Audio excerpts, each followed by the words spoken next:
Because there are other chairs.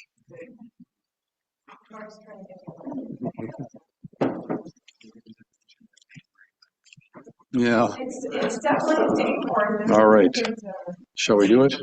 Are you? All right. Good morning, everyone, and welcome to the Township of Georgian Bay Echo Chamber. Have to get in practice once again because it's been a couple of months since we've met together for a meeting. So I seemed a little late in the year to say Happy New Year, but Happy New Council Year. How's that? I don't know.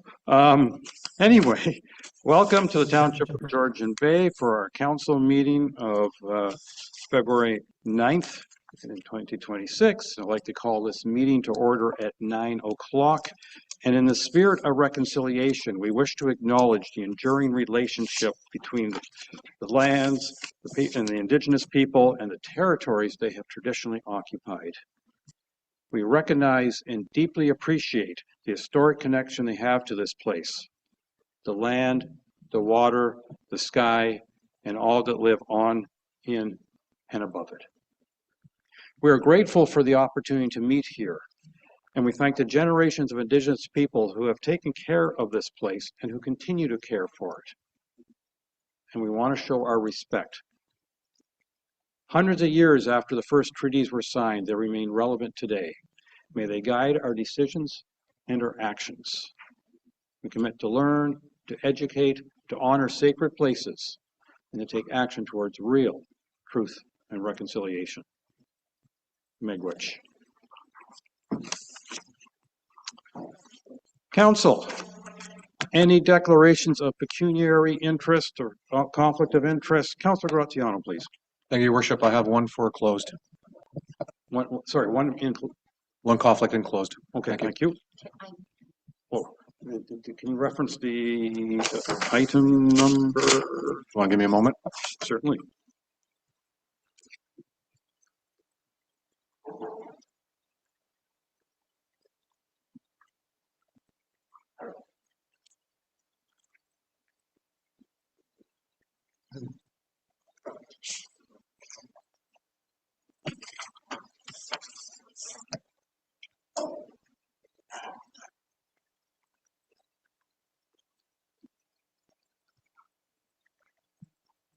There's no item number. Every agenda item has a number. So Is it part of the legal files listing? Correct. Okay. okay. All right, so that'd be 13E.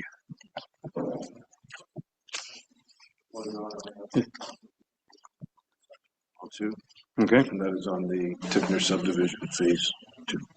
Okay. So that would be 13C. Any other conflicts of interest or pecuniary interest? All right. Seeing none, as per usual, if something comes up which all of a sudden say, oh, I have a conflict there, please let us know as we go along. All right. Let's get back to page 1 here. And after that, we have a couple of delegations. And our first delegation is from the Georgian Bay General Hospital. Over to the hospital. I don't think any of us needs any medical care today. Thank you very much. I hope not. Because neither of your doctors.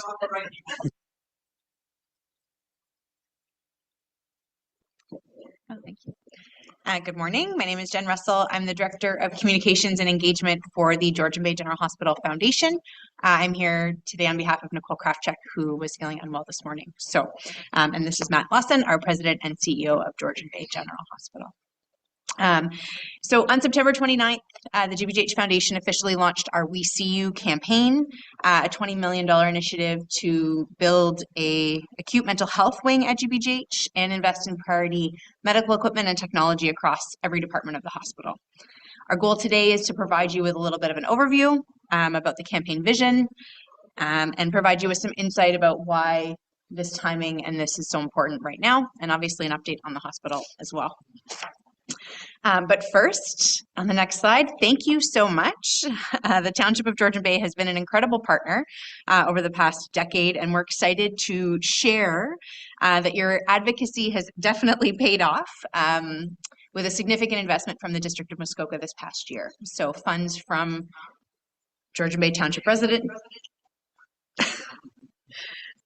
have now been invested in patient beds and patient rooms at Georgian Bay General Hospital, and that represents that giving on the screen there. So thank you so much for your tireless advocacy and for making this possible for today and also going forward into the future.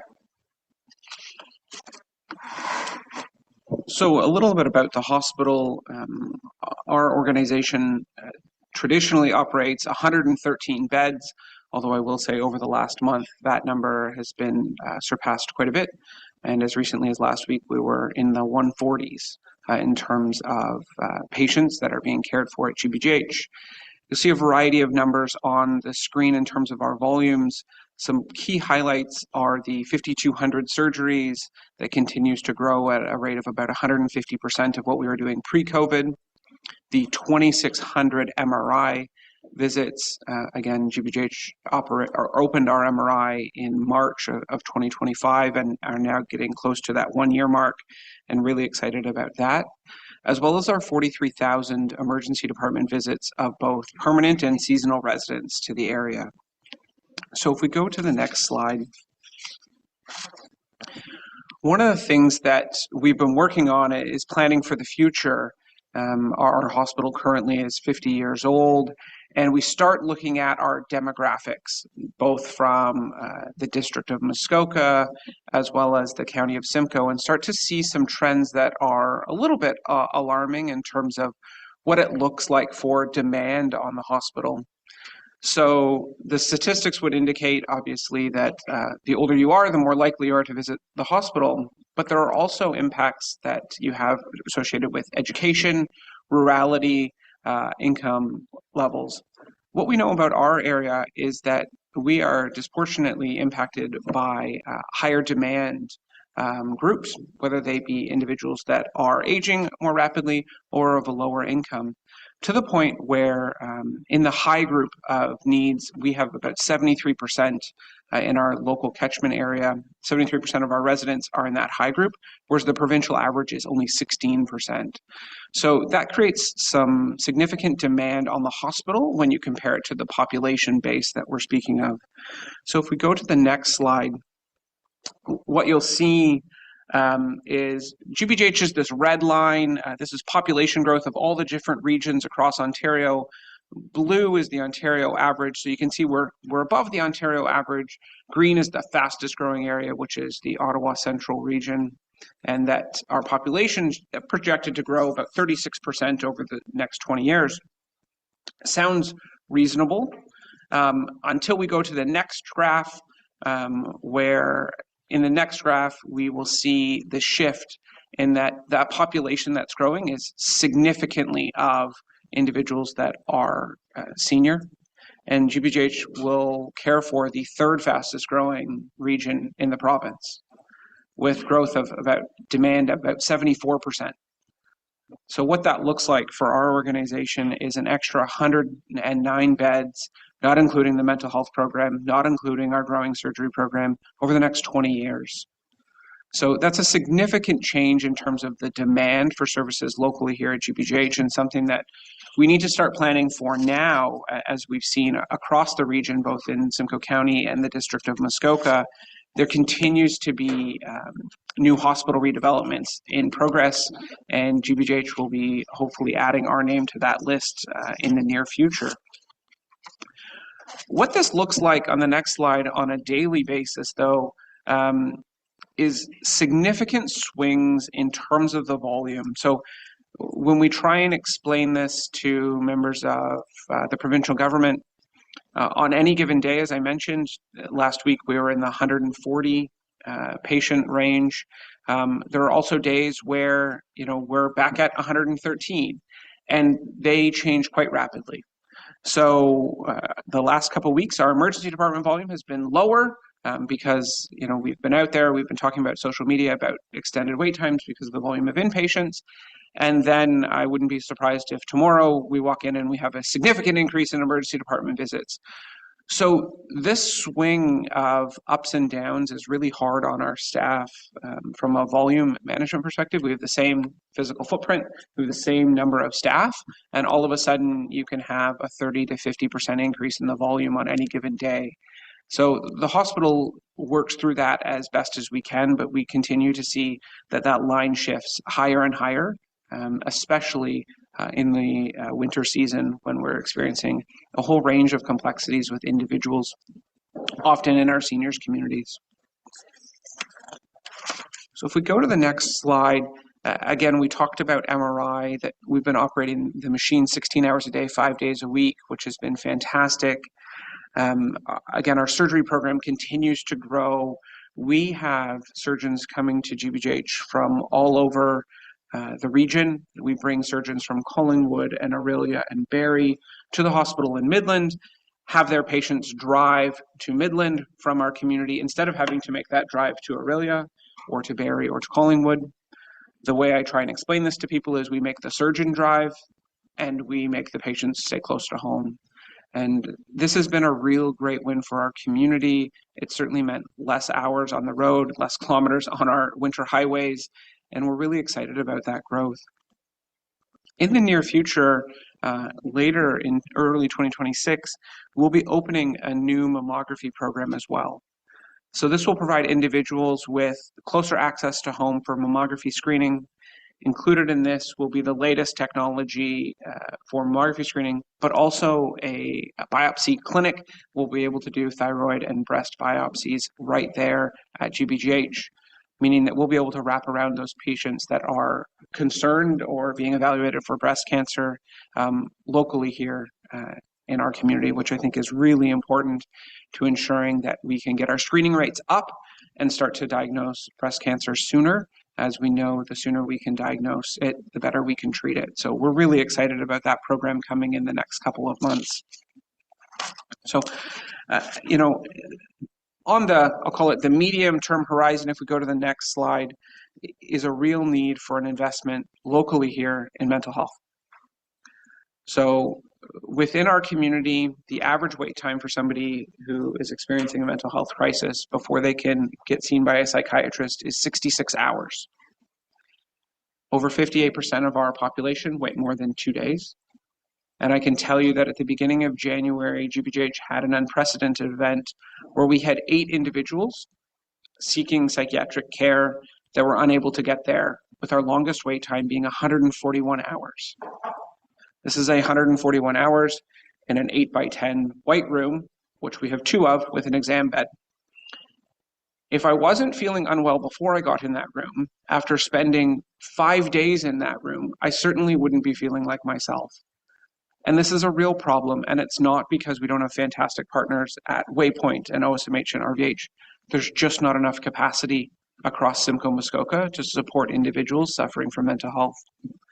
So what GBGH has been working actively with the provincial government on is a 24-bed inpatient program that includes 16 adult beds, 8 geriatric beds, but also a comprehensive outpatient and day hospital program so that we can meet patients wherever their care needs are, whether that be supported via outpatient appointments or a day program. I consider it like going to work, but you're working on yourself, or inpatient care. So all levels of care would be available at GBGH, and this is something we're actively working on.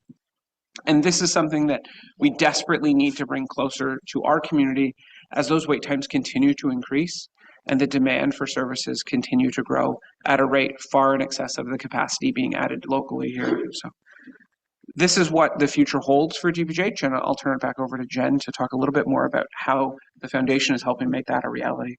Awesome. Thank you. So on the next slide, you'll see a little bit more about the We See You Inside and Out campaign.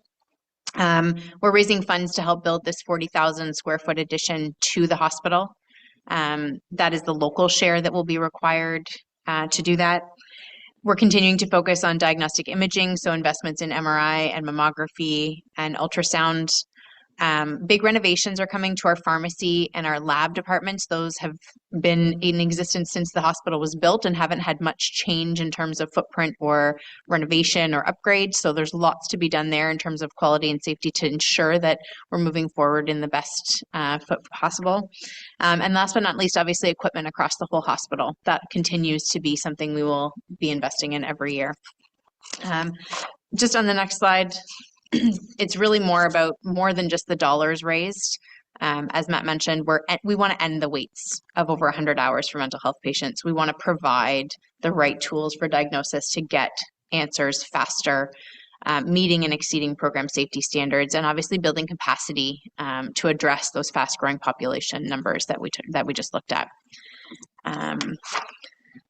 Next slide, you'll see just a timeline. So right now, we're sitting in the middle there. We've fundraised for an MRI.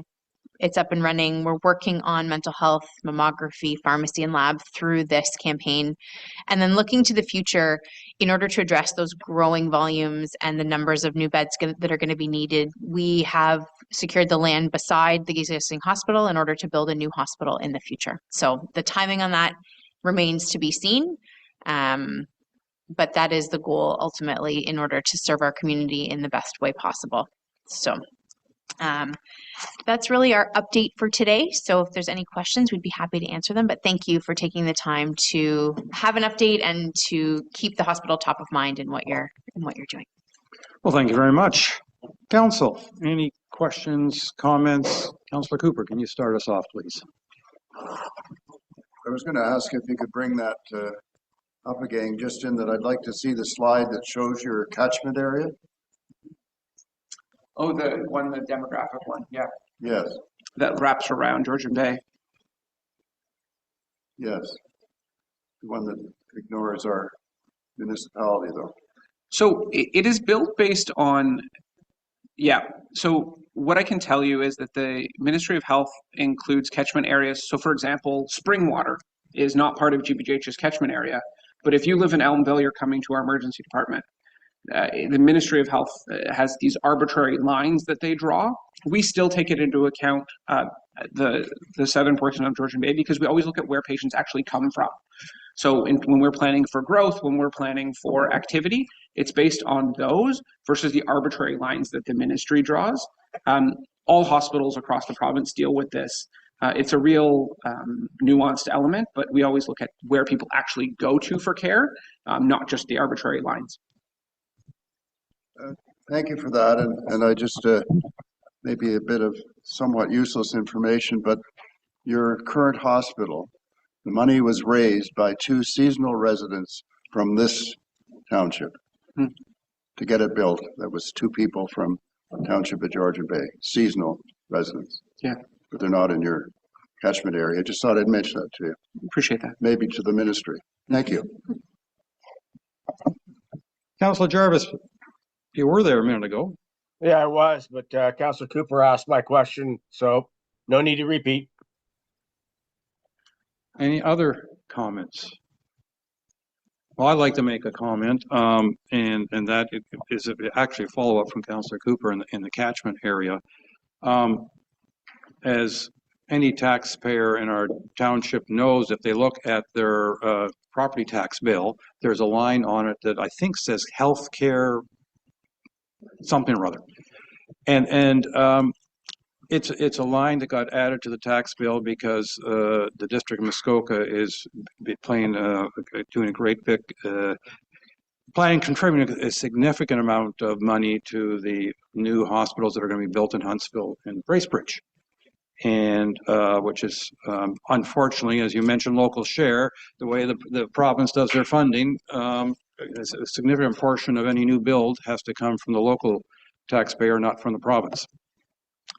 And one of the things that I discussed with the district over a number of years is, yeah, but nobody in the township of Georgian Bay is going to these new hospitals. And after a couple of years worth of discussing catchment areas and all that, they finally determined that 7% of district households are closer to Midland than any other hospital. And 5% are closer to Perry Sound. I see a few people from Mactier would understand that. It's closer to Perry Sound than any other hospital. And in the district of Muskoka over the next, I think it's now a dozen years, it's a couple of years in, will be raising somewhere in the range of $100 million for hospital funding. And I'm very proud to say that 7% of that funding over the next dozen years is going to Midland and 5% is going to Perry Sound. And it's one of those, it's really nice when taxes are allocated fairly as opposed to the target that speaks the loudest. And so I'm very proud of that. I'm also even more, and what that means for Midland, your GBGH, who's in front of us right now, is that over the next dozen years, it will be in the range of $6-7 million that will be coming from the district to fund your equipment and part of your new build. And I think I'm very proud of that achievement. And also the 300,000 or 297 something, that's actually retroactive money, believe it or not. That was money that we being the township of Georgian Bay, paid into the district funding over the last dozen years, of which Midland got nothing. Okay, they got $15,000. And I said, well, wait a minute here. And we were able to convince them to make this retroactive adjustment. So, I mean, I'm exceptionally proud of that because exactly as Councillor Cooper brought up, catchment areas, geographic design does not match municipal boundaries, does not match arbitrary lines drawn by the map makers of 150 years ago. Sorry, it doesn't. And I'm very pleased when we can actually do something that matches.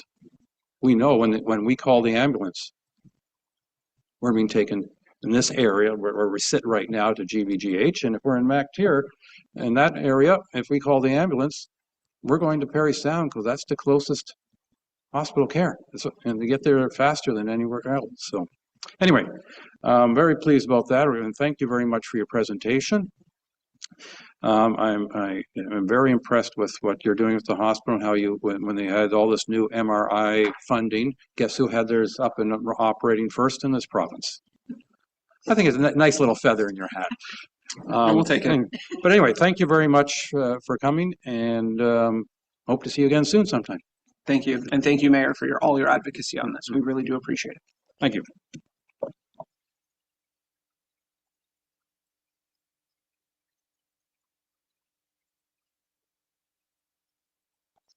All right. Our second delegation is Protecting Georgian Bay's Future from the Georgian Bay Association. We have Mr. Rolfe Jones presenting. I know I don't see him in the room, so he must be online. I am here. That's good to see. Good morning, Mr. Mayor and fellow councilors. Thank you for the opportunity to come in and speak with you today. I will try to be as efficient with my words as possible. No laughing from Steve or Peter on that particular front. I had my mic off when I was laughing.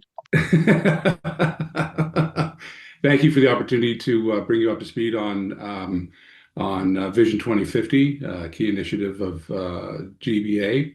And today I just wanted to bring you up to speed on how we've invested the $10,000 of the grant money into our particular initiative. I'm just doing a quick scan to see whether Meredith Deming is online. She's our executive director of GBA. If she's here, welcome, Meredith. And I think what we'll do is we'll get right into the presentation. Now, I'm hoping that everyone's done their homework, in as much as that you've done the pre-read. I'm just going to pull up the presentation here. And the first couple of slides, and can anyone still see me? Are you still with me? We're still with you, but your screen is multifaceted, shall I say. Oh, look at that. See is the actual presenter slide, so what you would be viewing and reading off of versus what you'd be showing to your audience. Oh, all right. So Karen, have you put up my presentation, or are you seeing mine? We see your screen right now, Okay. but we see the screen with like your notes, if you had like a note slide. No, that's actually the presentation, so I'm not understanding why. Let's see if I can step back out and just minimize the presentation. Can everyone see this? Yes? Can you hear me? Yes, we can see it, but it's again, we have all sorts of little mini screens across the front. Wowee. Well, my apologies. You share the screen? I am share. I did. So apologies for leading into this valuable time, but it's still showing up at the bottom, and I think Our clerk Way can share the presentation, and you just say next to her. okay. Let's do that. Okay. All right. Sorry about that, everybody. So am I now up with the? We're almost there. Okay. So while we're almost there, the first few slides of the presentation I'll skip through ostensibly because they were included in the very first presentation that we did in November 24. Ostensibly, if you were to walk out of the room today, I would hope, within the first minute of this presentation, I would hope that you would remember that this is a group of people, bringing communities and stakeholders together to build a vision to protect the eastern and northern coasts of Georgian Bay into the future. Much like GBGH, and their references to population growth, one of the things that we have seen and discovered is that the population around Georgian Bay is growing the same way, and that will have a direct impact on the waters and the coastlines of Georgian Bay. So what we're trying to do here is to come up with a vision that will allow the growth to happen around Georgian Bay, but done in an intelligent way that helps conserve the environment and the natural environs. I'm still seeing my presentation and I'm not seeing your presentation. So am I up yet, Karen? If you open the Zoom screen, the rest of us can see my screen that says Georgian Bay is under threat. I believe it's slide 3. It stopped sharing on your side. Okay. I am my technical director, the chair of the Georgian Bay Library Association, is coming to help me, I believe, because I'm somewhat trapped. Usually at the top of your screen where The green button to stop sharing. says stop sharing. Okay, To click that button. I've just done so. No, she wants you to click You should stop see my share. screen now on your screen. Okay. Can you see the slide that says Georgian Bay is under threat? Yes. Okay, so that's me controlling the screen. So is that the Okay. slide? So just tell her when. All right. So let's go to the next slide then. I'm still having difficulty, so I'm wondering if, because of your time, whether I should step back altogether and do another day, because I'm still seeing my screen. I see every one of you handsome people, but I don't see the screen share on your side. No, but Karen is going to move the slides. Ask Karen to move. But I'm still in control. So. No. Oh, great. So if we could skip Georgian Bay is under threat, Karen, does the next slide come up? I'm on key objectives. If you open your Zoom where you're speaking from right now, it should be the full Zoom. You should be able to see it there. It might be a view setting that you have with your Zoom. But right now we're on slide that says key objectives. Well, the key objectives are it's interesting. We don't see anything on our side, unfortunately. Even with looking at changing the Zoom settings. So I think what I'll do is, okay, now we're up. Okay, so I've lost a bit of time. So um, um, basically what we're trying to do is preserve the natural environment around the region, and we're also trying to um, ultimately what we want to do is develop a discussion paper to identify the current state of conservation plans in and around the bay, but we're also taking a worldview as to determine what can we learn from other areas on the planet across Canada to come up with a conservation plan that will help protect Georgian Bay. Let's skip to the next one, please, and I'll get back into my rhythm. Our group had a feeling that this was a good idea, but we also felt that we needed to stress test the idea that yes, other people felt the same way as we did. So we did a survey this past summer. It went out to 3,000 community association members under GBA. We got 1,025 responses, and ostensibly, as you can see here, is that everybody feels that Georgian Bay is under threat. We'll go to the next slide, please. When you see the next slide, you'll see a number of different things on the left-hand side, which basically says that, yes, indeed, we have concerns about the water, we have concerns about many other things, but also specifically about development issues and how development issues are impacting habitat around the bay. And whilst there's many things that we came up with this particular survey, this slide on the right articulates that more people feel that the NGOs, government entities, and other organizations need to come together to help create a vision for the Bay. I think there's a lot of groups that are doing exceptionally good jobs, but we're doing it sort of in a quilt work type fashion. And what we need to do is have a more macro view to coming up with a plan to conserve the Bay. Next slide, please. Okay. The policy framework, I think if you just look at the image on the right, it pretty much says it all. This is a concept only.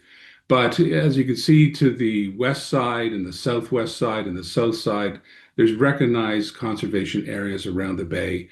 And what we are stating is why not on the eastern and northern shores where the Georgian Bay Biosphere is, the GBLT Nature Corridor is, the national park, as well as provincial parks and 14 conservation reserves. So Georgian Bay is the largest freshwater archipelago in the world, and we feel that with what's been planned on the western side deserves recognition and potentially coming up with a framework to protect the eastern and northern coasts. Next slide, please. We didn't want to reinvent the wheel. There are a number of very talented individuals that are working very hard within a number of very specific groups. We brought them together so that we could tap into their areas of expertise. We've learned a great deal. I won't read all the names, but as you can see, Councillor Cooper is on that advisory council, and they bring a great deal of sage insights to our group, which has been extremely beneficial. And I can answer questions later if there's any particular questions on our advisory council. Next slide, please. We've done a ton of outreach since we last saw you. We've done lots of delegations up and down the bay. We've presented to a number of environmental groups, as you can see on the right-hand side. From the right-hand side, we've received a ton of interesting research, some great guidance. I would say that almost it's been unilaterally accepted that this Vision 2050 is a good idea. There have been a few people who've been a bit hesitant, but almost everybody feels that what we're suggesting and recommending is good for the Bay. Next slide, please. One of the most important things that we need to do is recognize the First Nations and their long history with the Bay. And we feel that with their kinship with the lands and the waters, that they can bring a great deal to the table. And in fact, we really can't go forward unless we have a strong working relationship with them. Next slide, please.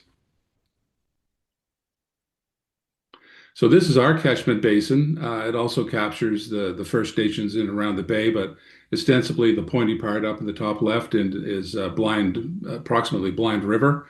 And down in the right-hand portion of the dogleg is Severn. And as you can see, where the First Nations lie, both within our catchment basin and outside our catchment basin. Specifically, we're looking, very specifically against the coast and the waters along the coast. But that weird dog leg is our particular catchment basin. Next slide, please. So progress tracker, there's a ton of stuff that we've accomplished, and I would say that the team Vision 2050 is working probably 5 to 7 days a week. We've done so much. I could take 2 days and tell you about all the neat things that we've done here.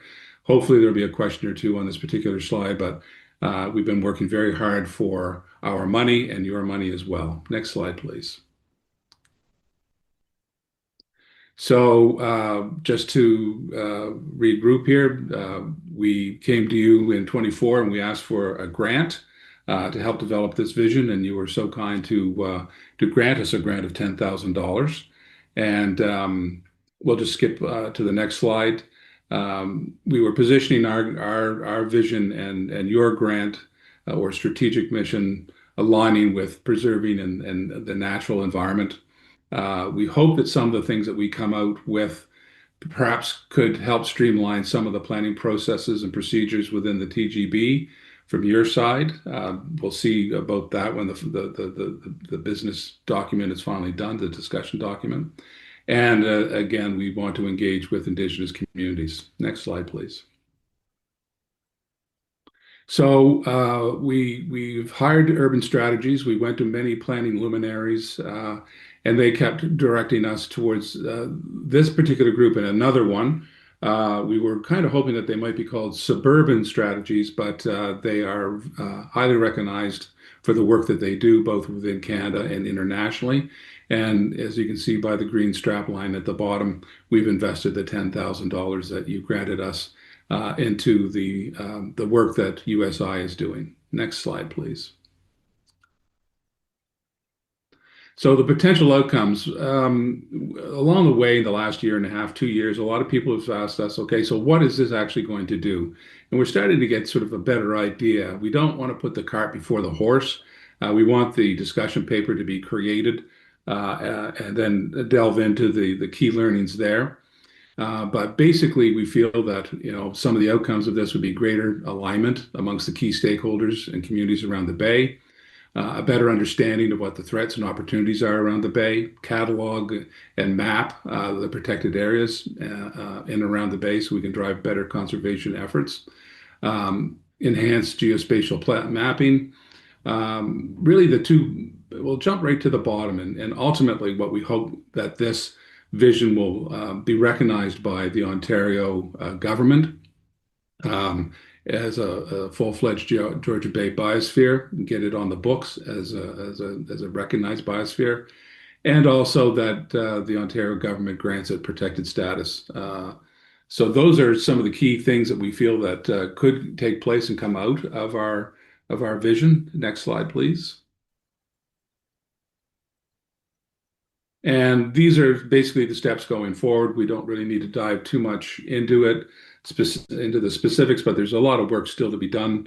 We are not only working with Urban Strategies, but we're working with MyTax, which is a 50-50 split between a government group and a university. So we've got a young man here in Dalhousie who's helped work on the coastal plan. Unfortunately, the coastal plan in Nova Scotia was shelved, but he's got great expertise. And we're also working with the Toronto Metropolitan University so that we have 3 groups here helping formulate a greater plan for the Bay. As well as we'll have some symposiums coming up in March and over 3 days that will go into the overall paper or discussion paper that Urban Strategies will write for us. And our key or end goal is to get the business paper released for June of this year. And the next slide is basically thank you and any questions. Thank you very much. Council, I see hands going up. We're going to start with Councillor Jarvis, please. Thank you, Rolfe. My only question regards your potential outcomes for discussion. You talk about Ontario recognition of Georgian Bay biosphere. Is that different than the GBBR? And has Ontario never recognized the GBBR? I don't believe it has. I may miss. I'm not sure whether they probably have, Steve. I think basically what our position here is to make Ontario look at the whole Georgian Bay region overall versus not GBB. Okay, so just a follow up then to that. Basically, we would be extending the GBBR in a manner of speaking to include a significant portion, I guess, what north and south of the current designation. Would that be about right?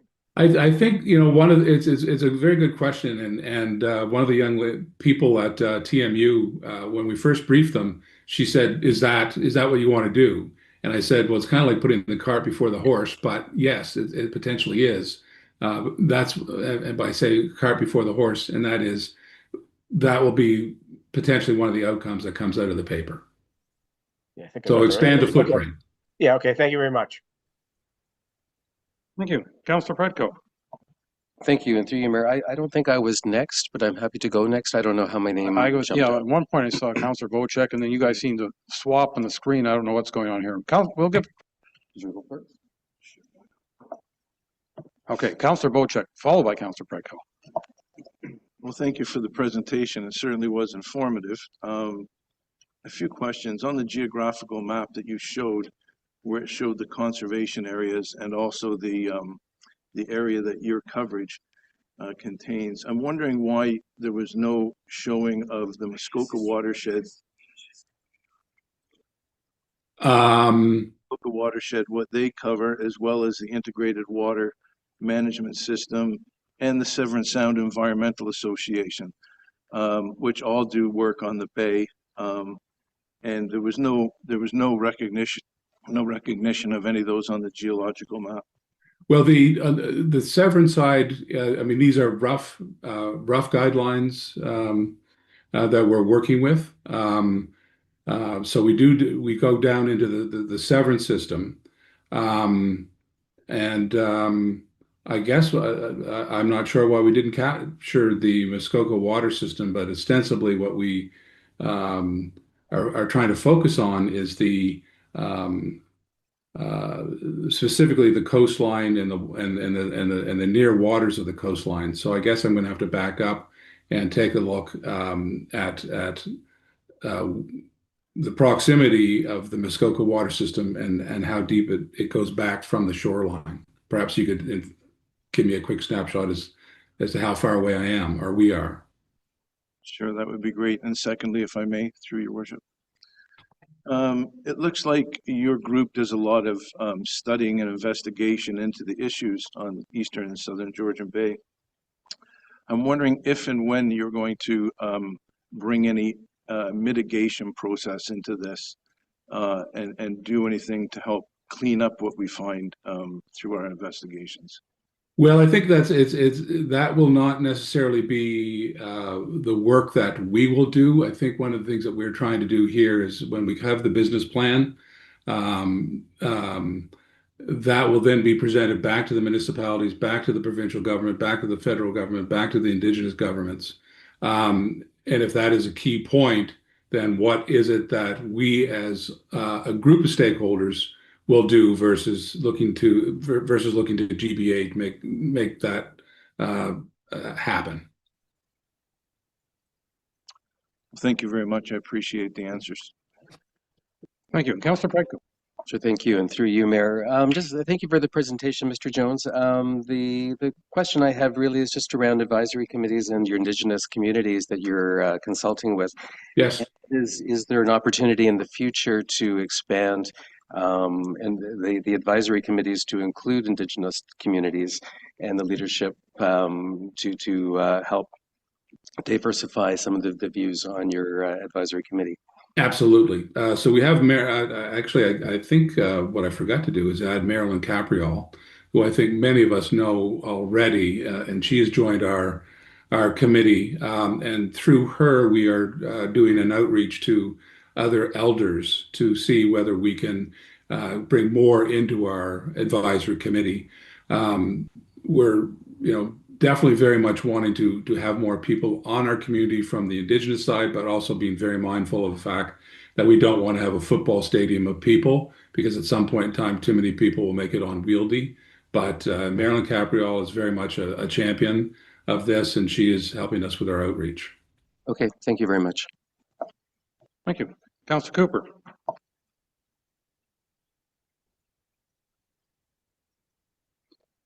Thank you for the presentation, Mr. Jones. That was Rolfe. That was excellent, and I'm quite excited about this project. I just had, I guess, to understand where we are at this juncture. It's still very much sort of doing research and fact-finding, setting direction. Would that be the case? Is that sort of where you see it versus identifying? Well, we're a little bit farther ahead than that, Peter. We've done a ton of research, and basically what we've done is we're winnowing that information down through the funnel. We have very specific information in the hands of USI at present. So we're more on the creative writing process side. The symposiums that we're holding on the 3rd and 4th and 5th of March are to get some of the key stakeholders whom we've had research come in from, to put them in 3 different meeting groups, and have USI lead that group, or those 3 groups, to gain greater insights. But we are well on our way to pass the research hump and very much into getting into the writing stage. Thank you, Mayor. Sorry, thank you, Mayor, for letting me speak again. But yeah, that's sort of what I understood. But I just we're sort of coming along the way, but not certainly completed in the project by any means. But I did really want to also mention that there's been some suggestions, for example, about the catchment area. Yes. And, if we were to include some of the catchment areas that might have been suggested to this group over a period of time, and an expansion of those, it could really get rather wieldy, because the watershed isn't just Muskoka, it goes to the north too.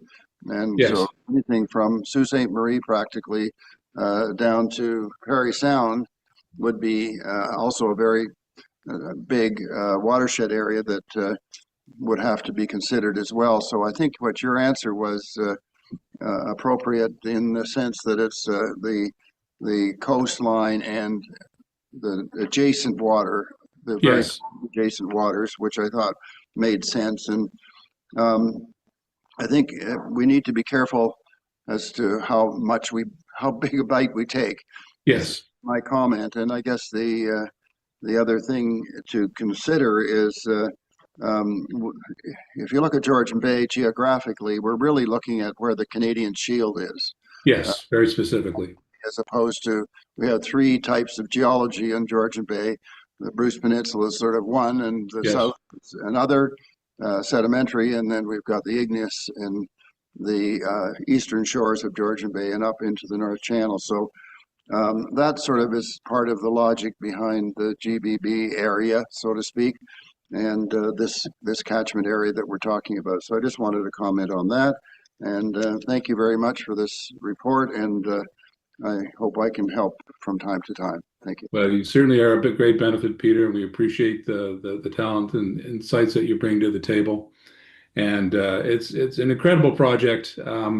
I think, there's a word that I heard from a wise man once that's Ubuntu, which is I am because we are. And I think that I think all of us want the best for Georgian Bay now and well into the future. And so I see your hand still up. Brian, is there another question that you would like me to answer? No, I'm sorry. My hand should be down. Okay. I think I'm probably going over my time. I thank you for your patience for letting me get up to speed. The technical issues sometimes just there's the ghost in the machine. But thank you for your attention today, and we greatly appreciate the grant that you've invested in us, and we look forward to presenting to you at a future date as to what the discussion paper looks like. And also, if you are interested, we can do a presentation of the research that we found that we pulled together through our research document over the summer, because I think you, as a council, would probably find some of those insights very useful. Well, thank you very much, Mr. Jones. We appreciate the report. I'm impressed with all that you have accomplished, and I'm very much looking forward to the discussion paper that you're hoping to release in June. I wasn't expecting that so quickly, but I'm certainly looking forward to it. Thank you. And so thank you again for your presentation. Thanks again. Bye-bye. All right. Next on our list is open forum, and I understand we have an individual interested in open forum. So the procedure is you come forward, you turn on your mic, you introduce yourself, and theoretically you have 2 minutes. Which means I'll be a little lenient, but if you take 10 minutes, sorry. Please go ahead.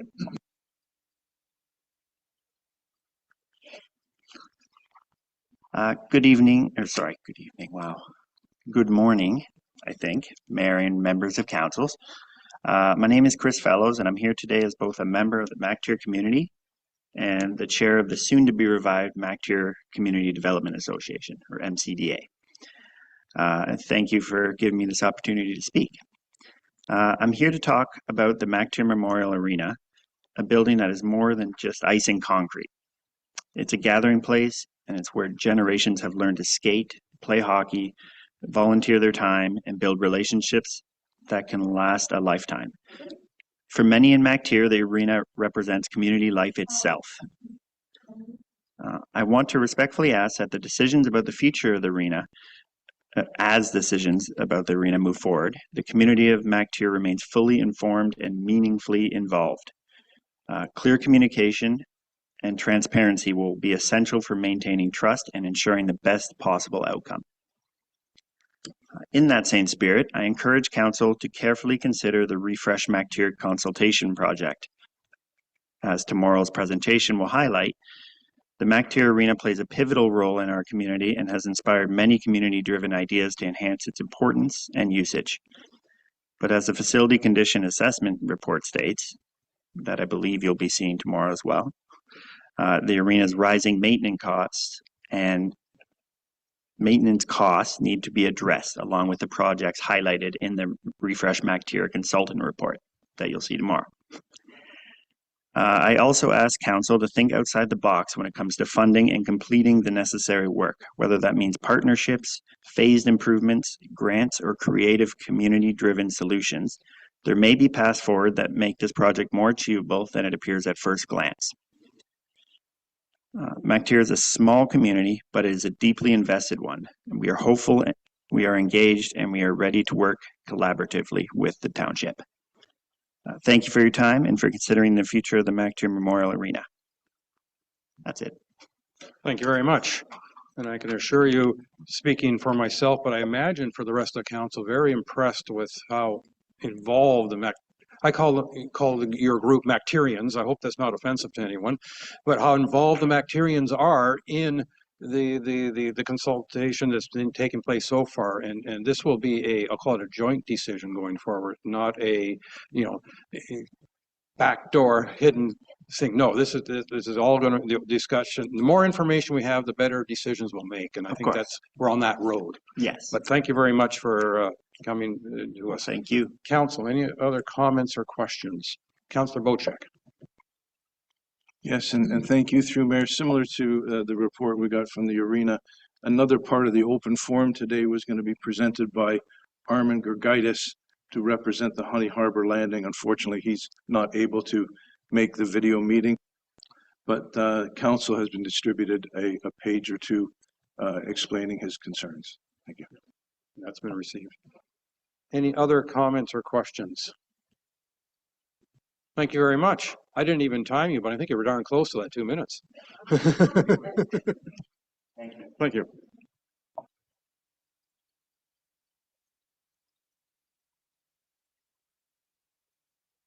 turn my mic back on. We're in the communications from mayor and council portion.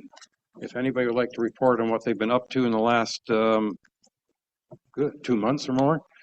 Councilor Bolchak, I'm going to start with you. Sure, and through you, Mayor.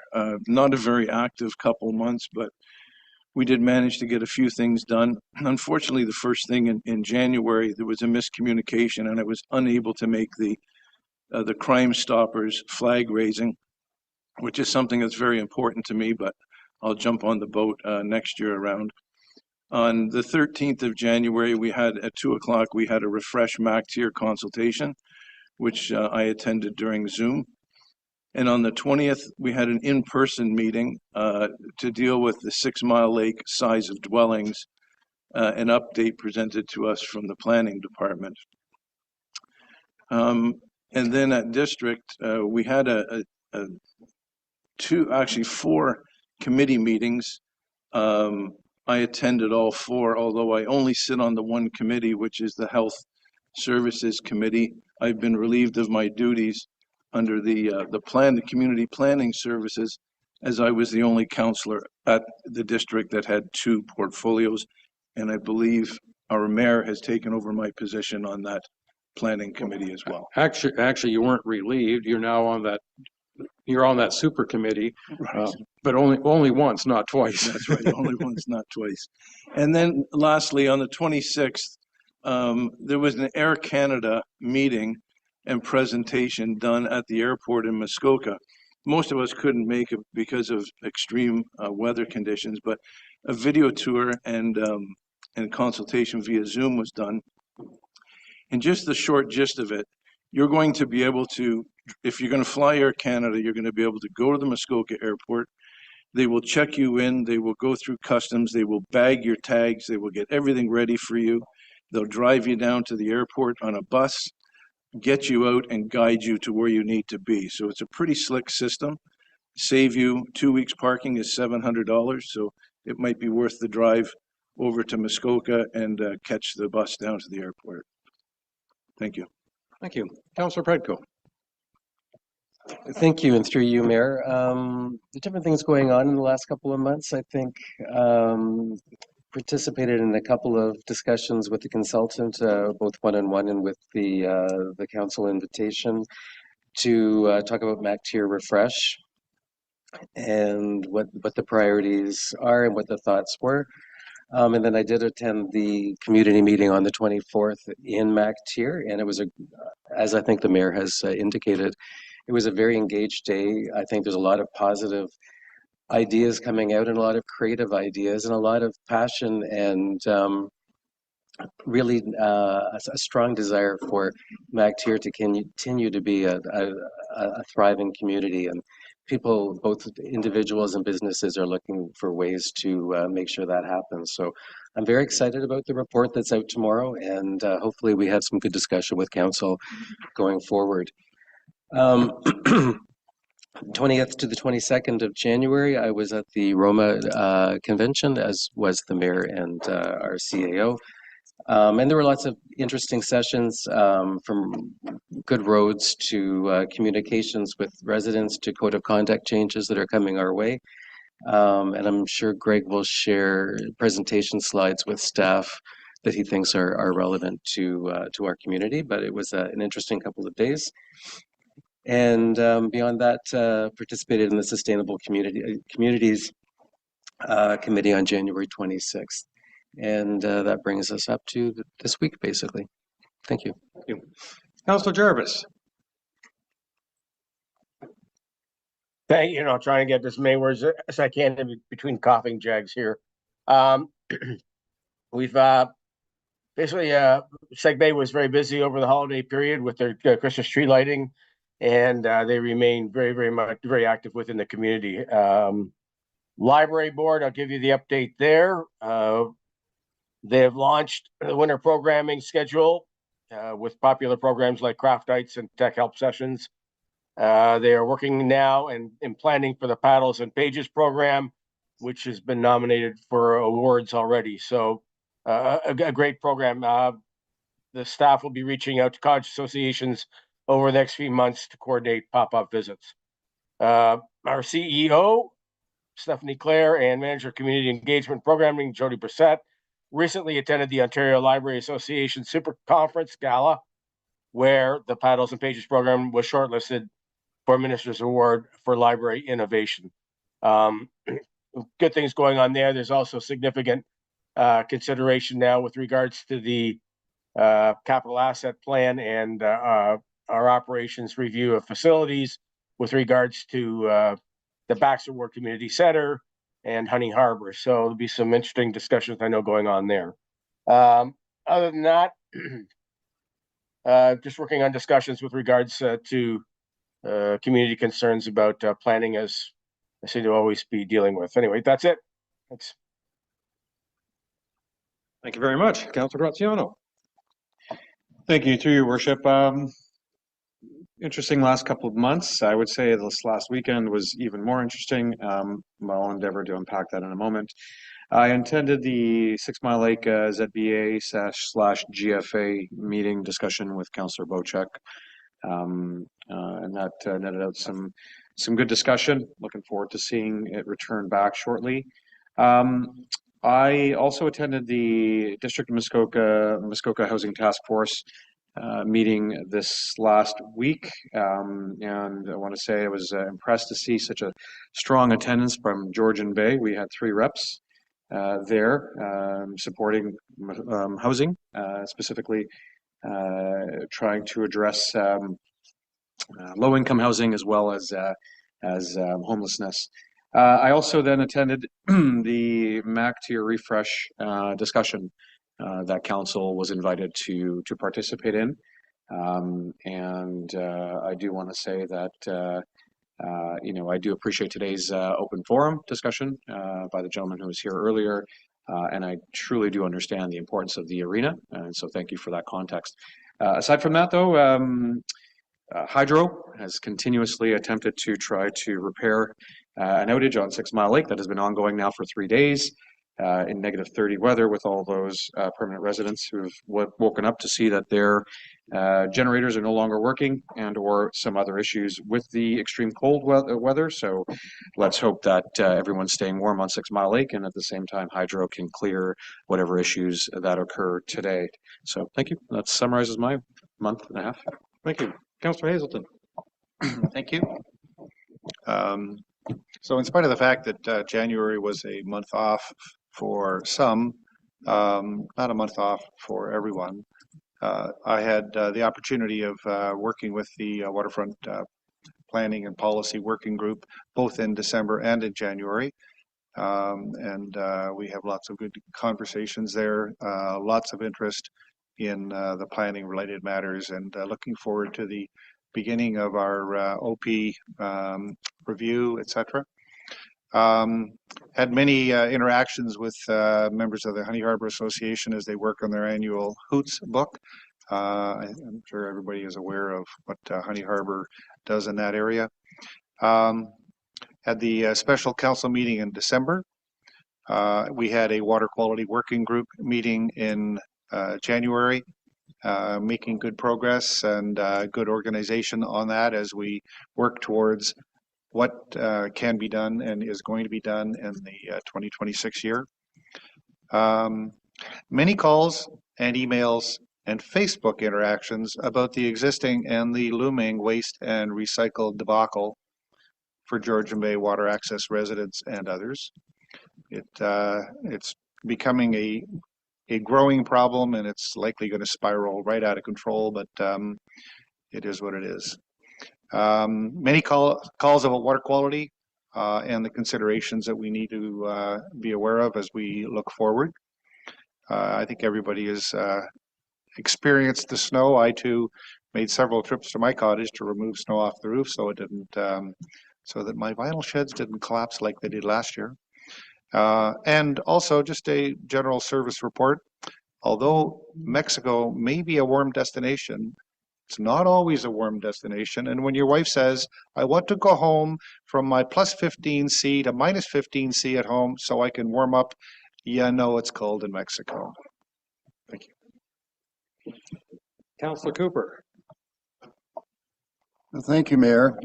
It's colder here. Yeah, yeah. In any event, I think if I were to say that December and January were similar in some ways, it would be related to recruiting, and I spent a lot of time doing that, and certainly in the last month and a half. And the first meeting I noticed here is a meeting with a potential, and turns out to be a very terrific candidate that has joined our water quality working group. A gentleman with a PhD in biosciences, I'll call it, and has been running the lab in Dorset for a number of years. So that's just an example. That's right after our council meetings in early December. And just sort of moving on from that. So that was the 3rd, and the 8th of December, I attended the GBA Advisory Council, which we heard about this morning. On the 10th, a planning working group, where we're trying to develop some solutions around some of our challenges and the intensification that could go on in the future and impact our water quality. Other meetings have been held along the way on Sunday the 14th, the Monday the 15th. That 14th was sort of information gathering, and District of Muskoka on the 15th. And on it goes. The Water Quality Working Group on the 17th. Special Council meeting for Township of Georgian Bay on the 18th. Several calls with a couple of presidents of cottage associations near the end of the month. Now we're into January. Oh my goodness. What else have we got here? Another recruitment effort on the 14th, and another water quality individual that will be doing testing for us. In fact, 2 different individuals in that period of time of January that have joined our group 3, since December. And what else? My goodness.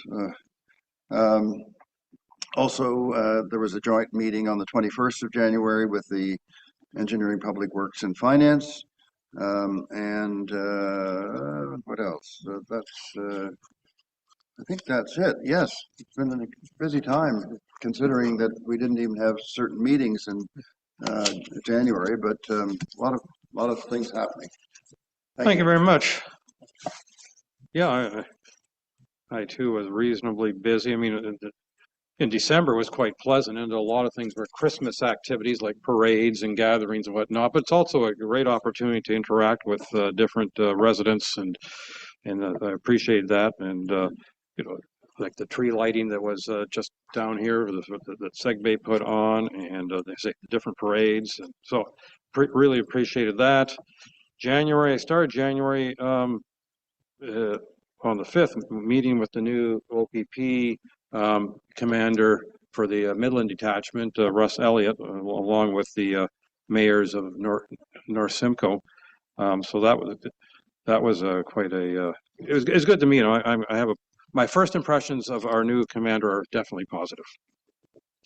Right. And raised the Crime Stoppers flag the following day here, and then had our couple days later the Muskoka Area Indigenous Leadership Table meeting, and the other meetings here. Went to Roma, and I don't know about the dates that Councillor Predko gave to you, but the Roma I went to was the 18th through the 20th,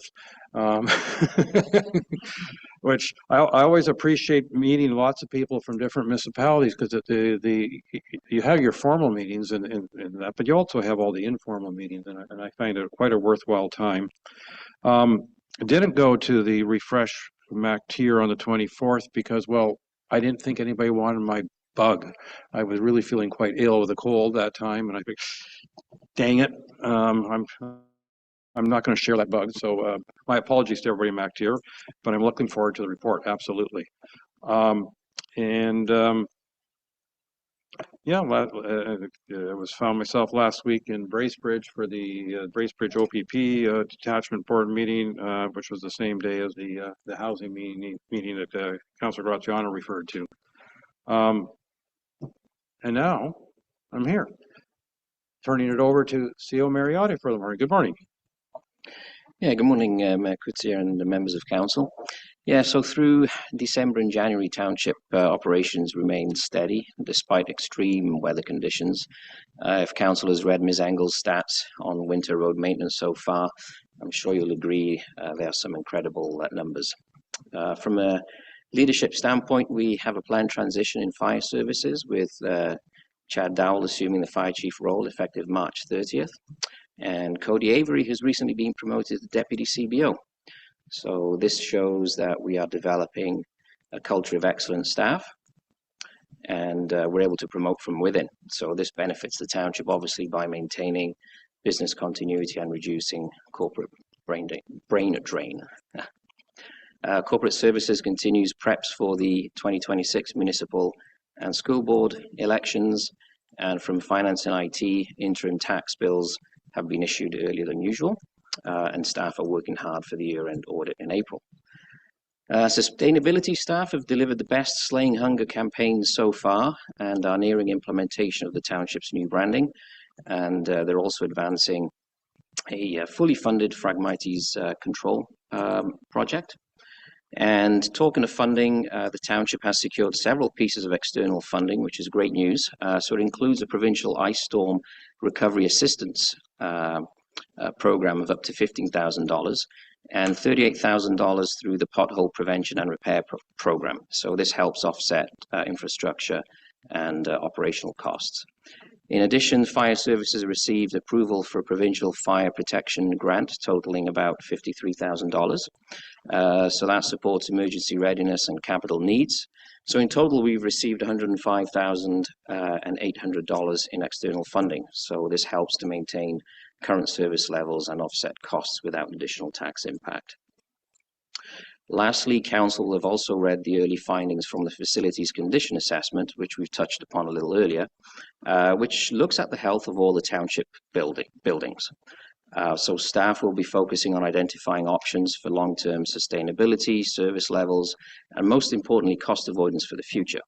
So in simple terms, if we're in a position now, that by maintaining the status quo means incremental tax increases over the next decade. And staff will be recommending that maintaining the status quo is not fiscally prudent. It's clear that the province is earmarking millions of dollars in funding to those municipalities who wish to grow aggressively, and we're simply not one of them. So it's certainly an opportunity for the township and the community to start thinking creatively. So in summary, despite another terrible winter where our operations department has been working a tremendous number of hours, staff have remained pretty busy behind the scenes. Thank you very much. And it works out beautifully that we can congratulate Deputy Fire Chief Mr. Dowell on his pending promotion to become fire chief. And, you know, I think it's just a perfect opportunity to allow you to speak, and you just happen to have the first staff report here. So I'm going to say it just works perfectly. Over to you, sir. Good morning, Mayor and Council. I'm here today, and thank you, Your Worship, for the congratulations as well. Looking forward to the future for sure. So this is the next step towards our future, and that is updating our emergency plan. So today I have online Terry Gervais from Lumex. He is going to present our updated plan and the changes that are kind of in line with the province mandates. So I'm not going to steal his thunder, so I'll let Terry take over. Good morning, Your Worship. Just give me Morning. 1 minute, I'll share my screen.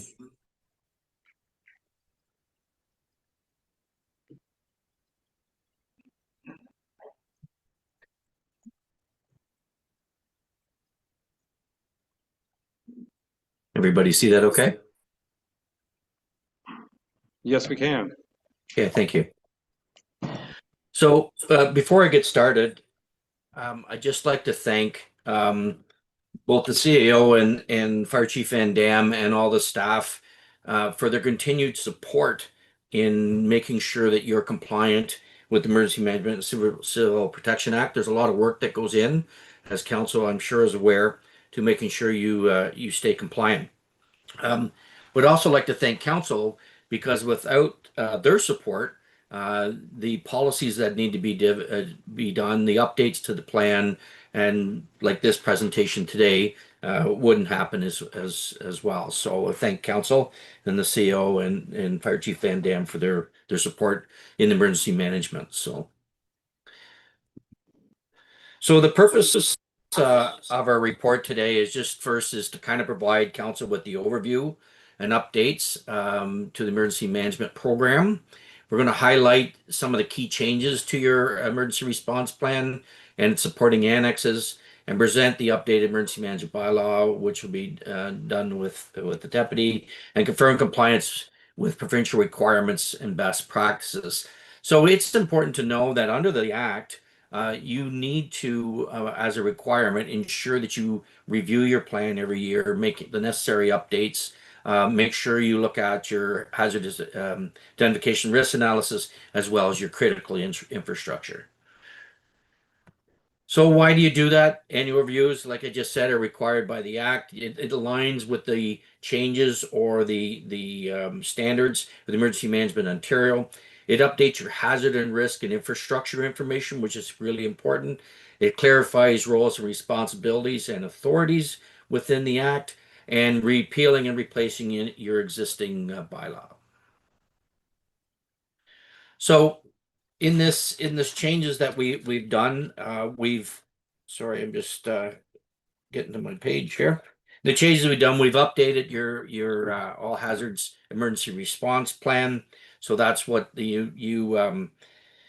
when you do your HIRA, your hazardous identifying risk analysis, we look at all the risk in your community. They go through a great big matrix, and out of it kind of ranks on the how the risk from highest to lowest. So, and then you build, or we help build, plans that match your risk, similar to the community risk assessment that we did for the fire services a year ago.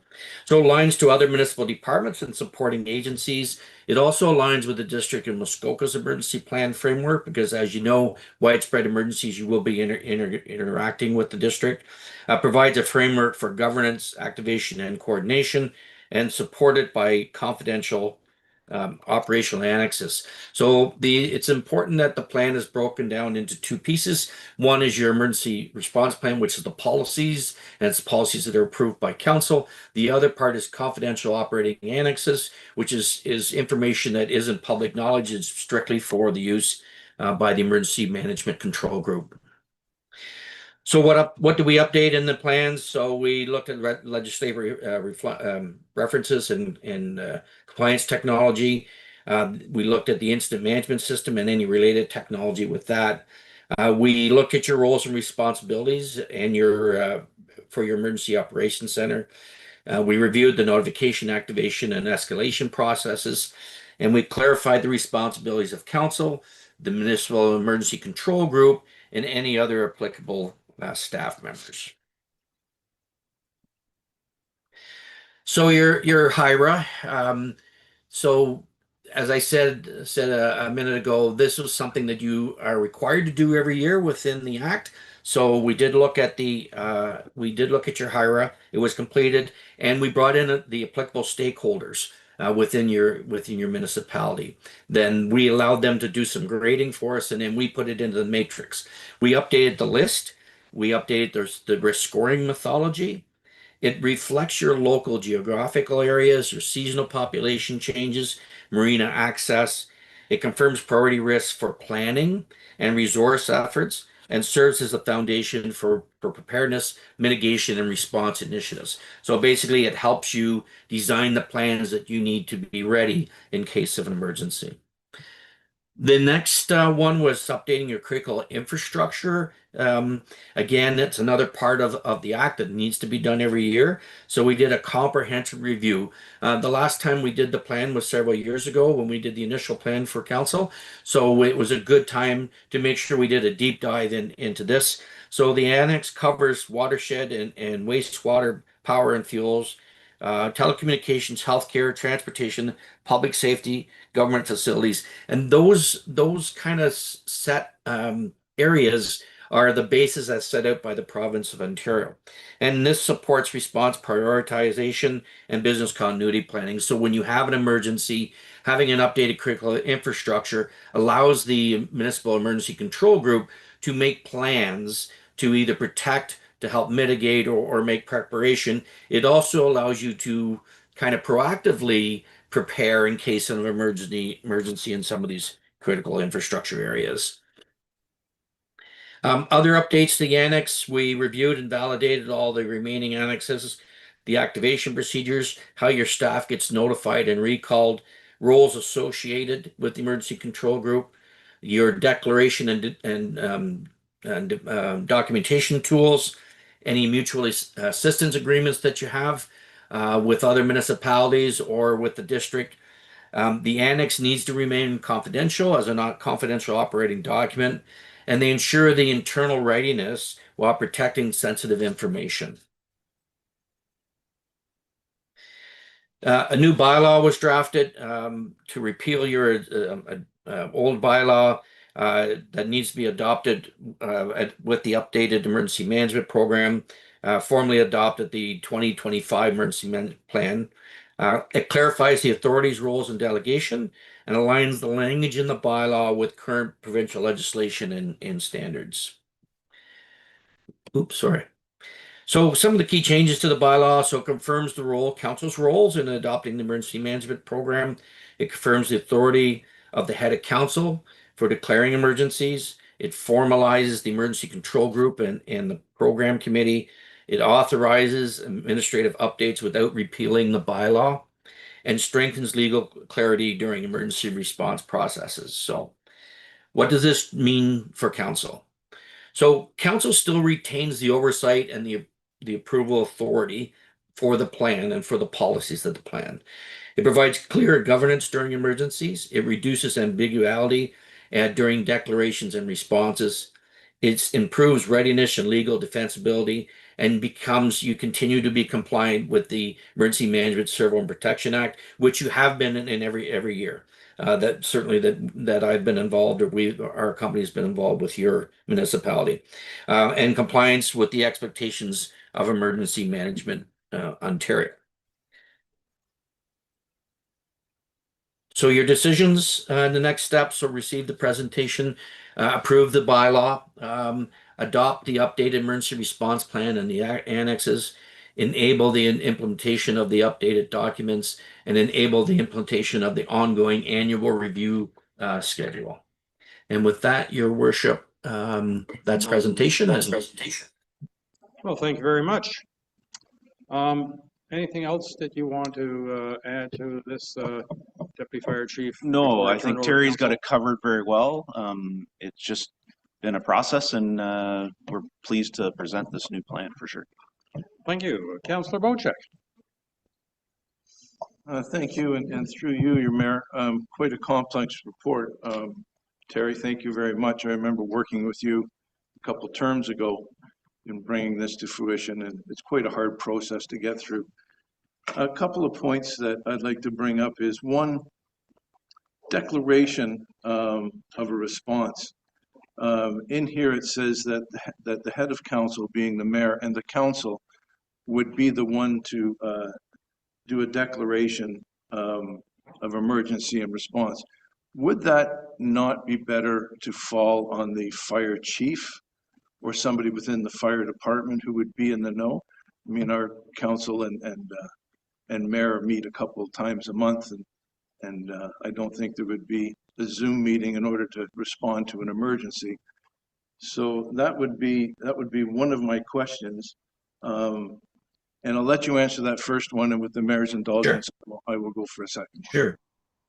Through your worship. there's two things in the emergency response plan. One is the declaration and one is the activation. So to activate the emergency response plan, that's where the CMC, the fire chief, the CAO, they make that decision to activate. So that's bringing the control group together. The declaration is the formal document that is sent to the province of Ontario when you actually declare an emergency within your community. So the legislation says the head of council has to do that, based on the recommendations, of course, from the control group. But it's actually legal, the legal requirement that the mayor has to do that. So it's two different things. It's activating the group and bringing them together, or actually making a formal declaration to the province that you've declared an emergency. Okay, thank you for that. And second, through the mayor, it was said that these are Ontario regulated policies that are bestowed upon the fire departments and emergency services. I bring to your attention that the full-time residency in this township is approximately 2,500. And the residency of the city of Toronto is approximately 10 million.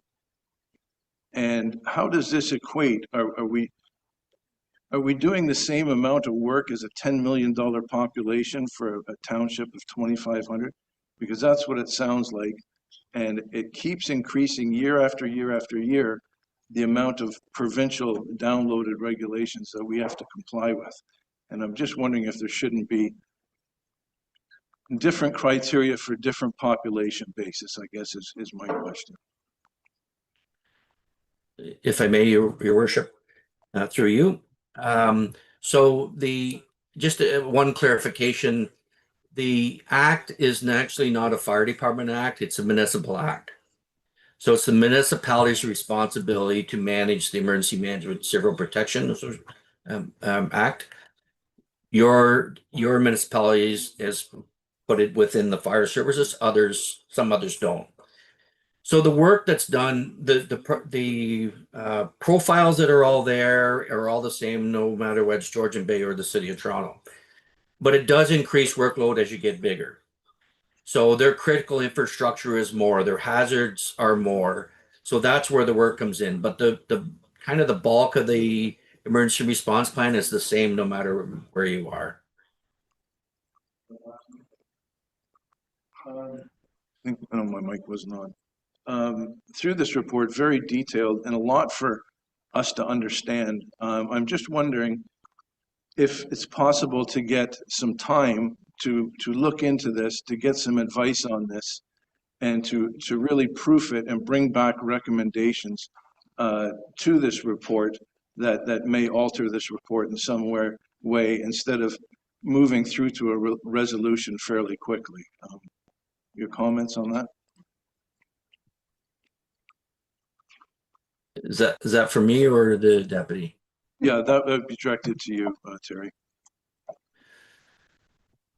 So if I understand you, if you bring us back or bring back a kind of to break down the report, is that what you're looking for, Councillor? To break down the report or the response plan, if you will. One thing I could suggest is that would be very beneficial for council, and we've done it in other municipalities, is actually do some training, break down the report and do some training so it aligns with the report.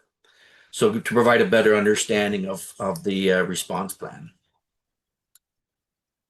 Yeah, that makes quite a bit of sense, but the input from past fire chiefs, past fire employees, I think that would be of value to interject into this report as well too. And I know back when we used the two councillors on this board as appointed to bring a lot of the concerns of the public forward. So I was just hoping there would be an avenue to bring any points forward that they think would either help or hinder this report, and then we'd approve it after that process has been done. Thank you. And that could be to our deputy chief or to Terry, either one. Yes, we do mandated training every year, and we could probably, if I talk to Terry, we'll do a council training of some sort. The change was always, well, the change currently is council's now more involved in this. The plan is been updated to go in line with the province and our district partners. So moving forward, yes, we could do something in that regards. The plan itself, I believe we have to keep it the way it is, right, Terry? Because it's a provincial thing and how it's all outlined. Thank you for that. Okay. Councilor Predko. Thank you, through you, Your Worship. In my communications, I meant to note congratulations to Chad, but I overlooked that. But congratulations on your pending role. I do just have a quick question or two for you. And perhaps Terry could also pipe in as well. But the report speaks to and your presentation spoke to refreshing the notification contact list that needs to be maintained for responses. And it doesn't speak to how do we maintain currency of that information to make sure that things are updated properly for us and as well for partnering agencies that they have our current information, that they know you're going to be the new fire chief as opposed to Chief Van Dam. And how, so does this need to be proceduralized in the policy, or is this something that you take care of with staff offline?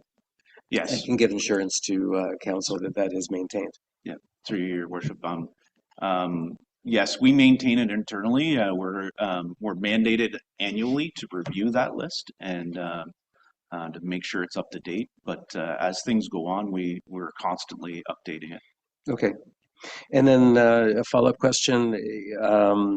The one other thing that isn't noted in terms of all of the call trees and you know, different response types is notification of public or members of council. Just the head of council is the only person who's involved in any kind of emergency response plan, which I understand is not our role to get involved, but in terms of when you notify public and when you notify council, does that need to be included in the policy, or is that something it that is, and it's in the annexes, right, Terry? Yeah, I didn't see it, but there's a couple different ways. So we are going to use Buoyant Alert as a notification through the emergency management.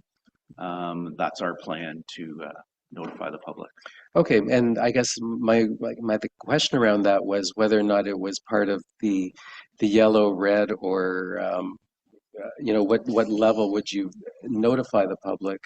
Because clearly you don't need to notify the public. It just depends on the severity, but typically when we go into a yellow, it's a discussion between the CEO and myself, or Tony, since he's still here, to elevate. So if it's only a warning level and we just need to be on guard for what the situation is, and it may change to a red, and then that's when we start notifying and bring in our control group and then put out messaging. Okay, all right, thank you. Yep. Thank you. Councilor Graziano. Thank you, Worship. A few questions, if I can, for clarity. And I'm not sure whether to direct this to Chad and or Mr. Gervais, so open here. Can staff clarify how and at what points council expected to be briefed or engaged once the emergency response plan is activated beyond routine monitoring, particularly during the early escalation stages? So again, what point are council to be expected to be briefed? I believe, well, through the plan, it's the mayor. So the mayor will notify and ask for support from their council members per the plan. But at what point would that notification occur? If I may, through your worship, as soon as the emergency response plan is activated and the control group is activated, the head of council or their designate is activated as part of the emergency management or the emergency control group. So then the head of council's job or position to notify the rest of council. He's to keep the link between council, both information down and information up. So council should be notified right after the head of council has been notified to come into the emergency control group, get the initial briefing, and then that way that person could then brief the rest of council. And just to follow up on that, and thank you very much for that understanding. Once the information goes to the head of council, is it at his or her discretion to provide council with an update, or is there a codified amount of time in which head of council is to return back to council and convene potentially a special meeting should one be required?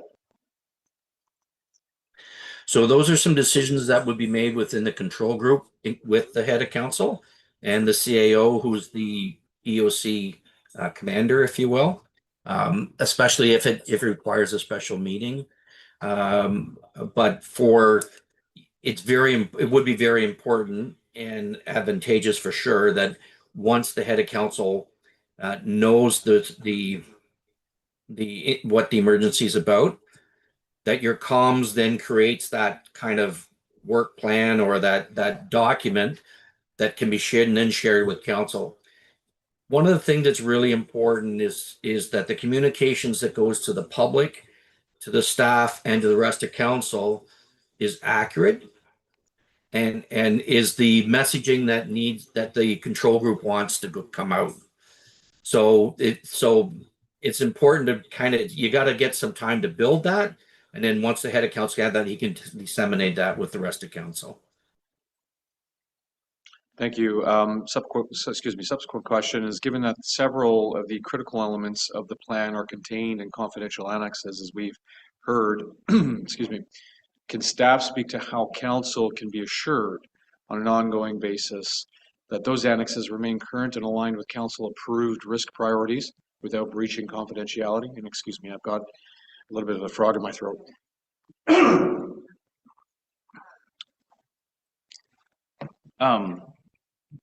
Yes, those all our annexes and the whole plan has to be reviewed annually. And as things change, obviously things get updated. So yes, we will keep them in line with our HIRA and all that stuff in line with those priorities for sure. Can we, just for a better understanding, can we speak to how council may be assured that these annexes are aligned to our council approved priorities? I'm just wondering how to best describe that. I guess I'm going to have to get back to you on that. Sorry. I appreciate that. I see Chief Van Dam has lit up his screen. Do you wish to comment, Chief Van Dam?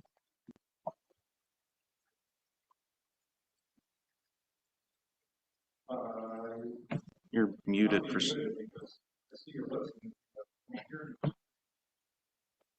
I was muted too. There, can you hear me now? Yes, we can. Thank you.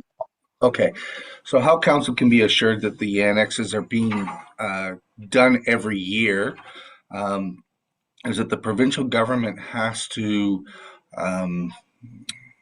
they review so when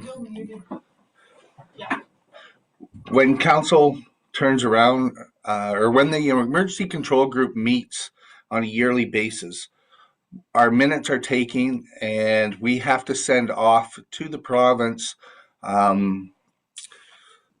a verification that all of it has been completed, and part of that process is the annexes have to be updated at that time. Shelley, our admin person, stays on top of that with all of our partners to ensure that they have all of it. Most of our partners are already aware of I'll call it the changing of the guard, and they have the dates and they have Chad's contact information moving forward. So with that, every year we get the compliance report back from the province, and that can in the future be put on the council's agenda that you're aware that we are still in compliance every year if council wishes that. Thank you. I do have a few additional clarification questions, if I can. Just with respect, with respect to financial implications associated with approving this plan, could you possibly, or could staff possibly clarify what financial reporting council receives following an emergency expenditures made under the ERP or the emergency response plan? And what stages will that reporting typically occur? So when will council effectively receive information related to the expenditures made, and when does that reporting typically occur?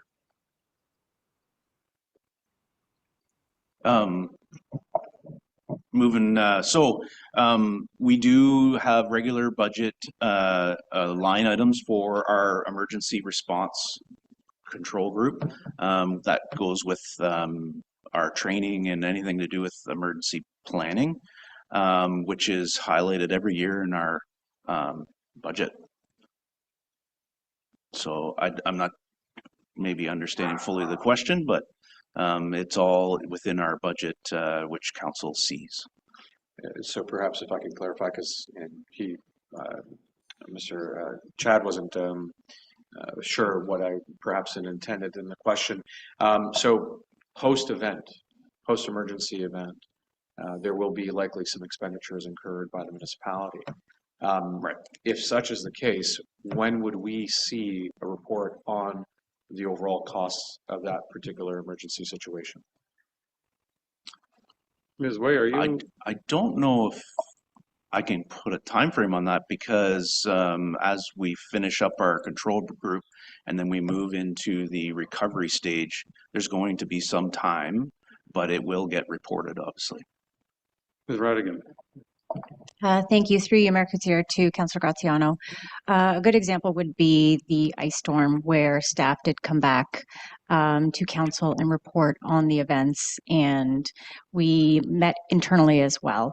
We did have some internal costs, which were reported as part of that report that did come to council, but we also were able to seek provincial funding to mitigate some of those costs as well. So that has come to council, but I do believe every situation will depend on the length of the emergency and if there are any expenses related to it. Not all emergencies have had expenses related to it.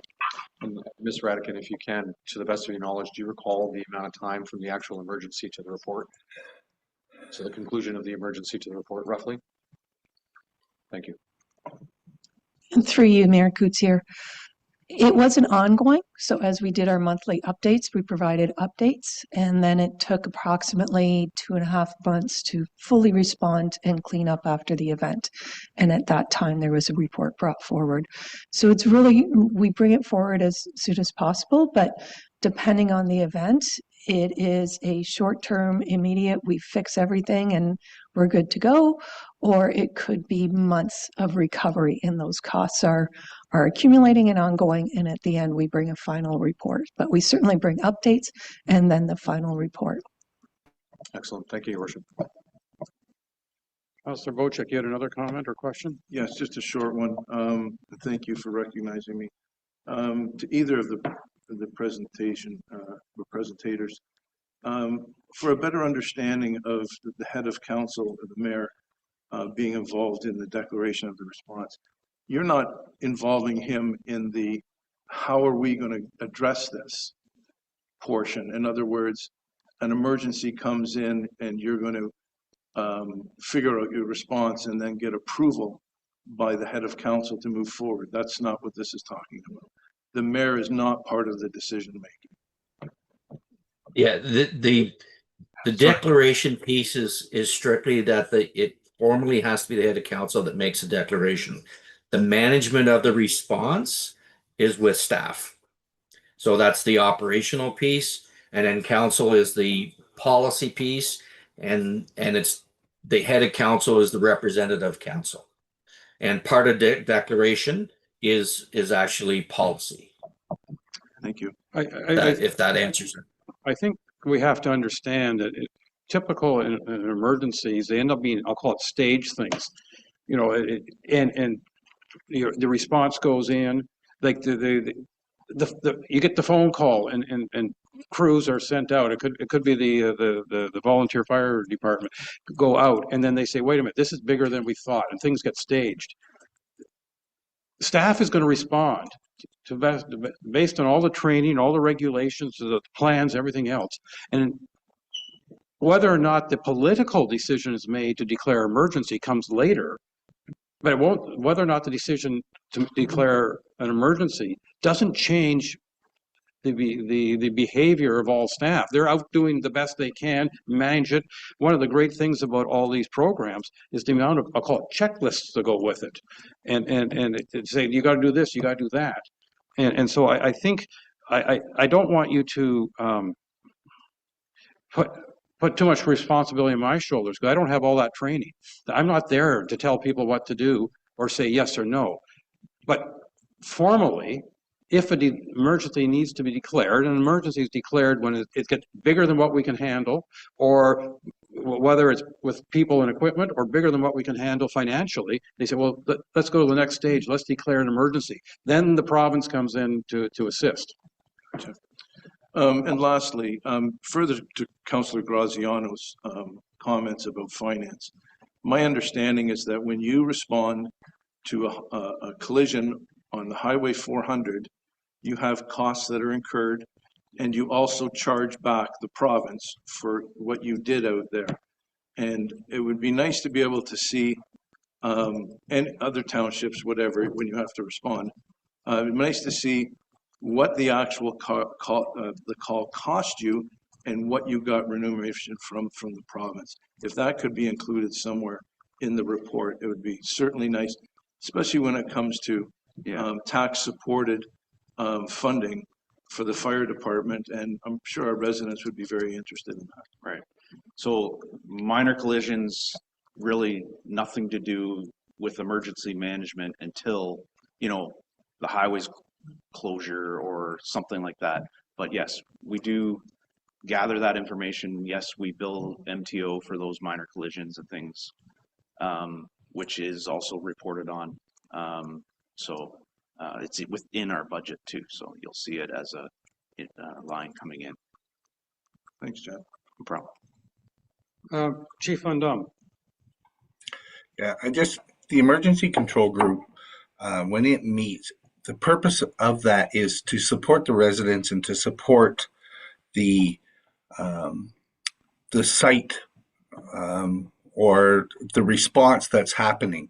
So, for example, moving forward, if a tornado comes through and hits an area, the response itself is going to be up to Chad. Chad has to make those decisions on what his staff is going to do and what he does is he comes back to the control group and says, I need more resources, or I need this. And that's where that control group then will assist to get it, maintaining documentation and moving forward. So that's the piece where the council is going to get involved when there's a big funding concern that how are we going to be able to pay for this? That's when the mayor will brief the members of council and start to work towards getting some of those issues.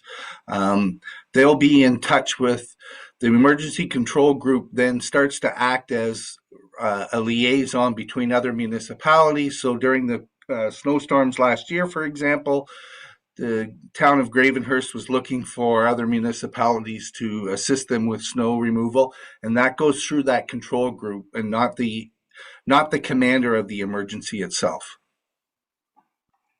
Thank you. Councillor Graziano. Thank you. Well, yeah, one additional question, and I think it's kind of on the back of two comments made today. One most recently with Mr. Van Dam as well as the mayor. And my question is really around confirming how the plan assures a clear separation between council's policy role and staff's operational role. So does the plan, specifically this report, identify that clear separation? And while keeping us appropriately informed during an emergency. So where can council support these particular situations based on our policy mandate? And is this articulated in the report today? Thank you. Through your worship. So the plan has very defined roles and responsibilities based on the provincial emergency management system. So if you look at those roles and responsibilities, so you see it head of council, there's 3 very distinct roles. Then there's operations, there's the EOC commander, communications, etc. So number 1, the roles in the plan separate what's operational and policy. And then your second question is about ensuring how council gets informed or anything similar like that. It's up to the communications group to make sure that they've built templates, they've built policies that go forward, say, when we have this, this is what we do with this. When we have this, this is what we do with this. And they are to support the mayor or the head of council as well, and to support council. So the plan clearly lays that out. And then there's internal plans or policies within each of the work groups, if that helps. And one subsequent question on that to staff. Do we have a current communications policy that supports this? Do we happen to know if they are comms policy, or do we have a policy? I think we have general guidelines for communications, but do we have a policy around that as Mr. Gervais has articulated? So currently our communication staff has been putting templates together so if we need an evacuation's being done, the communications plan is already, they have templates that are already ready to move out to the citizens and get that out to you so that the same message is being sent out at the same time. Yeah, if I can make a general recommendation that perhaps that policy come before council so we can review it and understand what our role is in this all. Thank you so much. All right. I think we should be clear that this policy, this particular plan that we're about to approve is one that's basically mandated by the province and constructed and designed by the province. And so that, it includes not only an outline, but quite a detailed outline as to what should be happening in different times and how we get through with it. I'm going to read the motion.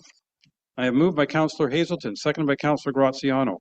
Be it resolved that Council received the 2025 Emergency Response Plan as presented, and that Council approved the 2025 Emergency Response Plan in accordance with the Emergency Management and Civil Protection Act, and that Council authorized the Mayor and Clerk to execute any necessary bylaw or administrative actions required to give effect to this approval, and that the bylaw adopting the Emergency Management Plan be brought forward. All those in favor? I have enough hands to say that is carried. Thank you. All right, I'm going to suggest we take a 10-minute break and then come back to some more staff reports.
structure. The application does not qualify for relief based on Section 357 of the Municipal Act, as it does not meet the classifications outlined for tax relief. Staff also recommend that Council deny the applications made under Section 357 for the taxations year 2021 through to 2024, as the application was not completed on or before the last day of February of the year following the taxation years being applied for. In addition, staff are requesting Council to delegate authority to adjust property taxes under Sections 357, 358, and 359 of the Act to the Director of Finance. Thank you, and I'd be happy to answer any of your questions. Thank you very much. Council, any questions or comments? Councillor Graziano, please. Thank you, Your Worship. And I think my comments are going to more focus on the delegation request. My understanding, based on what I've read, is that Council will no longer hear applications, that we would no longer weigh the evidence. Perhaps we would no longer be able to issue any reasons or justifications, and that we would only re-enter in the equation if in the event that an applicant appeals to the ARB or Council later revokes the delegation. Is that correct? So we're essentially delegating 100%. And I guess my first question then is, Mr. Ratican, if perhaps you can clarify whether Council or whether, staff considered any limits or conditions on this particular delegation request for sections 357, 358, and 359, such as thresholds, categories of application, or periodic review before recommending a full and ongoing delegation of this authority. So were any of those considered? And if so, why were they not suggested? Thank you. Through you, Mayor Cousier, to Councillor Graziano. This is something that staff is requesting, but ultimately municipalities do it various ways. We can delegate to staff, and we would still have conversations with property owners. The majority of relief for taxes are very straightforward. It's usually for damage due to fires or floods. The ones that I would say become more difficult are applications required for tax relief for extreme poverty situations. And that's something that we would work with MPAC with. In the past, it was MPAC that was delegated the authority to make that decision, and it would come back to Council. But staff are recommending it just to be consistent, clean up the process in terms of what's been already taking place in the past, I believe, and bring delegated authority to Council for approval. If Council wishes for it to come back on an annual basis as a report, that's not a problem at all. Staff are happy to oblige to that as well. So if I may, as a subsequent question to that, if you were going to recommend a way to strike a balance between Council's input and participation in this rather than the full-on delegation, how would you structure that?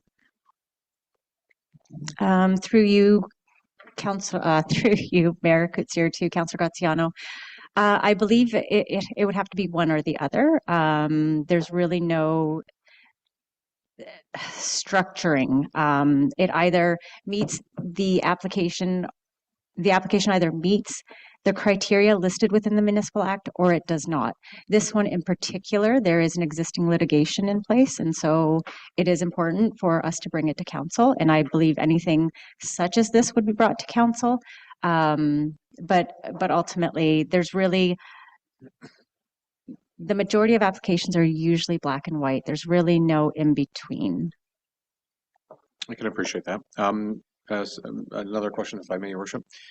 Given the decision under Section 357 to 359 are quasi-judicial, involved hearings and discretion, can staff explain how procedural consistency and impartiality are ensured over time when both the hearing and decision-making functions are delegated to a single officer?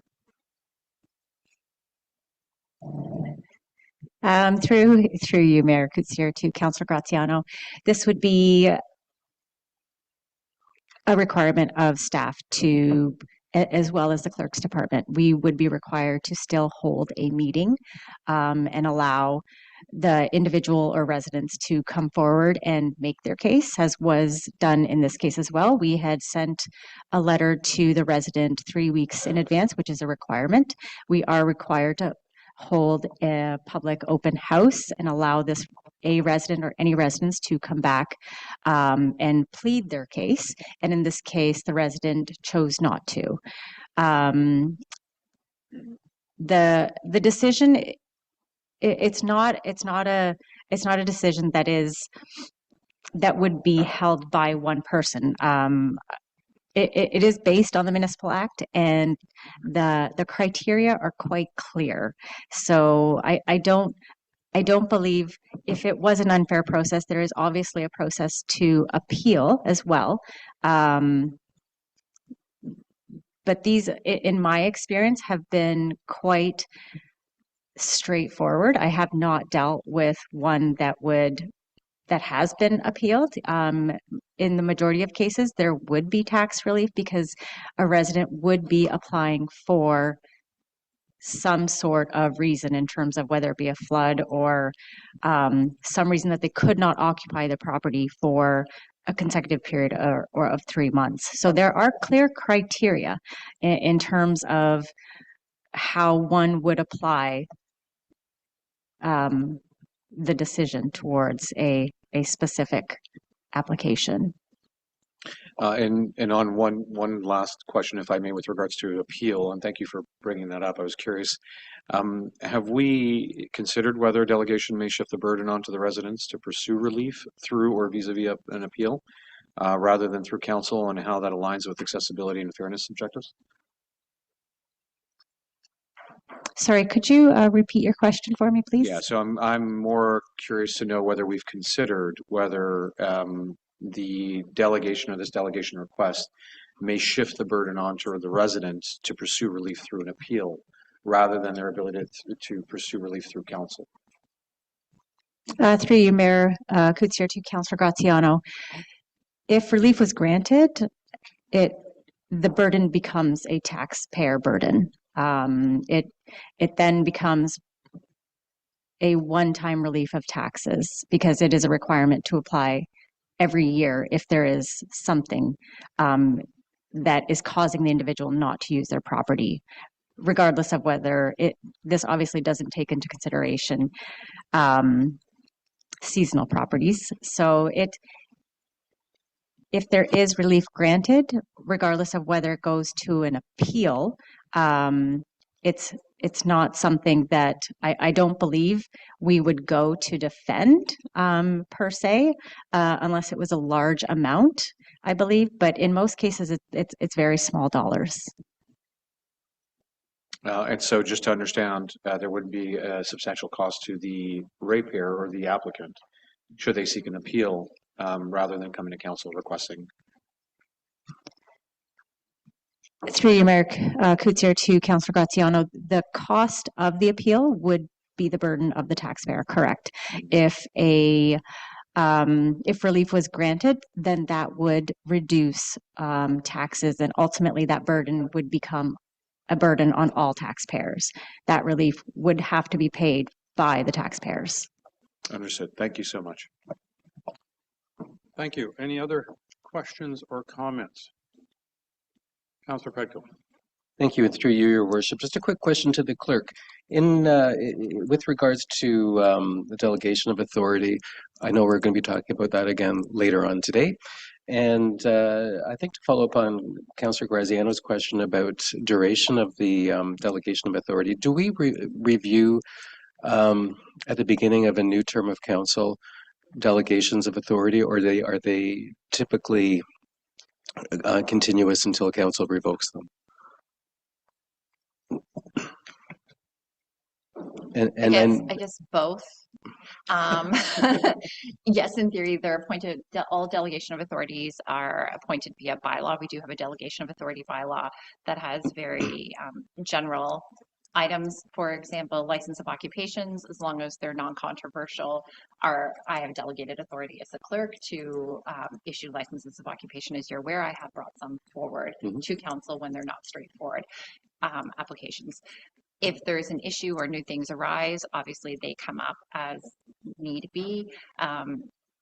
Our delegation of authority bylaw has not been reviewed in a few years, so I think it would be pertinent for the next term of council to review it at this point. Sure. In the year, I don't know if that would be beneficial. No, I think as a yeah. thing that you would do at the beginning of council. Yeah. Okay, thank you. And I don't really have too many comments on the other part of this report. I understand Finance's reluctance to act unilaterally on this matter, given the sensitivity of the other actions taking place. And I will just leave it at that for now. Thank you. Thank you. My only comment, or one of my comments on this is, Director Radigan gave us the example. Somebody has a fire and they can't live there for 6 months until the replacement accommodations are being created, or whatever. You know, and to me, it makes perfect sense under those circumstances, and I don't think anybody would debate it that they can't occupy the property. And I'm sure their insurance company has probably made the application, if not the individual. And I don't think council has to get involved in all those. And I say, if there's some poverty situation, I'd rather keep that as quiet as possible to save embarrassment. Because if something's longer term, well, then you're going to impact and saying, impact, my assessment is wrong. And so I have no issue with what's with the recommended motion, and see no other hands, I am going to read it. Your Worship, if I may request a registered vote. Thank you. Moved by Councillor Graziano, seconded by Councillor Jarvis. Be it resolved that the report from the Director of Finance regarding tax adjustments under Section 357, 358, 359 of the Municipal Act 2001 and delegation of authority be received, and that the application received for 6184 Go Home Lake Shore located in the Township of Georgian Bay be denied, and that Council's authority pursuant to Section 357, 358, 359 of the Municipal Act 2001 be delegated to the Director of Finance as authorized under Section 23.2 of the Municipal Act 2001, and that a bylaw be brought forward delegating Council's authority under Sections 357, 358, 359 of the Municipal Act 2001 as attached to this report. All those in favor? Point of order, if I may, Your Worship. May I request that the two get separated out? So the application for Georgian Bay Shore be considered separate to the request for delegated authority, because I don't think the two are related in any way. Yeah, I think that can be done.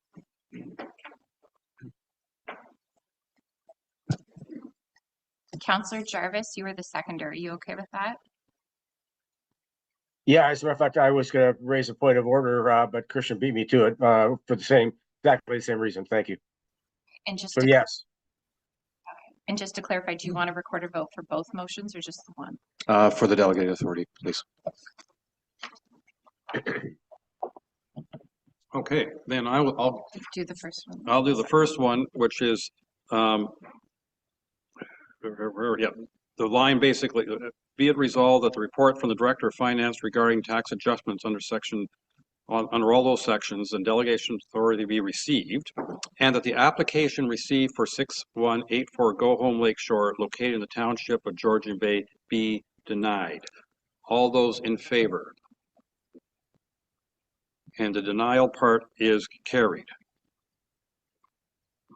And then the second part is that Council's authority pursuant to those sections of the Municipal Act be delegated to the Director of Finance as authorized under Section 23.2 of the Act, and that a bylaw be brought forward delegating Council's authority. That section, I'll let Clerk Way. You had your opportunity earlier, but yes, you know. Well, thank you. I'd like to ask a question of our clerk, or sorry, our Director of Finance. Do you need this delegation to be able to address the 6184 Go Home Lake Shore matter? Thank you. Let the record show Councillor Graziano has requested a recorded vote. Councillor Graziano, how do you vote? No. Councillor Hazelton, how do you vote? No. Councillor Jarvis, how do you vote? Yes. Councillor Pretko, how do you vote? No. Councillor Bocek, how do you vote? No. Councillor Cooper, how do you vote? No. Mayor Kutsir, how do you vote? Yes. Let the record show the motion is defeated 2-5. All right, thank you. Next report, municipal grant policy. Good morning, Yes, Mayor like- Kutsier and members of council. Based on feedback received at the December 2nd, 2025 Committee of the Whole meeting, staff have reviewed and refined the hybrid weighted distribution model option 1 for the small grants program. The revised approach maintains a simple, transparent, and equitable scoring framework while addressing council's concerns related to program length, community impact, financial need, and the grant amount flexibility.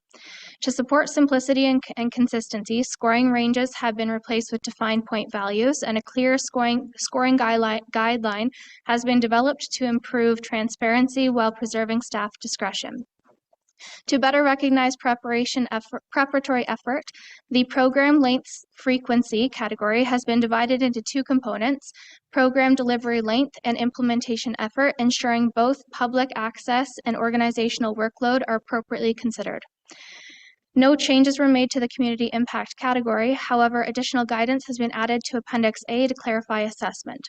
The financial need criteria has also been strengthened by requiring applicants to provide program budgets, fundraising efforts, and identified funding gaps, ensuring funding is directed to organizations with demonstrated needs.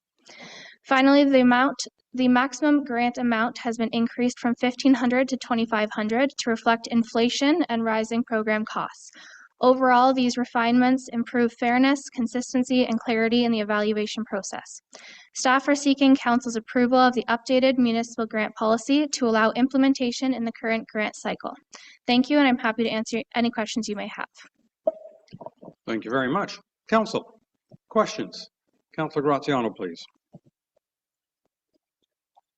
Sorry, Councillor Pretko's your second, so yours and I went up at the same time. I have a few questions.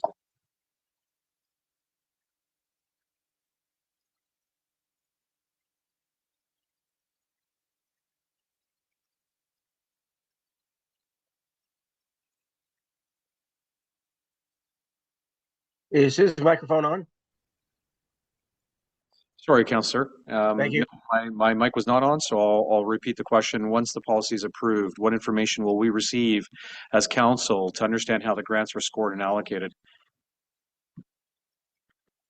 Thank you, Mayor Kutsier, and through you to Councillor Graziano. So staff does not finalize the numbers that are provided until it's gone through a report to council, in which we would share the actual score numbers, but that's the only information that we would be able to share with council. That's brilliant, and I appreciate that. So that then leads to my next question, which is how can we make sure that that scoring is aligned based on our being council's community mission statement over the next X amount of time? Because we do have commitments to community members. We want to see our communities flourish, and how do we make sure that that scoring matrix doesn't bias something that's not important to us? Thank you, through you, Mayor Kutsier. By approving the policy that you have in place today, this policy aligns with council's strategic priorities, and staff ensures that we follow that direction of council, and this policy as well as the guidelines included is what staff would be utilizing. So having more than one individual that would be scoring to eliminate any biased decisions would allow for the transparency and ensuring that we're following council's direction. And I have one last question, if I may, Your Worship. Thank you.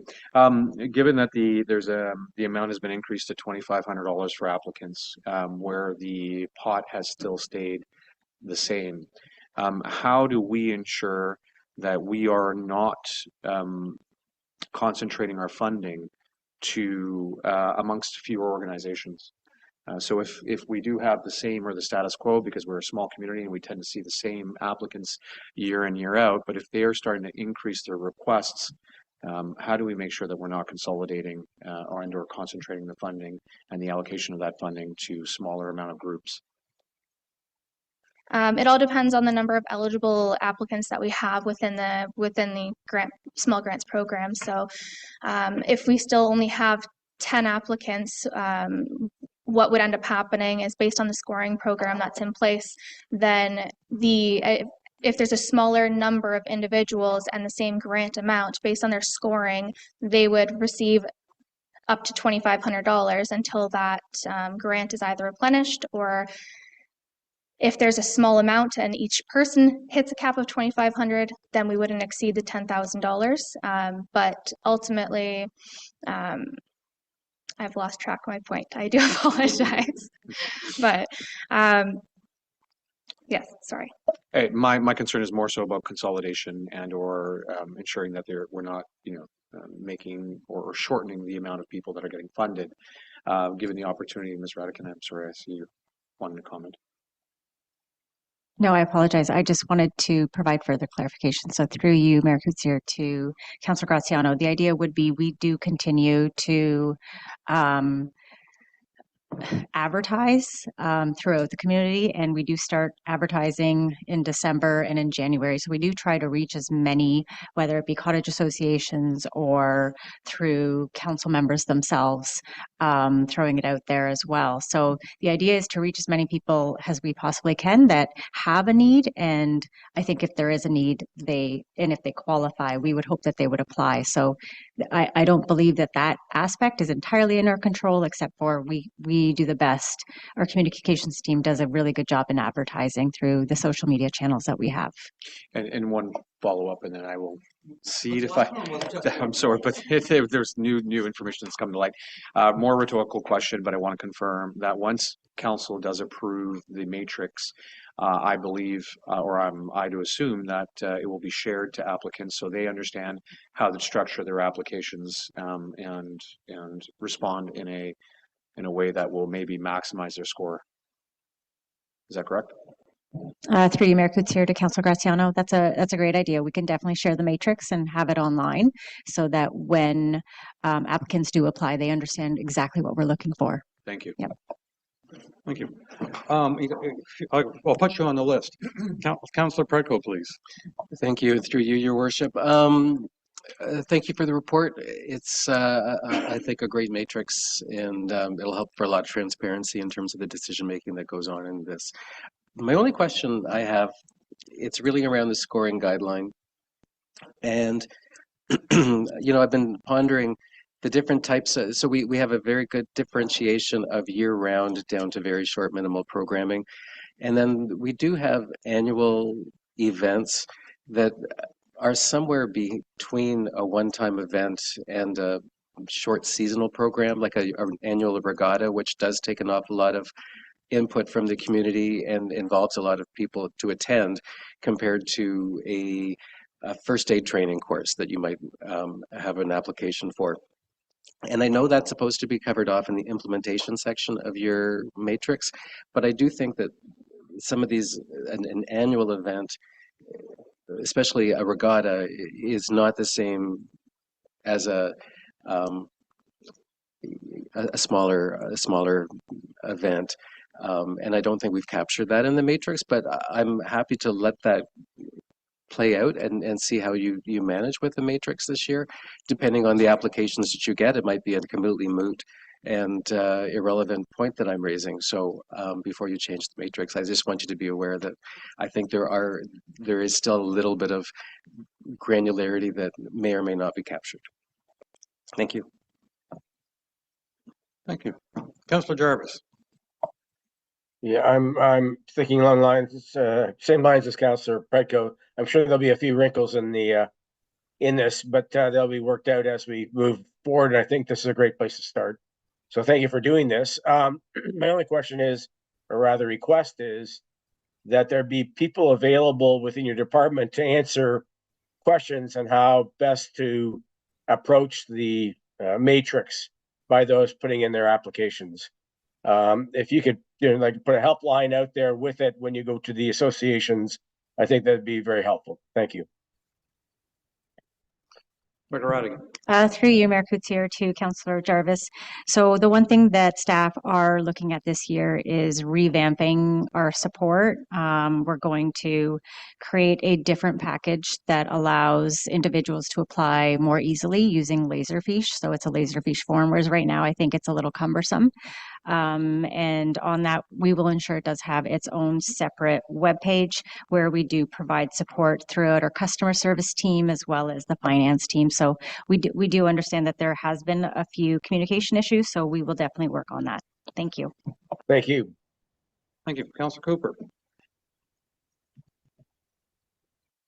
Thank you, Mayor. Just a couple of comments. We've had some comments about sort of the measuring the magnitude of an event and so forth, and I just would like to, point out that there are small events, I guess. I don't know what that means exactly, but low attendance or limited attendance, I guess, is really where you're going with that, or limited participants, because there's different ways. A regatta, for example, has participants that might be 50, but there might be 250 people attending. So there's all that is a magnitude issue that needs to be considered. And, some regattas have that many, some may have a quarter of that, or some may have double that. So I think that's important to note. Also that some of our communities have recreation programs, which are quite the duration. I think you've noted here, but duration is pretty significant in some cases where there's a program I know of that lasts 8 weeks for a number of, sometimes up to 100 kids. So that's a big program, costs $40,000. So that's another magnitude issue that needs to be maybe considered a little bit. But I guess, the only other thing that I want to say about this program is that we need to think about making sure that we have all those things there. And then when we contact people in our communities, January and February, there's an expression, the cat's away and the mice will play. And I know that's not what we're doing here, but basically our seasonal residents are not paying attention until May, June, July, August, and September. That's just the reality. That's 83% of our population, and probably it's at least that percentage of the activities that we're talking about in this program. So I know you want to get the applications out, and I see no reason maybe you shouldn't do it in January, February, other than maybe also follow it up again later in the season when people are paying attention. So just a couple of suggestions. Thank you. Councillor Jarvis, you want to have an additional comment? Yeah, I apologize for coming back on, but I couldn't help but react to Councillor Cooper's comments there. And I know that our Cottage Association is already on top of this. And I suspect that people using usual budgeting formulas will be working on their programming for the summer already. So I don't see an issue with that. I like the idea, though, that a reminder go out. But I would wager that many of the associations are already looking at their summer programming now. Thank you. Thank you. And I will also suggest to you that there are quite a few seasonal residents who are clearly paying attention based on the phone calls and emails I get. I'm sure it's not all of them, but then again, there's a lot of seasonal residents don't pay any attention to anything we do year round. So, I mean, it's a balancing act. Not seeing any other hands or comments. I just, no matter what matrix you create, no matter what criteria, it won't be perfect. It's impossible because every application will be different with this, that, and the other. So let's see how it plays out, as I think Councillor Predko was saying, and we may end up refining it as we go along, because there's no such thing as a perfect measure.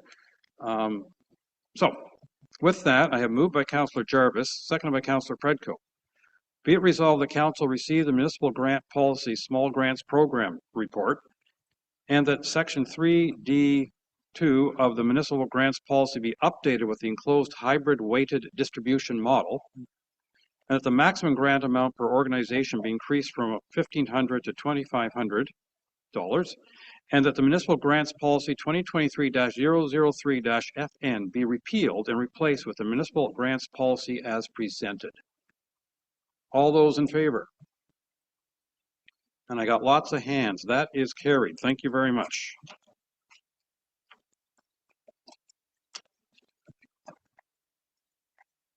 Facility maintenance needs. Ms. Engel.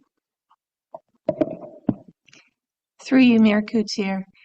In late 2025, emergency repairs were required due to unforeseen conditions. As you will see through other reports, today we are working towards data-driven planning through inspections and preventative maintenance to avoid emergency repairs. With aging infrastructure, this will always be a challenge, but we can work towards reducing these type of expenses. The first one we were challenged with was additional water level drops in Georgian Bay in the fall resulted in anchors failing and a portion of the dock resting on rocks in the Honey Harbor. The ramp was already at its limit and became unsafe. To prevent significant damage from snow load and to ensure safety of users, the existing ramp was removed and the dock moved off the rocks and stabilized with temporary anchors. We will be fabricating a new ramp, and that again will be additional funding that is not in budget at this time. Other emergency repairs due to general maintenance, lack of general maintenance and required inspections. Similar to purchasing a car, much of our infrastructure comes with standards for inspections and preventative maintenance. Many of these requirements were not incorporated into our facility maintenance program, which is not unusual, but a number of municipalities are playing catch up on these, including us. With the addition of Parks and Facilities Supervisor, work has been ongoing to identify these gaps in preventative maintenance programs. This and aging infrastructure has resulted in unbudgeted emergency repairs. The first unbudgeted emergency repair was sanitary lines from Baxter Ward Community Center. As the district was sourcing leaks from the water system, they identified algae bloom in the ditches around Baxter Ward Community Center, and part of the facility assessment also identified ongoing odors within the washroom. This required us bringing in a contractor to camera the lines, and in doing so, there was some non-standard joints which were corrected and replaced, and everything brought up to standards.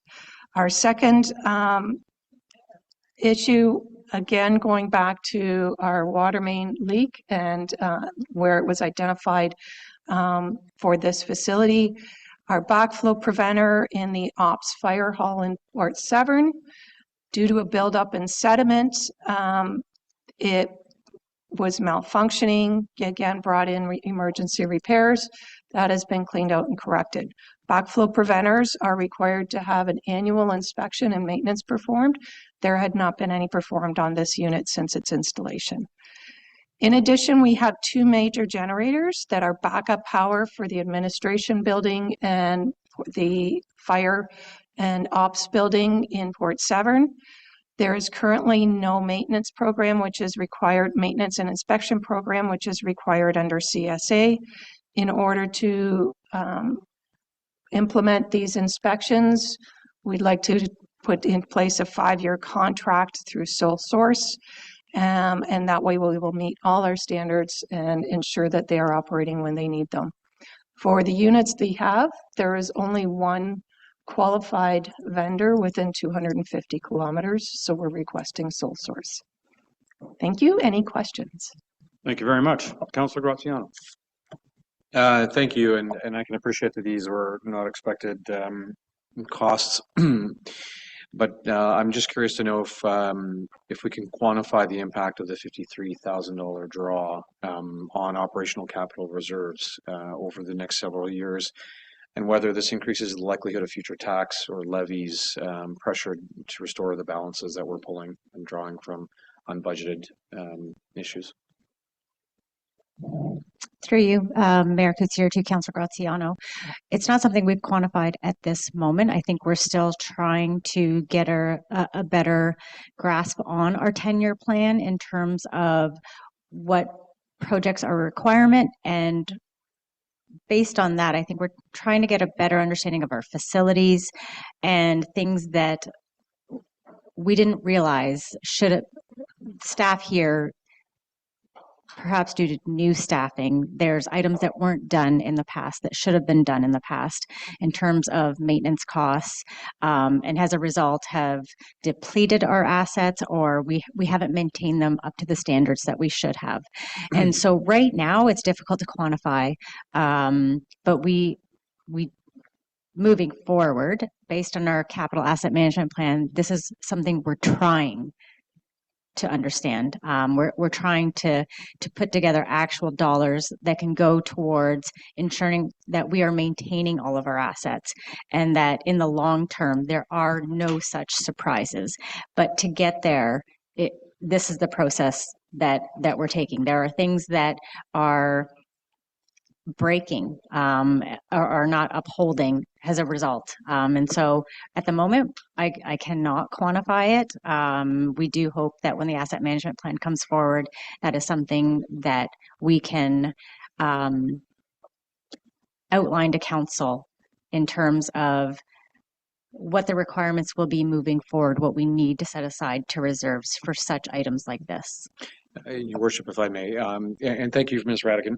So my concern is really the taxpayer absorbing higher costs due to reactive spending. And I understand, again, these were unforeseen issues arising, and as such, it is what it is. But two concerns that I have is how are we going to replenish? So what's our replenishment strategy for this cost based on what was passed in budget not a month ago, or 2 months ago rather? And then secondly, how do we proactively anticipate potential future issues arising whereby we have enough runway to be able to address them without that kind of reactive spending that requires a higher price tag, or that comes with a higher price tag? So, and I kind of heard you saying that staff is in the process of trying to figure this out, and I appreciate that, so that's fantastic. But with regards to the current spend, how are we looking at replenishing? And will council see some kind of future, piggy bank for emergency funds that we can address, and or at least the laundry list of what we need to address, because it could fail sooner rather than later. Thank you. Through you, Mayor Kutsier. As an example, the 2 generators I'm asking to sole source inspections. We have 1 generator that's approximately 2 years old. We will begin the preventative maintenance, and that will extend the life of that generator. The second generator is 20 years. The average life cycle is 20 to 40 years. It has had no preventative maintenance. So we are not going to come near the 40-year life cycle. So as you'll see from my next report, the facility assessment, we are looking at these and implementing preventative maintenance programs to extend the life of the assets that we have as much as possible, and hopefully we'll see that balance out a little bit of the emergency costs. Councillor Predko. Thank you. Through you, Mayor. Questions to, I guess, either our Director of Finance or for our Director of Operations, depending on how you view the question. I'm really just a little bit confused about where the money for the generator maintenance program is coming from. We have $29,000 plus HTT. But I'm not sure if that, what is currently for year 1 in 2026 coming out of the budget, and is that coming out of operating funds, and which reserve will be, or which project will be impacted by that? Through you, Mayor Kutsier. It is coming out of operating funds. The last 3 years, we've implemented annual ESA inspections twice a year. We're only required to do that once a year. And while we had a number of deficiencies initially, we've seen them drop significantly because we are staying on top of them. So I'm looking at, within my operating budget, a reduction in ESA in costs, which will cover the generator costs. Okay. Thank you. And that's the 1/5 of the $30,000, basically. Okay, thank you. Thank you. Councillor Jarvis. Yes, and thank you for the report. It bears out some obvious deficiencies in past projects that have obviously nothing to do with you, Mara. So I'm very happy to see this moving forward, and the asset management plan obviously will help augment it. I was very surprised to see that there was a dock issue, the Port of Honey Harbor. At the time that proposal came before us, it was a significant outlay by the municipality. Of course, there was funding coming in with formal grants, but one would have thought, having seen the highs and lows recently in the Georgian Bay prior to those docks going in, that there would have been accommodation made, and this situation wouldn't be on us now. I'm very, very upset about that. But I suspect now that we've seen this, and with you in place, Mara, we will be seeing any new projects coming forward with that they will also include ongoing maintenance and inspections as part of the program of their installation. So again, just a comment and thank you. Thank you. Yeah, I'm basically going to second some of what I just heard from Councillor Jarvis. I think it's terrific that the preventive maintenance and the ongoing inspections of all our assets, it's extremely important so that we can, as you say, extend the life of these assets and get overall better value for our tax dollar, even though in the short run it doesn't quite look like that. I have moved by Councillor Predko. Oh, Councillor Bocek. Thank you, and through you, Mayor, just a question, Tamara. Being the fact that we have a certified diesel mechanic on staff, and perhaps he's not busy 100% of his time, is there something that would stop him from doing the general maintenance and oil changes, filter changes, things like that would help with the cost involved? Or do they need to be certified? The shake of the head tells me what's going on there. They do need to be certified. Okay. That's all. Thank you. Yes, through you, Mayor Coetzee. We do have other generators for other facilities that, yes, we are leveraging our mechanic to perform semi-annual inspections on those. And we've now added those to an inspection cycle. But these units are much more complex and above his pay grade, so to speak. Thank you. Moved by Councillor Predko, seconded by Councillor Cooper. Be it resolved that Council approve funding emergency repairs from operations capital reserves not to exceed $53,500 plus HST, and the Council approves sole sourcing a 5-year preventative maintenance contract for generators to Total Power at a cumulative cost of $29,049.06 plus HST over 5 years. And that Council directs staff to continue developing and implementing inspection and preventive maintenance programs to reduce future emergency repairs. All those in favor? And that is approved by all of us. Facility conditions assessment results. It's probably a good follow-up to the one we just had.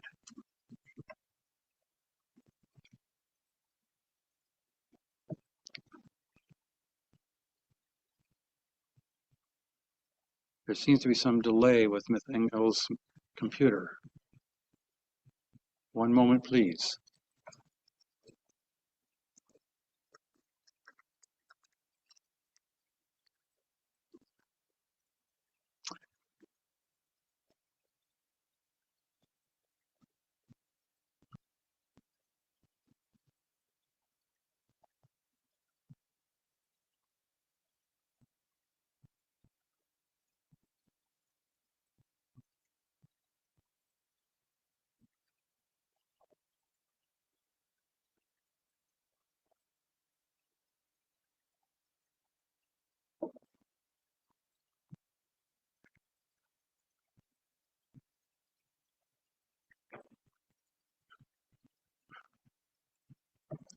We seem to be going back and forth here.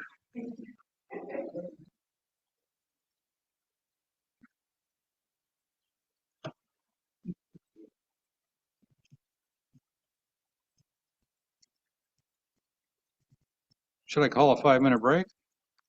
Okay, 5-minute break.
So we're now ready to roll.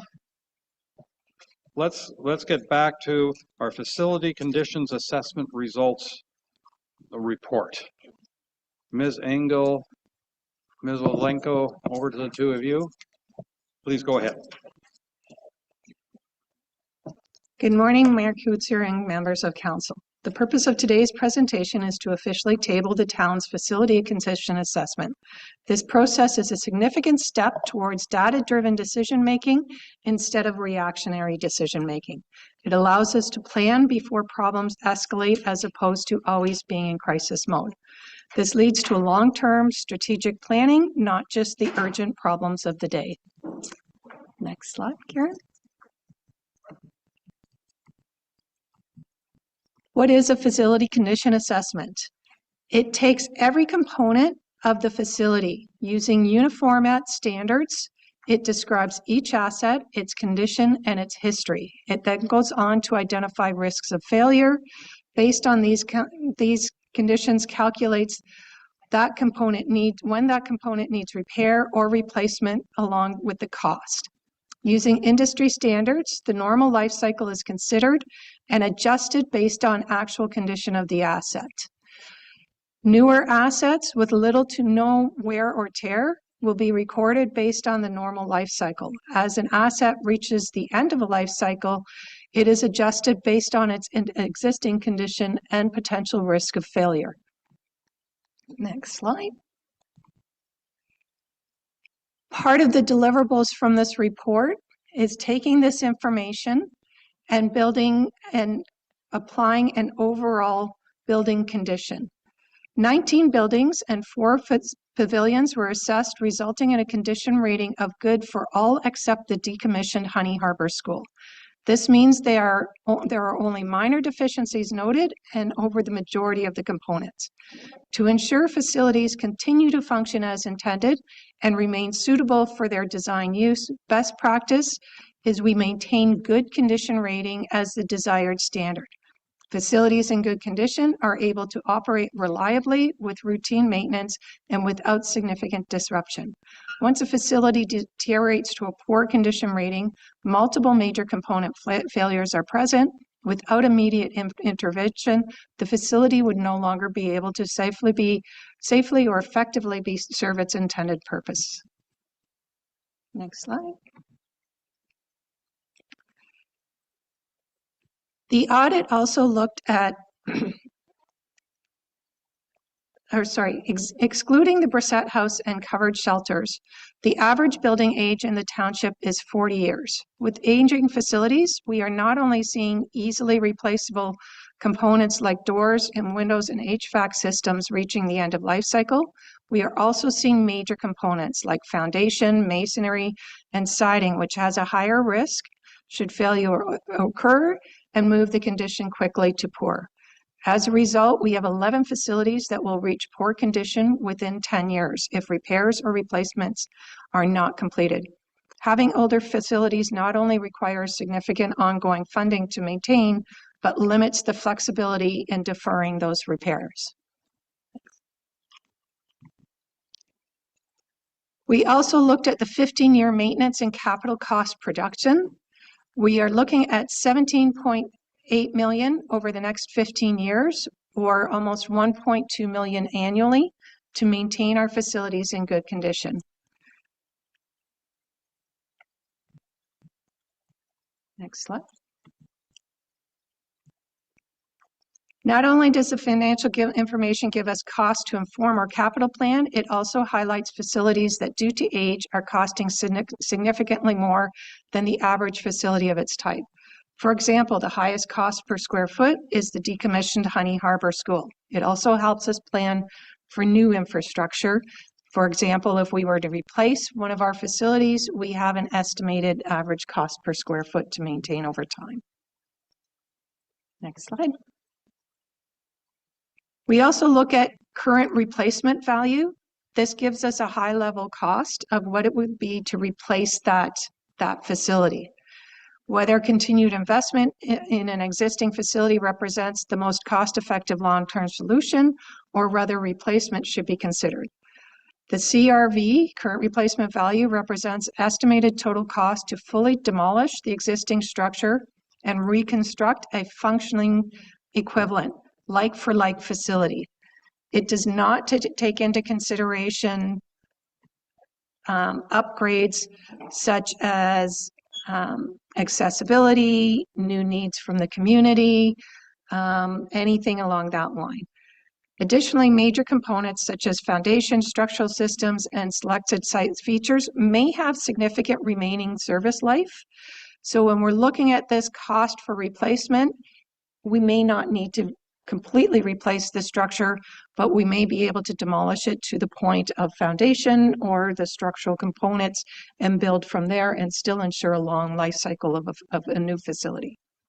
Next slide.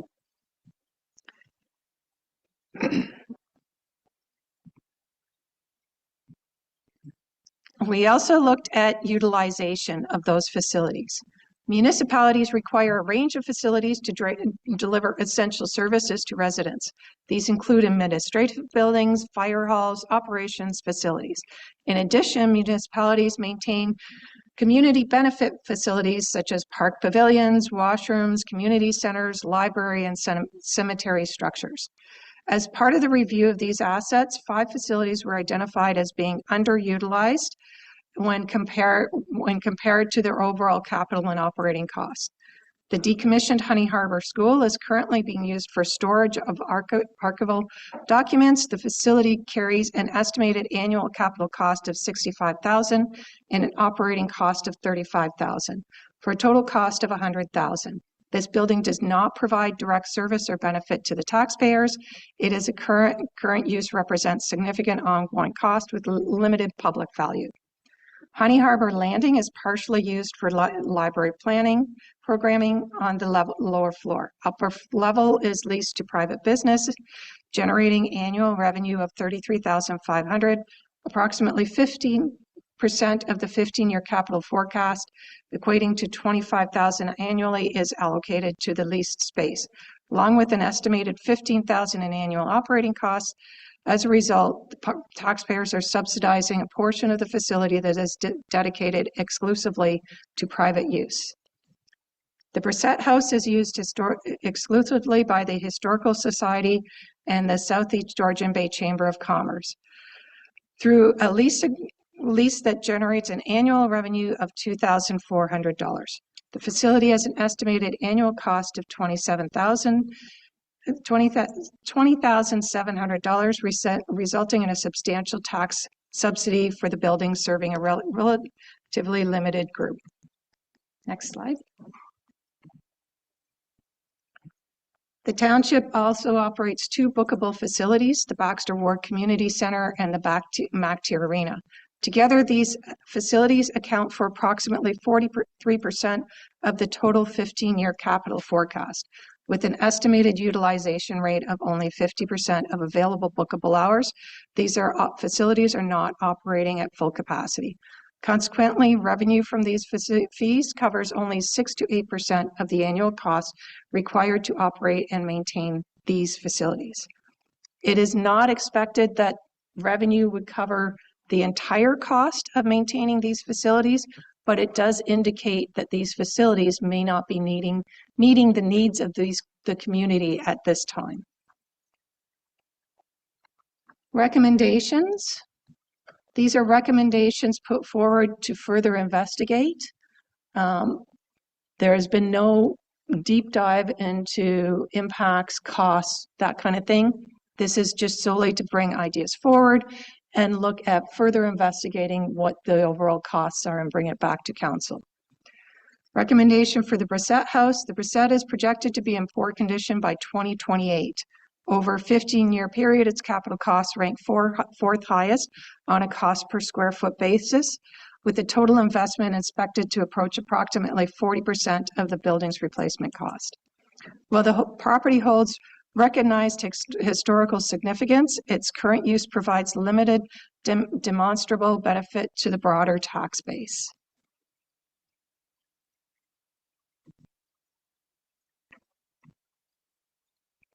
Staff is recommending that the building be donated to SegBay This is investigate donating the building to Seg Bay and or the Historical Society for a nominal fee, with the land lease allowing continued occupancy for as long as the building remains on site.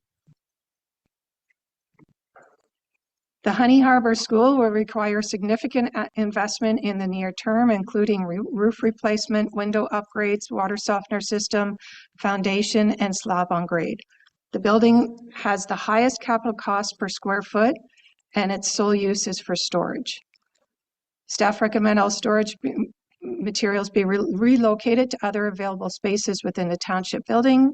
The building be declared, either the property be declared surplus and sold or be repurposed. Baxter Ward Community Center is in good overall condition with long-term capital investment estimated at less than 11% of the replacement cost. However, the full facility is not fully utilized. Increased programming presents an opportunity to improve usage, and this will partly be addressed through the recreational coordinator position approved in 2026. We're also considering transferring the library for establishment of a Port 7 branch, utilizing the rooms that have a few bookings. It enables expansion of the library programming, improved service delivery, and this will also attract more residents to the site, which will in turn increase utilization of both the library and the recreational programs. Honey Harbor Landing. The Honey Harbor Landing is only partially utilized for community benefit, with the remaining space leased to a private business. Reclaiming this space presents an opportunity to consolidate facilities and increase public use. It can provide storage to Honey Harbor School, to the old material in the old Honey Harbor School, accommodate community meetings as we look at the building as a whole, and establish a community center presence in Honey Harbor with capacity for expanded programming as the community grows. MacTier Arena. Due to the age of the MacTier Arena, significant ongoing and capital and operating investments are required. While user fees currently recover approximately 6% of these costs, utilization levels remain low, resulting in a substantial taxpayer subsidy for an underused facility. There is a demonstrated demand for a community center, but further analysis is needed to determine whether continued investment in the existing building meets the needs of the community.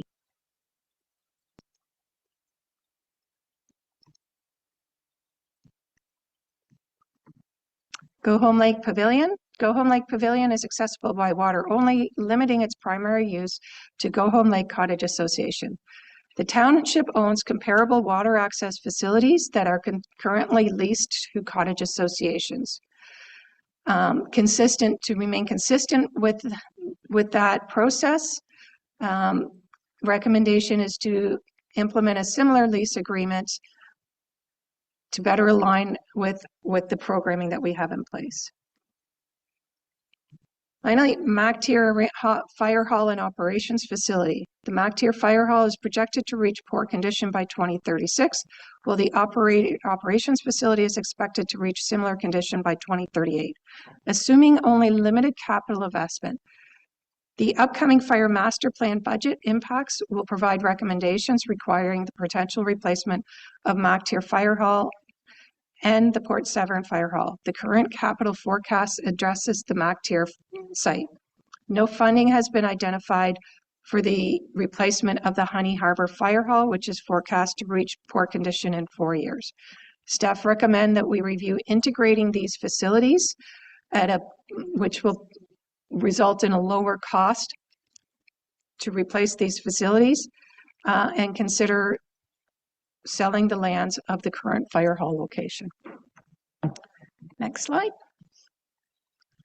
So in summary, by implementing those recommendations, the 15-year forecast goes from $17.8 million to $10 million with an annual savings of $468,000.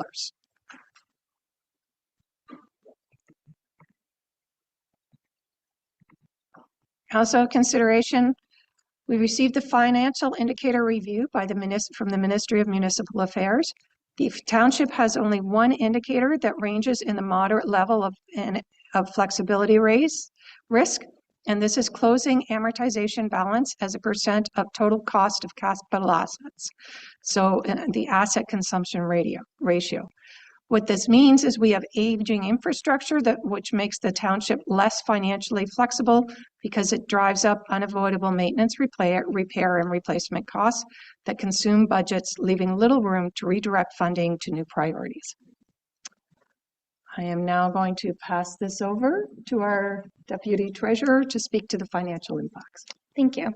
So I'm sure everyone's excited for the number side. So the 2026 approved 10-year capital plan includes a total of $19.4 million in gross expenditures within the facilities category.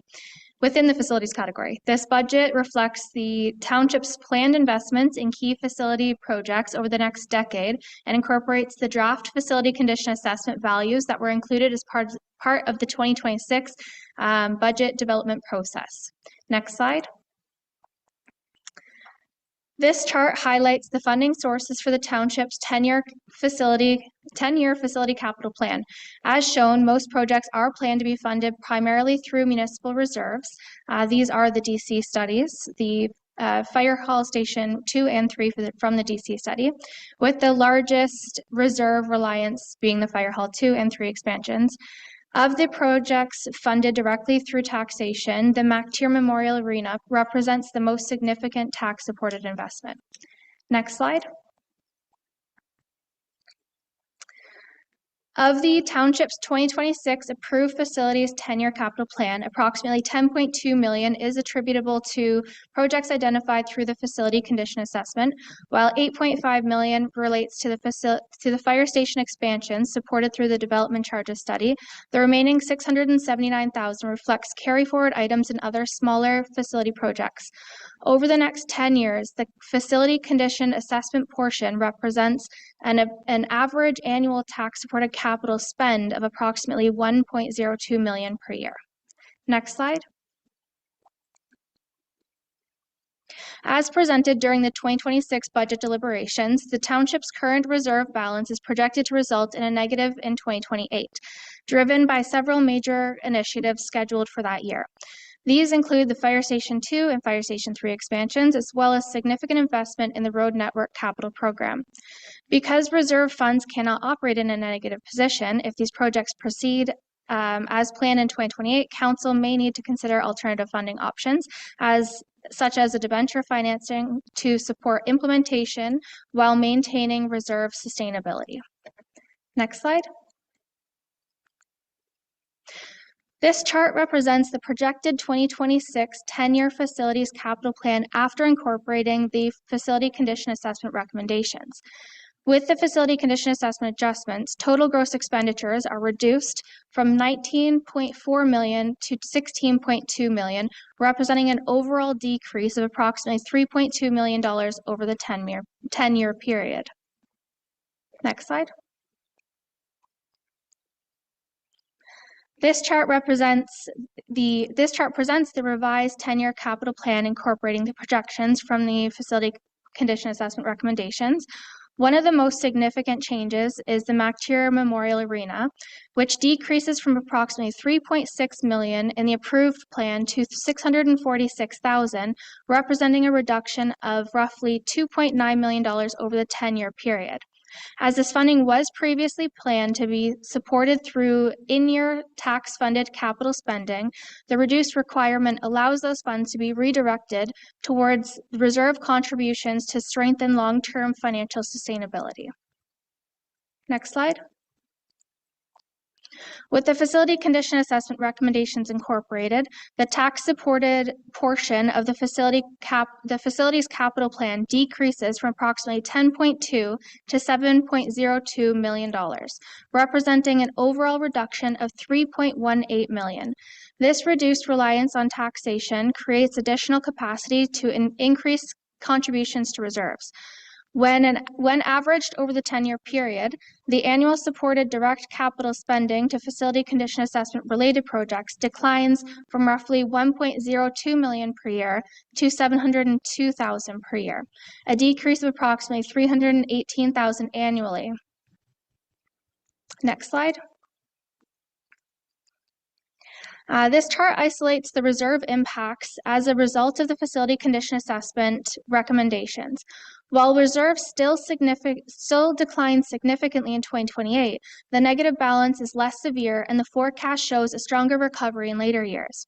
In the 10-year capital plan, the reserves do not return to a positive balance until 2034, whereas in the revised plan, the reserve returns to a positive balance in 2032 and a much healthier balance by 2035. This suggests that when focusing on a facility condition assessment related needs, the long-term reserve outcome improves compared to the broader approved capital plan. Next slide. This is quite a large table to take in, but this table summarizes the key changes to the approved 10-year facilities capital budget after incorporating the facility condition assessment recommendations. Overall, the facility condition assessment refinements result in a net reduction of approximately $3.2 million, decreasing the facilities capital project from $19.4 to $16.2 million. The most significant adjustment is the MacTier Arena, which accounts for the majority of the reduction, declining by roughly $2.9 million over the 10-year period. As a result of these reductions, the township's planned contributions to reserves between 2026 and 2030 increased by approximately $3.31 million, improving long-term reserve sustainability. This is reflected in the projected closing reserve balance in 2035, which improves by approximately $3.2 million, increasing from $3.5 million to $6.7 million. Overall, the facility condition assessment recommendations help to reduce tax-supported capital pressure while strengthening the township's reserve position over the planning horizon. Thank you, and we would be happy to answer any questions you may have. Thank you very much. There was a heck of a lot of work put into this, and I think some extremely valuable information.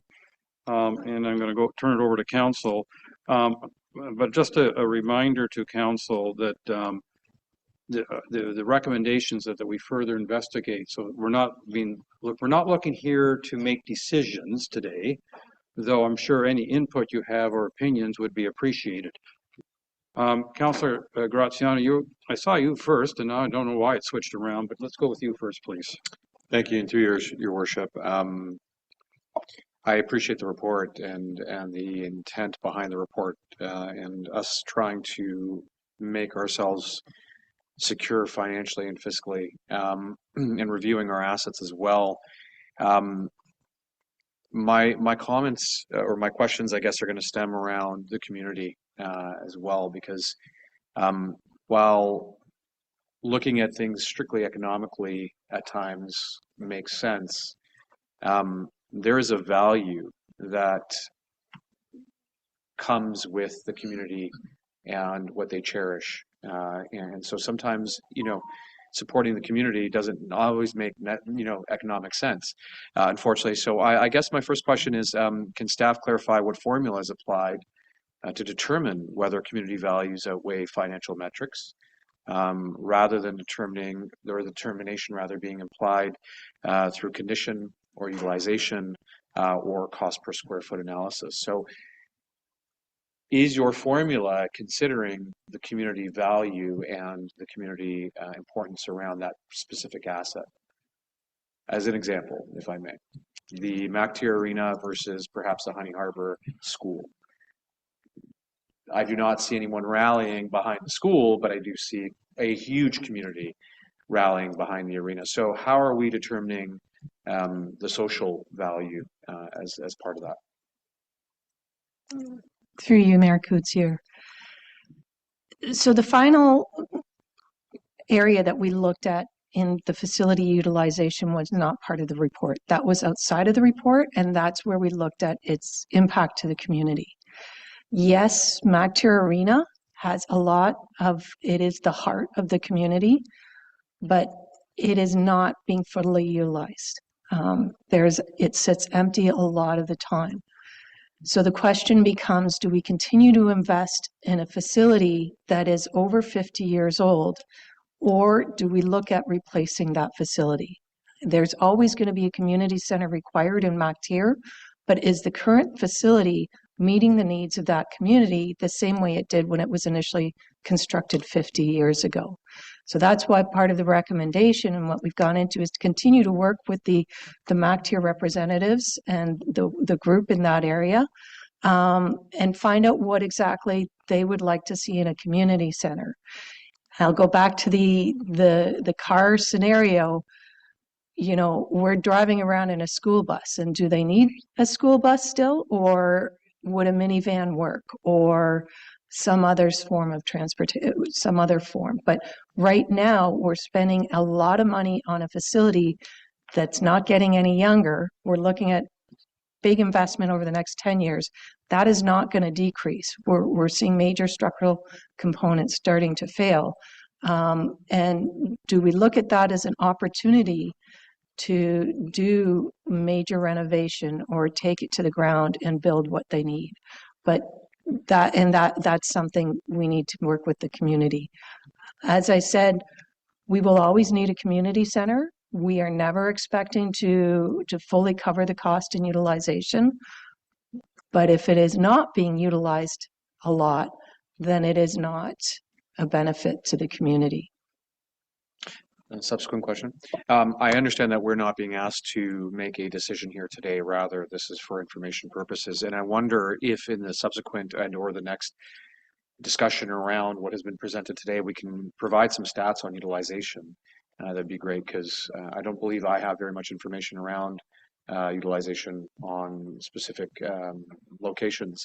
But then I look at a municipal historical home, and I say to myself, well, how's that utilized, and how are we going to determine utilization based on the value that a historical home has to this community? But and I look at and I draw reference to cities like Toronto that preserve their historical homes and have requirements around what can be done to historical facilities, specifically the facades and so on, and the preservation around the history that has predated the municipality, and what kind of determination around that can we determine based on overall perception and value to the community, and even to those that visit us, those transient visitors that visit us, versus utilization. So what I'm trying to get at here is, I think we can't as council, and it's my opinion that we cannot as council strictly make a decision based on utilization. Rather, we got to look at the bigger picture and consider the impacts it has to a community. One point that I want to bring to the attention of council is I actually had the opportunity to visit Gravenhurst on my way back from the District Muskoka Housing Task Force, and had a swim at the YMCA there. And in speaking with the YMCA staff, they had informed me that the municipality owns that facility, and that the YMCA is just a tenant of the facility, allowing them to run the programming, but the facility still stays as it is under the ownership of the municipality. So I'm wondering whether we've investigated those, not to say that we haven't, just kind of putting it out there in the ether. And then lastly, with regards to our age, I don't think I'm getting any younger, and I hope that my value increases with my wife as I get older. But joking aside, I know that perhaps economically it doesn't.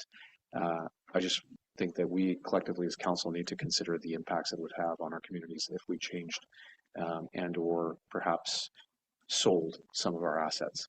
Thank you. Thank you. Councillor Bochek.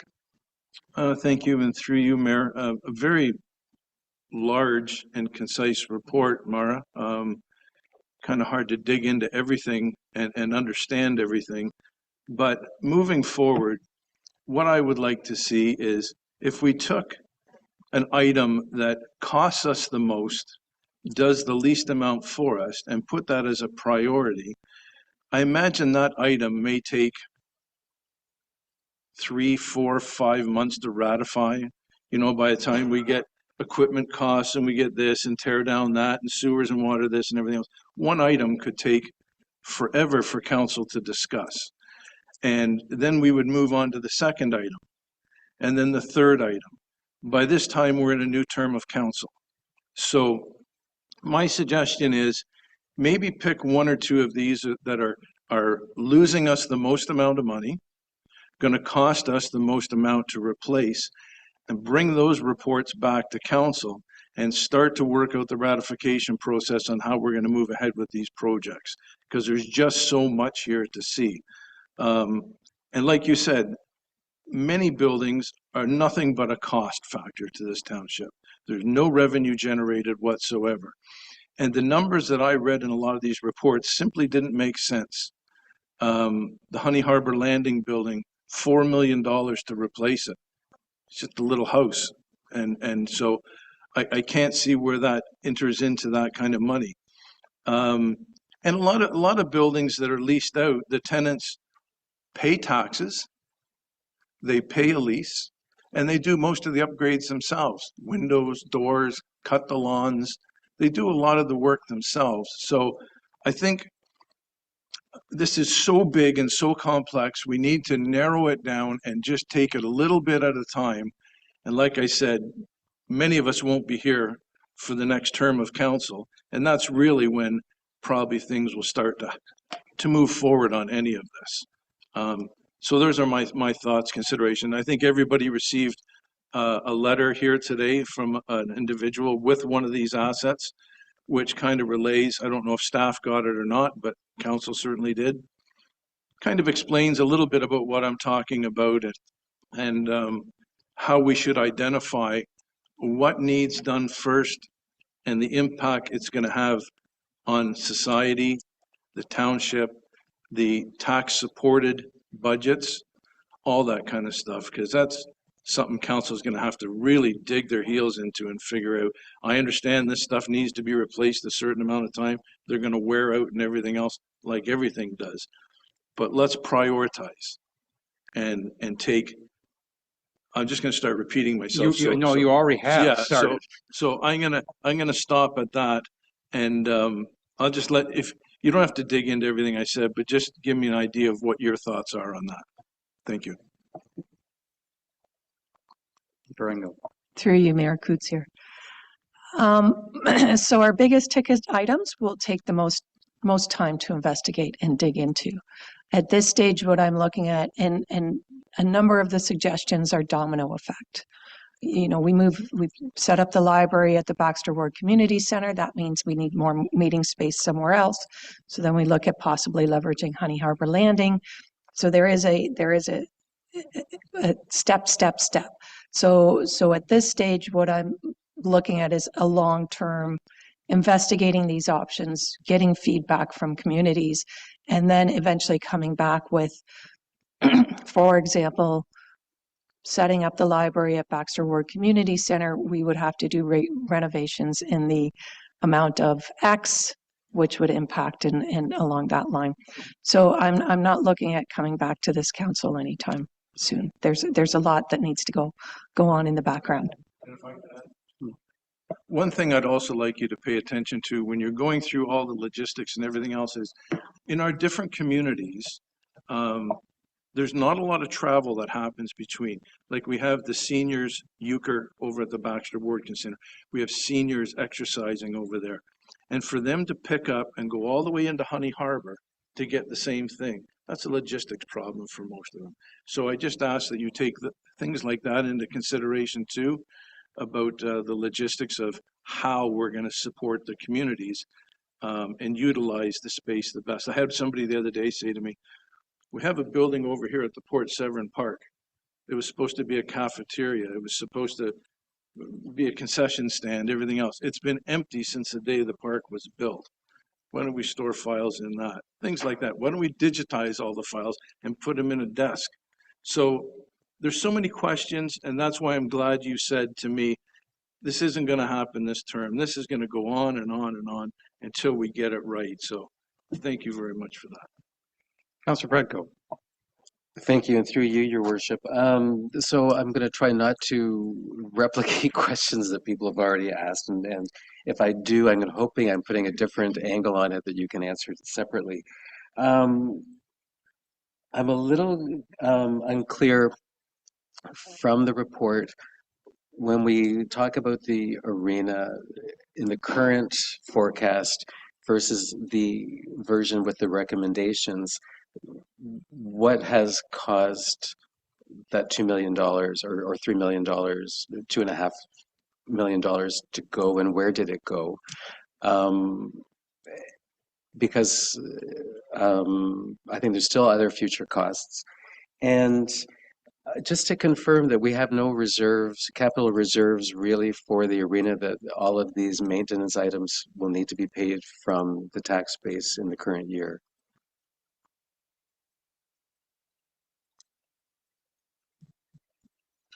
Through you, Mayor Coetzee. So the cost for the arena would be reduced if we reimagine that community center and reconstruct portions or from the foundation up. And that would take away those ongoing significant annual costs for replacing things like the roof and the siding and the masonry.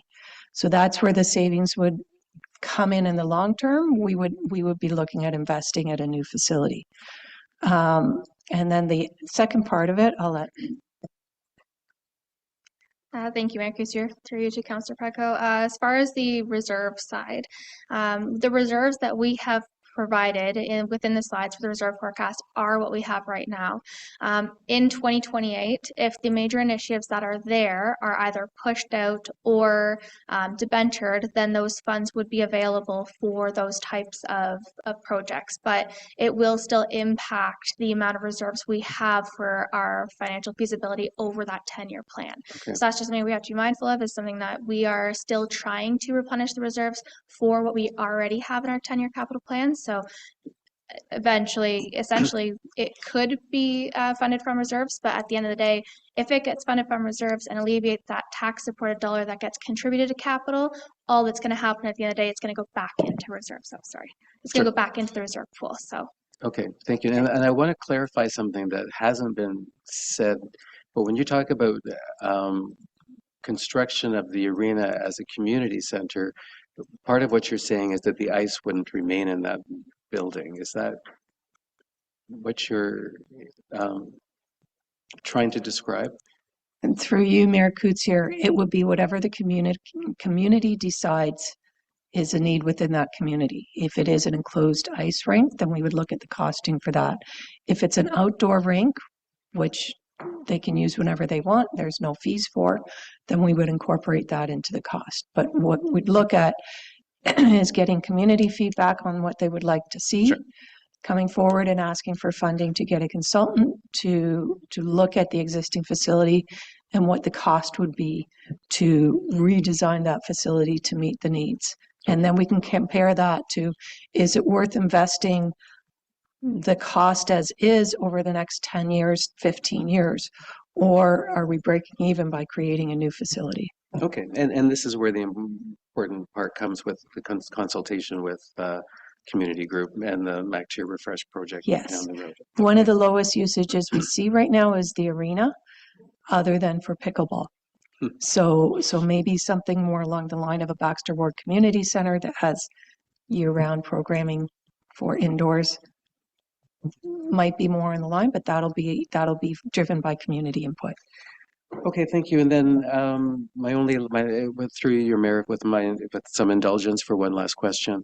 In the report, there is a lot of valuations. I think Councillor Bocek had mentioned.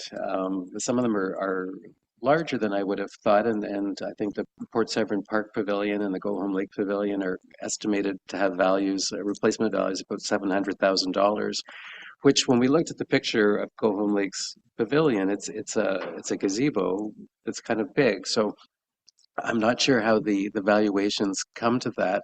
And I'm sure that once you get to a conversation with the Cottage Association and others to deal with this, that valuation will probably come into question. And how does that value get translated? So is there any methodology that you can share that went into some of these valuations?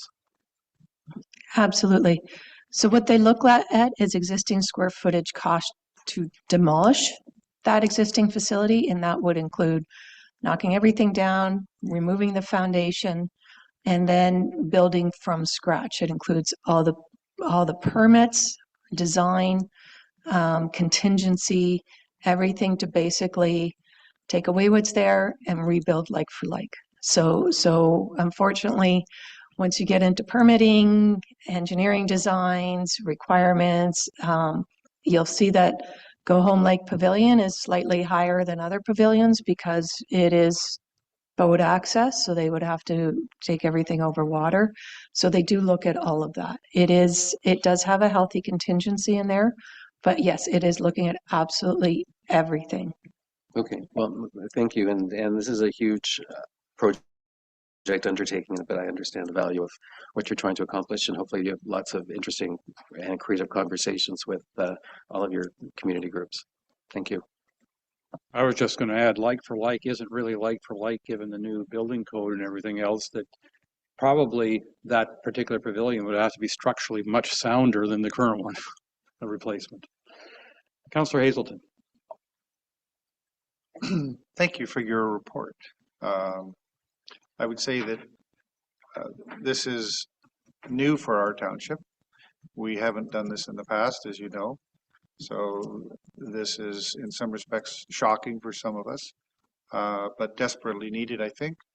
And I think I heard you say that you weren't racing to make change, and yet we have opportunities in front of us to make some changes in some areas based on your knowledge of the buildings and so on. So my question is,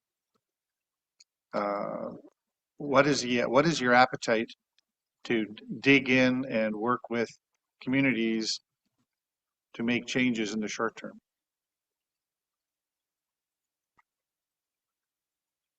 And through you, Mayor Coots here. There's certainly an opportunity to start those discussions. Any of these changes, there is a potential cost impact as we move things around, and that would not be funded. So I would have to come back to council and get approval, which, given the current timelines, I don't know that I'd be able to do it that quickly. Okay. So I'm assuming you're open to community input, councillor input, etc. Absolutely, and that's part of the discussion that happens in the back end.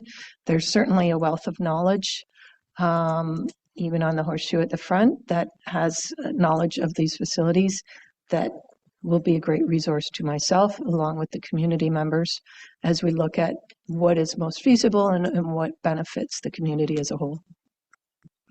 Okay, so one comment, if I could. There's no parking in Honey Harbor, and the school that is there likely is a demolish and walk away kind of thing.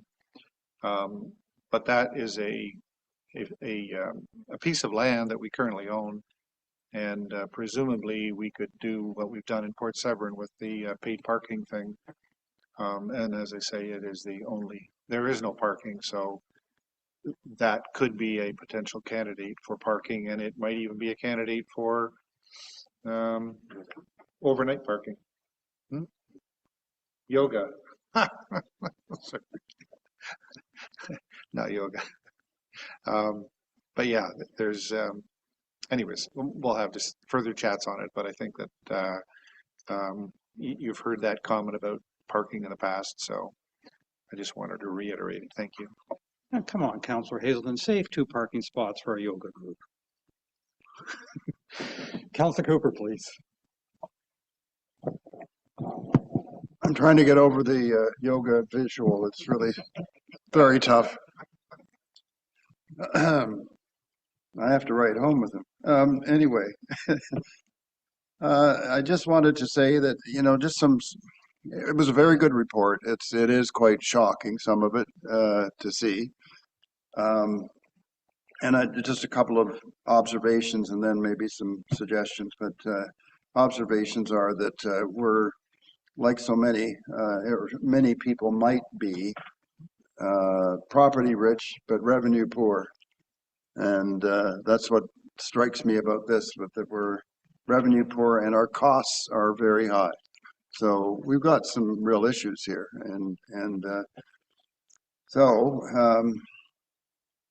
with that observation in place, I think there could be some low-hanging fruit that we could act upon more quickly. And one of them might be the Honey Harbor School, for example. I believe we bought that for a relatively low amount of money. And maybe it's something that it makes sense to do something about. But there could be other assets that we can look at. There are other assets that we have identified that frankly are costing us a massive amount of money and maybe should be torn down. And so I think, we can say we're going to push all this forward to the next council. I think in some cases there is low-hanging fruit and we should bite the bullet now, not later. And with that in mind, are you going to be able to, I've seen all the information here, but synthesized to come forward and say, why don't you start with this, this, and this? Is there a way that can be done? And we can give it some consideration, because I think, we shouldn't be sitting on our hands for the next many months. But that's what we'd be doing if we're waiting for the next council. Those are my thoughts. Thank you. Dr. Engel. And through you, Mayor Coetzee, there's certainly cost impacts to some of the suggestions that we're seeing. So for example, the old Honey Harbor School, if we look at making that into a parking area, there is going to be a significant cost impact. We have to demolish the school. We'd have to fill in the septic bed. It's not, and that's not something that's funded right now, which is why I've put out there that I'd be investigating all the different options and then coming back with cost impacts. It's certainly not something that I'm looking to have all of this addressed and done within the next year. This is a multi-year plan. But what we have to look at is, if we are looking at upgrading a facility or renovating a facility, then do we pay for the cost of new siding next year if we're looking at tearing it down in a couple of years? So I think there's going to be a number of steps. I can certainly look at low-hanging fruit, but that low-hanging fruit is going to have a cost that doesn't exist in the current budget. I can put in by the time we get to the next budget, some high-level costing towards these, so that I do have funding available to address those in 2027.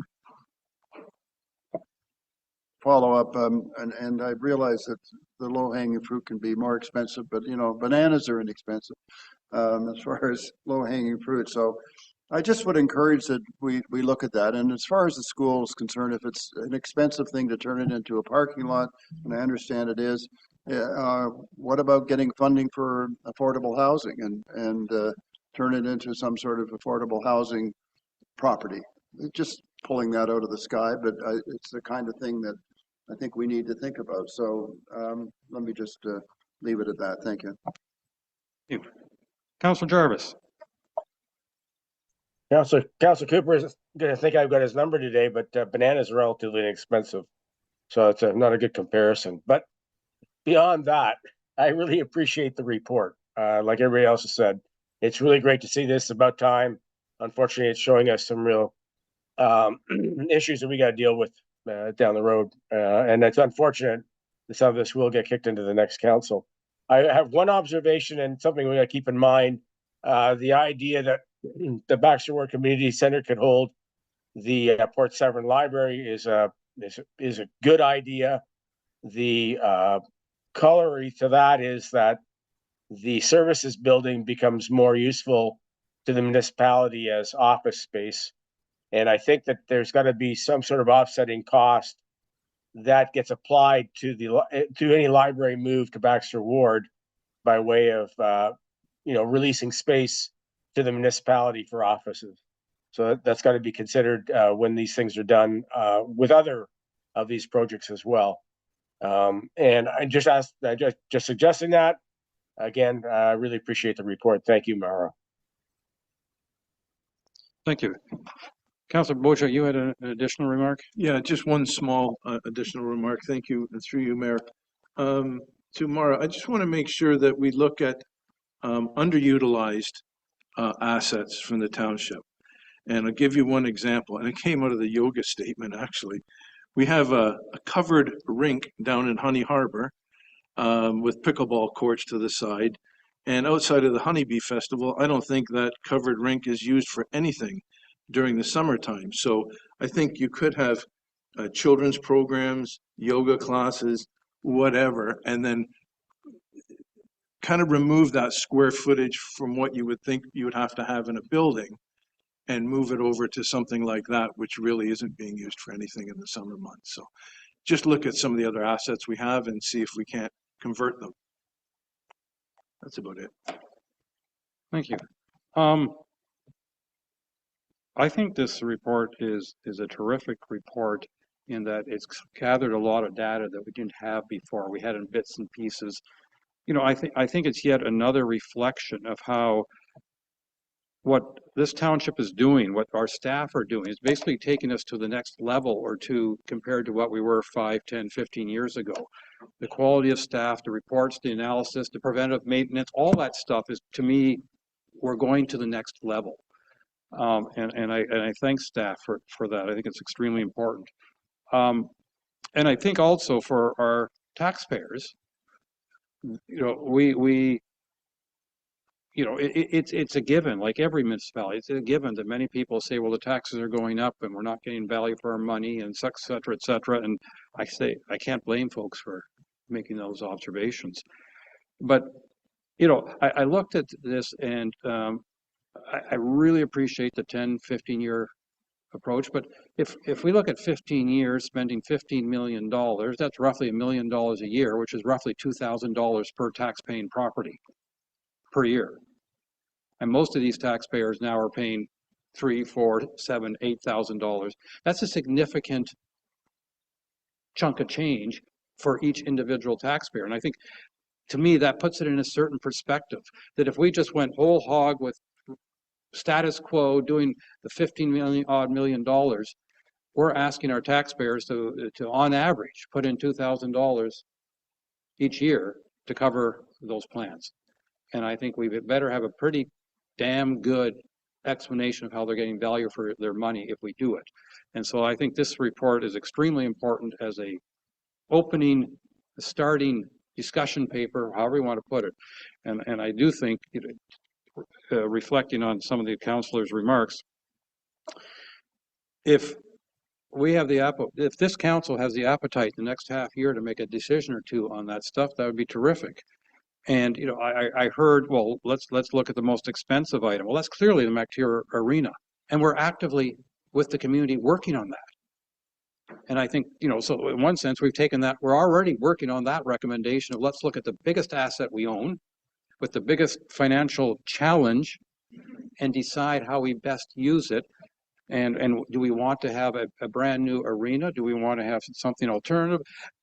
When I'm making my comments, I'm not saying I'm ruling out things.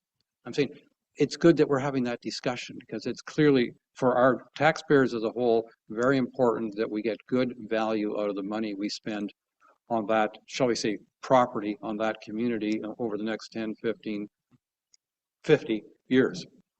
So again, I want to thank you very much for the report. I see Councillor Graziano wants to add a remark, so we'll let Councillor Graziano do that.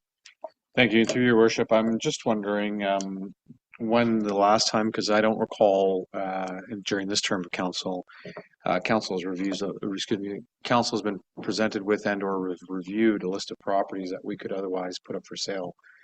I know that I have had inquiries specifically on a piece of property that was on Bonneville Road that there was interest on. But I'm just curious to know whether we have a list of properties that could otherwise be sold that are sitting vacant right now, and whether we can review them as part of this exercise going forward. Because if there is undeveloped properties that are available to be sold, and that could then get redirected and help subsidize the costs associated with some of the upkeep, it would just make total sense that we would go that route first before we start to pull back on, you know, social assets that that really bring value to the community. So, just my thoughts. This term of council has not had a surplus land review been brought forward. I think the last one was probably close to a decade ago, and those lots took about 5 years to sell. So, which have now sold. They're down the road from us. The lot on Bonneville Road, I believe that situation is because there's deeded access and easements on that land, so it's not something we can just sell because of the way the subdivision was set up. So we have been working on a list of surplus lands, which has been part of this asset review. This is kind of the first piece of that going forward, but I do appreciate what you're saying from selling vacant lands over as a priority over lands with buildings on them. Staff have approached this as like a part and parcel. This is options for ones with structures that are costing us money versus dealing with vacant lands kind of separately. All right. Moved by Councillor Cooper, seconded by Councillor Bocheck. Be it resolved that staff be directed to further investigate the recommendations contained within the Facility Condition Assessment Results Report 2026-004 and return to council with full costing options for consideration. All those in favor? And that is carried. Thank you. How about we break for lunch? Can everybody be back here at 1:30? So 37-minute lunch? Depends on the lineup. All right. We'll try for 1:30.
I might as well turn my microphone on so people can hear me. Ms. Engel, you're not done yet. Now you're going to talk about roads. Go for it, please. I'm actually not just going to talk about roads. I'm going to talk about our entire transportation network and right of way. And corrected. There we go. So our next step to get to that data-driven decision-making across the board is to look at our roads needs study and a transportation master plan. In the past, the roads needs study have only looked at the road, with the most recent limited to just paved roads. As a result, the township does not have reliable inventory and condition data on all of its roads. In addition, there is limited data on other infrastructure within the right-of-ways, such as culverts, manholes, catch basins, and sidewalks. To ensure future planning addresses the right-of-way as a whole and not just the surface of the roads, I recommend that the roads needs study be expanded. This will ensure that we are meeting asset management legislation and are more efficient and cost-effectively coordinating infrastructure renewal. The township does not have a transportation master plan or a transportation bylaw. As a result, there is not a long-term plan for active transportation, parking needs, or traffic control guidelines. There is no formal council-approved road standards such as speed limits that would indicate, or others that would indicate gravel roads should be paved, what standards a developer should design a new road to. In addition, the township is unique in that there are a variety of off-road vehicles using our transportation network, but its residents are not, there are no approved policies in place to guide this within township roadways, which puts us at risk. In summary, a roads needs study will provide the data required to create a fiscally responsible data-driven plan for maintaining the existing transportation assets. A transportation master plan will provide a fiscally responsible data-driven plan to grow and adapt the township's transportation network to meet the needs of the community. This also ensures that there is an existing plan to leverage district plans and potential grants. I noted it in my report. The district is in a process of updating their transportation master plan to incorporate active transportation, such as cycling facilities and trail networks. There is nothing identified within the township of Georgian Bay because we don't have a transportation master plan to guide that. In 2023, the council resolution directed staff to complete a roads needs study to be funded with development charges. Due to a lack of development, there are insufficient funds to cover the total cost of the study. I'm asking council to approve $60,000 for an expanded roads needs study and $65,000 for a transportation master plan, with the budget shortfall to be funded by the approved 2026 road rehabilitation capital budget. Thank you very much. And I may have missed it, but I presume when you say budget shortfall, you're making reference to that $35,000 that was approved 3 years ago now? Through you, Mayor Coetsier, $35,000 was approved. We do not have that available in the DC charges because we haven't had that much development. It's 4,000 and change is available through that fund. So in other words, we're approving the full amount here. Yeah. Thank you. Councilor Hazelton, please. Thank you for the report. I also want to thank you for using some creative language that hasn't been used in the past. I like your word transportation. And those of us in water access properties out in the bay consider that the waterways are our transportation. And I would love to have the word transportation understood when it comes to water-based issues. So for example, waterways that are navigable today and they are used for transportation, but maybe tomorrow if we have another 1 meter drop in water, may not be navigable. And so this concept of transportation for 40, almost 50% of the township relates to water-based transportation. So I love your word. Thank you for using it. I would like to have you expand on that word in your considerations, because when we talk about transportation, we often talk about speed limiting paths or areas based on the conditions. And as we now know, there is feedback being solicited from the community through our building department on a VOR, which is a transportation related matter.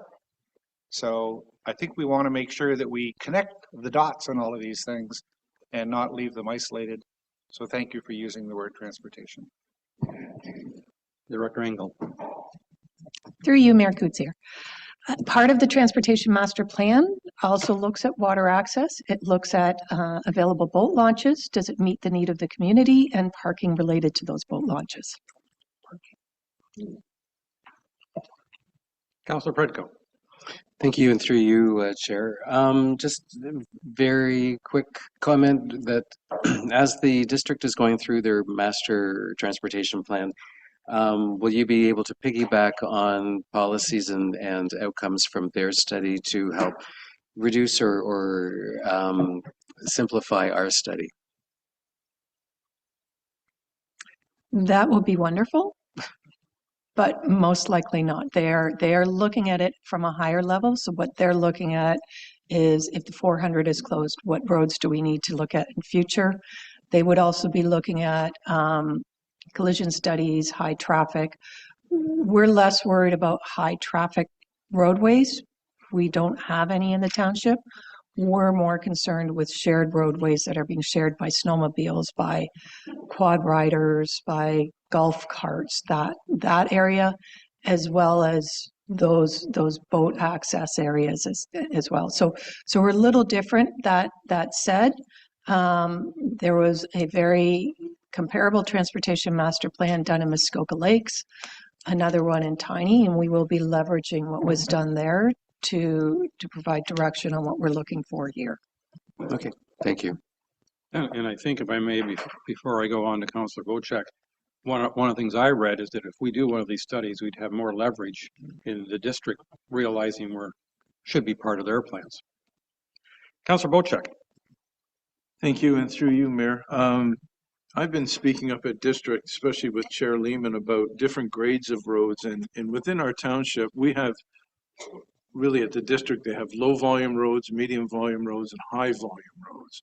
But we have some roads in this township. I'll give you an example. It's a district road, but South Bay Road. You know the condition of that road from South Bay Marina out to Honey Harbor Road is terrible. But that's classed as a low volume road because of all the road that goes all the way out to the 400, all the way back. So they're looking at changing it and making one road maybe 2 or 3 different low volume, high volume, medium roads so that they can adjust their repairs to that. The other thing that they're planning on doing is core drilling roads to find out what's underneath them, because a lot of our roads in this township are what they call corduroy roads, where the farmers just laid the logs down sideways, filled it up with dirt, and over the time they got stone and asphalt put on them. So there's going to be some work done that way to find out why the roads are failing, and hopefully we can take advantage of that technology as well too. Just a couple sites of what the district is up to these days. Thank you. Thank you. Councillor Cooper. Thank you, Mayor. And just on the subject of using transportation, the word and the meaning and the category, I think I heard you talk about parking and launch ramps. Is that correct? That's for visitors. So 50% of our population, though, is actually, they're not visitors, they're seasonal residents. And they don't generally use launch ramps or parking, open parking. They park at their marinas. So I think that needs to be part of the consideration.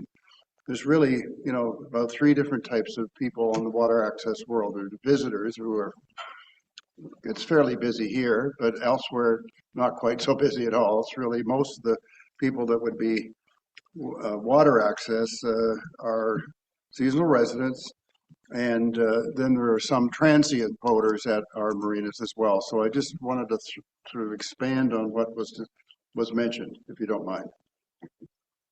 Thank you. Thank you. Councillor Graziano. Thank you, Worship. And my understanding is that we had pre-approved a budget of 35,000, and is that correct originally?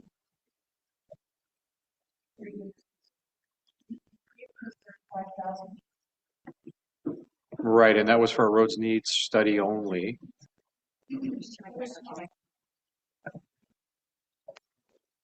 Checking. 35,000 was approved from DC funded. Correct. So there's a substantial difference being requested here today in the tune of almost $100,000. And I guess my question is, once adopted, should this pass council here today, how does staff propose that council's involvement in the recommendation from the roads needs study and transportation master plan? How do you propose that we be involved prior to any formal report coming back to council for a vote? Will there be consultations with council based on the report that you receive? Will we be sitting down for our input specifically on the preferences within our communities? What does that look like, and how would council be involved prior to the final report coming before council for a vote? Through you, Mayor Coetzee. So the roads needs study is more technical. They're looking at our existing infrastructure, similar to what we did with the facility assessment. They're looking at existing infrastructure, saying this is its current condition. We expect it to last this much longer. You need to invest this much money over the next several years. The transportation master plan, part of that is public engagement. And usually it is set up through community engagement. It can either be virtually, depending on the time of year, to allow those that are not here full time to have feedback, or it can be in person. Right now in the tender package I have put together, I have one engagement. There is at times more if we're looking at completely redesigning a road, like getting rid of the 4 stop signs and putting roundabouts in, but we're not looking at doing any significant changes along that way. So it would be the one engagement. I haven't gone to tender yet, so if it's the will of council, I can certainly add that there needs to be engagement specifically with council as well, if that's what's being asked for.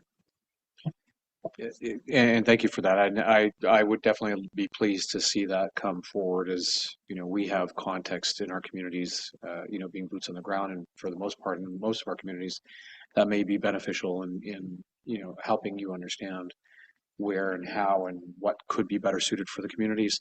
How can we measure the outcome of the 125K, specifically the cost savings and or avoided expenditures for our taxpayers? Because ultimately, again, this is a substantial cost, and being a taxpayer myself, I would definitely be scrutinizing the additional costs and trying to understand why I'm constantly paying higher rates for studies that don't actually seem to solve problems and or don't actually seem to find ways to save money, rather potentially could bring forward recommendations that are costly and maybe even unbudgeted for future. So how do we measure the outcome of what these 2 reports are going to be and the additional costs associated with the request here today? In regards to the roads needs study, if we are maintaining our road, it is less expensive to do a slurry seal or to rehab as opposed to completely having to reconstruct the pavement. So if we have a long-term plan in place to maintain, as opposed to basically replacing the pavement structure, we're going to see long-term savings on that side of things. When it comes to the transportation master plan, it puts us in a position to better leverage grants when it comes forward, especially when we're seeing a wave of grants for active transportation.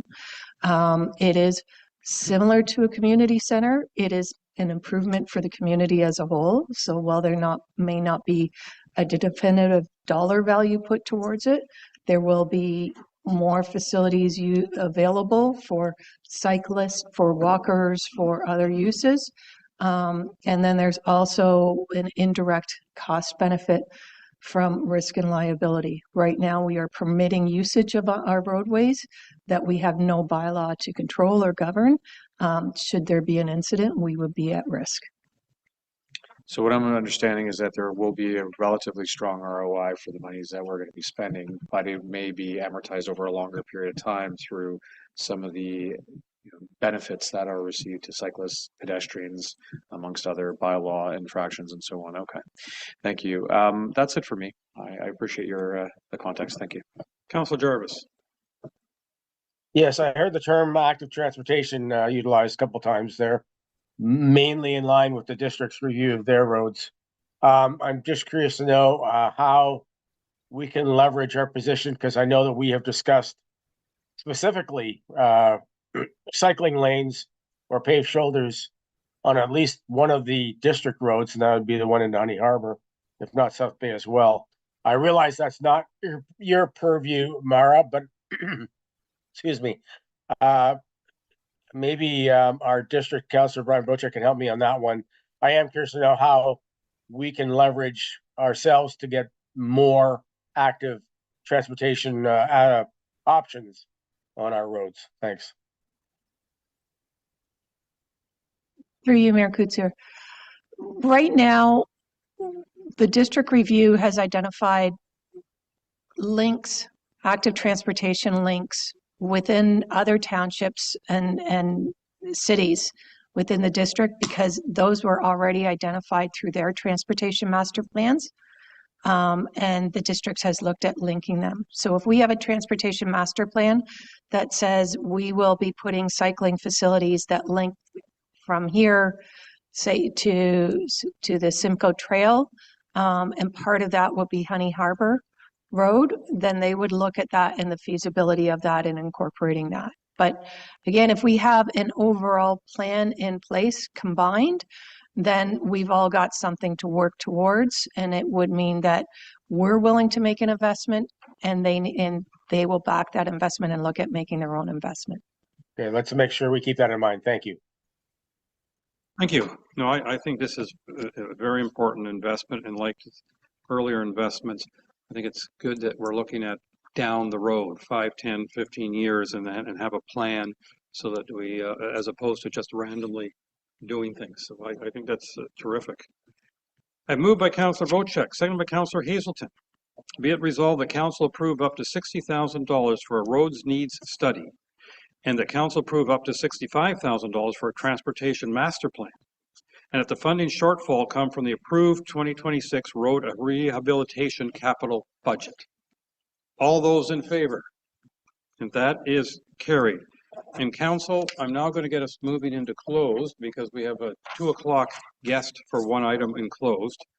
So, you know the speech more or less, but moved by Councillor Hazelton, second by Councillor Predko.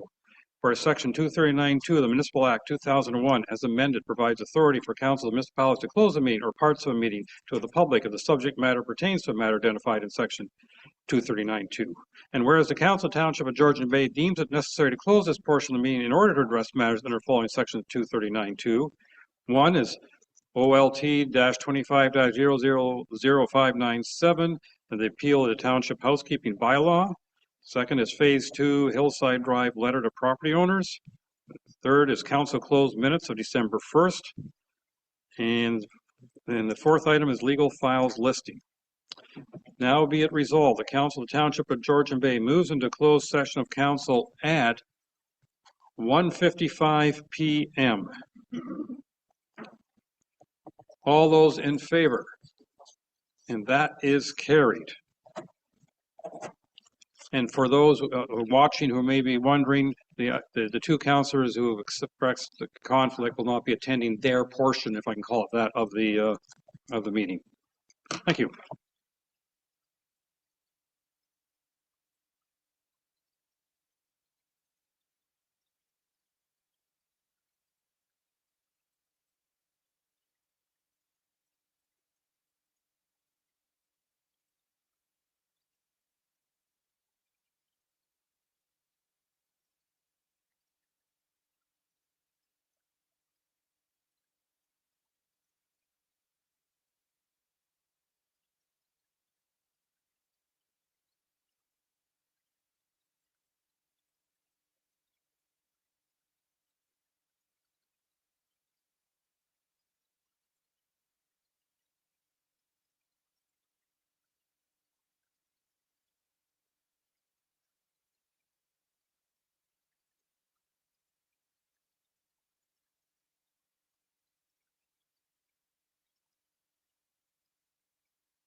All right.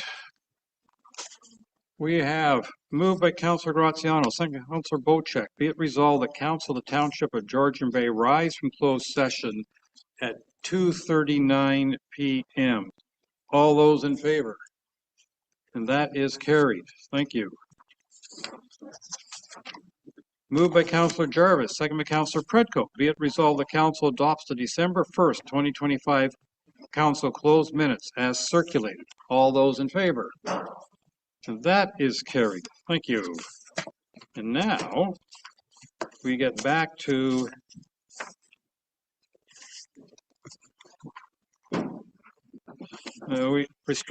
restricted acts after nomination day and delegation of authority for regarding the 2026 municipal election. Clerk Way, please. So the delegation of authority for restricted acts period during election year is standard practice. However, it is rarely used and is only implemented to ensure a municipality is able to address any unforeseen circumstances should they arise. So the restricted acts period, also commonly known as lame duck, takes place in two phases. One is between nomination day and voting day, and then again between the close of voting and the first day of the new term of council. So this year that's August 21st to October 26th, and then again from October 27th to the 15th of November. So essentially this means that a council who has less than a possibility of 3/4 of their council returning the following term, then they do not have the authority to approve expenditures or incur liabilities of greater than $50,000. So anything that is currently within our budget is fine and we are able to move forward, but no new expenditures of greater value than $50,000 can be made within the lame duck period. So delegated authority during this time is given to the CAO, which is appointed by bylaw later on in this agenda. And following both restricted act periods, the CAO would then report to the new council on any actions taken per that authority. Thank you. Any questions? Councillor Graziano. Thank you, Worship. Just to confirm, this bylaw is delegating the full scope of council's restricted powers under section 277 to a single individual. Is that correct? The full and the broadest? Okay, with no requirements of concurrence or advance notice or council oversight during the lame duck period? So council still has all of their other authorities. They just can't like make new financial decisions if that financial decision is incurring a cost or a debt of more than $50,000. So generally speaking, if something were to occur, and I've never worked anywhere where they've used it during this time frame, it would be something large that council would be aware of something happening. So it might be a contingency fund needs to be spent because damage has occurred to the building and it can't wait until the new term of council in December. Or like last year, something happened to the boats and we needed emergency repairs to the motors of the boats. But for example, if that funding needed approval in that time frame, that type of purchase could wait because it would be off season. Does that make sense? So whatever it is, it would be big enough that it wouldn't be a secret about what was happening. Yeah, it does, and thank you. And actually that segues perfectly into my next question, which is during the report, did staff consider including any limitations or conditions or guardrails for the delegated authority, such as restricting it to emergencies only, or is council being asked to approve the broadest possible delegation available under the Act?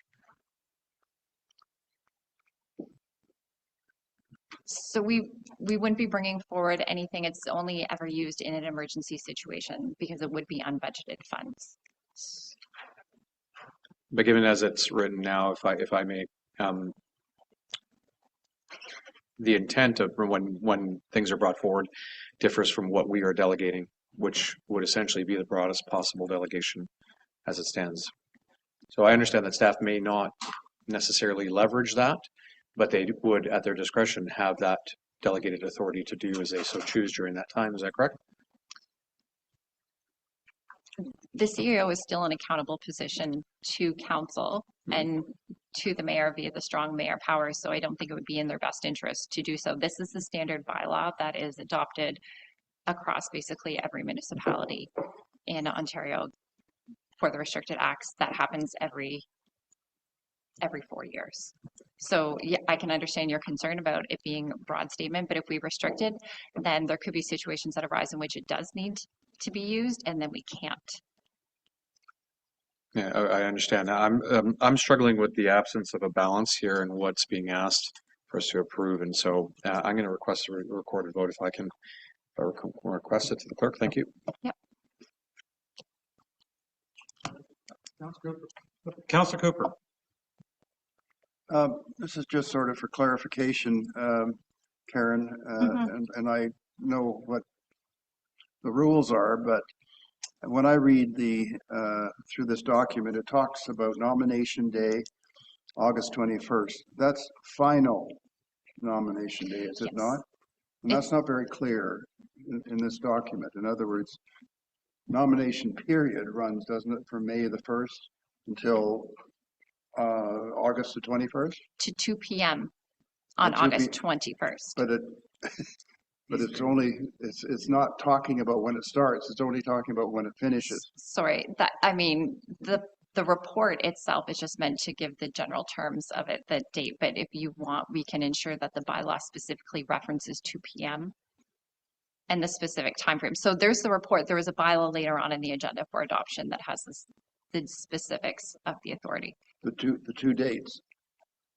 Well, it's during the restricted acts period. So the municipal act is what references You're saying the time after frames. August 21st, thus and so happens. Yes. But the nomination period is closes at 2 p.m. on August 21st. So that's a final nomination. I'm correct. saying the nomination period. No, it's the close of nomination, not nomination day. It's upon the close of nominations. Right. Restricted acts do not occur during the So nomination period. It's the close of nominations. Sorry if the report is confusing. So if we could get more specific, because it's really kind of open-ended. Yeah. If you read it, you think, oh, okay, nomination day is just the 21st at 2 p.m. Sorry. No, the bylaw itself refers to the restricted acts period, which is specifically outlined in the municipal act. For general terms, it would begin at 2 p.m. on August 21st. Yeah, we're not considering back Until then, and only if there isn't a possibility of 3/4 or a minimum of 3/4, which for us is 5.25 people, so 6 people are not returning. So if at that point there's 6 people on the ballot, then we're not lame duck. For the uninitiated, it reads that that's when you go in and do it, that day before 2 o'clock. And that's a bit confusing. That's all I'm trying to clarify. So that you could say final nomination. I will take that into consideration in 4 years when we write the report again. But you said you've got another document coming. There's a bylaw. The bylaw itself refers to the restricted acts period. And that period is detailed in the municipal act. That is from the 21st of August. Well, it references to the close, from the close of nominations to the close of voting. Oh, good. That's a good word. Yes. Thank you. Then to the close of voting to the start of the new term. Councillor Hazelton, please. The joys of being pointed in directions of material that you can then read and find interesting statements. So in section 23.1.2, number 5, it says a delegation may be subject to conditions and limits as council or the municipality considers appropriate. And we have benefited in the past of encouraging our CAOs to discuss with council matters before they make the final decision on matters that they are empowered under current law to make those decisions. And I would be very comfortable if we inserted a clause in this that said that the delegation is subject to listening to council's input at a council meeting prior to making a decision. That would be you influencing and making a decision, though, so that wouldn't be permitted under the restricted acts. Well, how else is he going to make a decision? That's the whole point, is that he has authority to make the decision. But it he can't has, be council's he has authority today to do this and that, hire lawyers and do all kinds of other things, hire people. And in the past, we have had a practice where key matters like key planners, key trainers, key lawyers are things that council can voice their opinions on, and then the CAO walks away and makes a decision. Correct. And I don't see how that condition is outside of the clause here that delegations can be subject to conditions and limits. Because once every 4 years, there's a restricted acts period in which council, if they have less than 3/4 of the members, with the potential of the less than 3/4 of those members returning for those, like, what, 3 months-ish, every 4 years, council does not have the authority. And so we're asking that hypothetically, if something came up in that 3 months that is not budgeted for, that is not already within the scope of the CAO's job description, that is not already, that normally would come to this council table, should an emergency arise, we give the authority to the CAO. If council is not comfortable with that, we can roll the dice and take the chance that if something happened, nothing happens.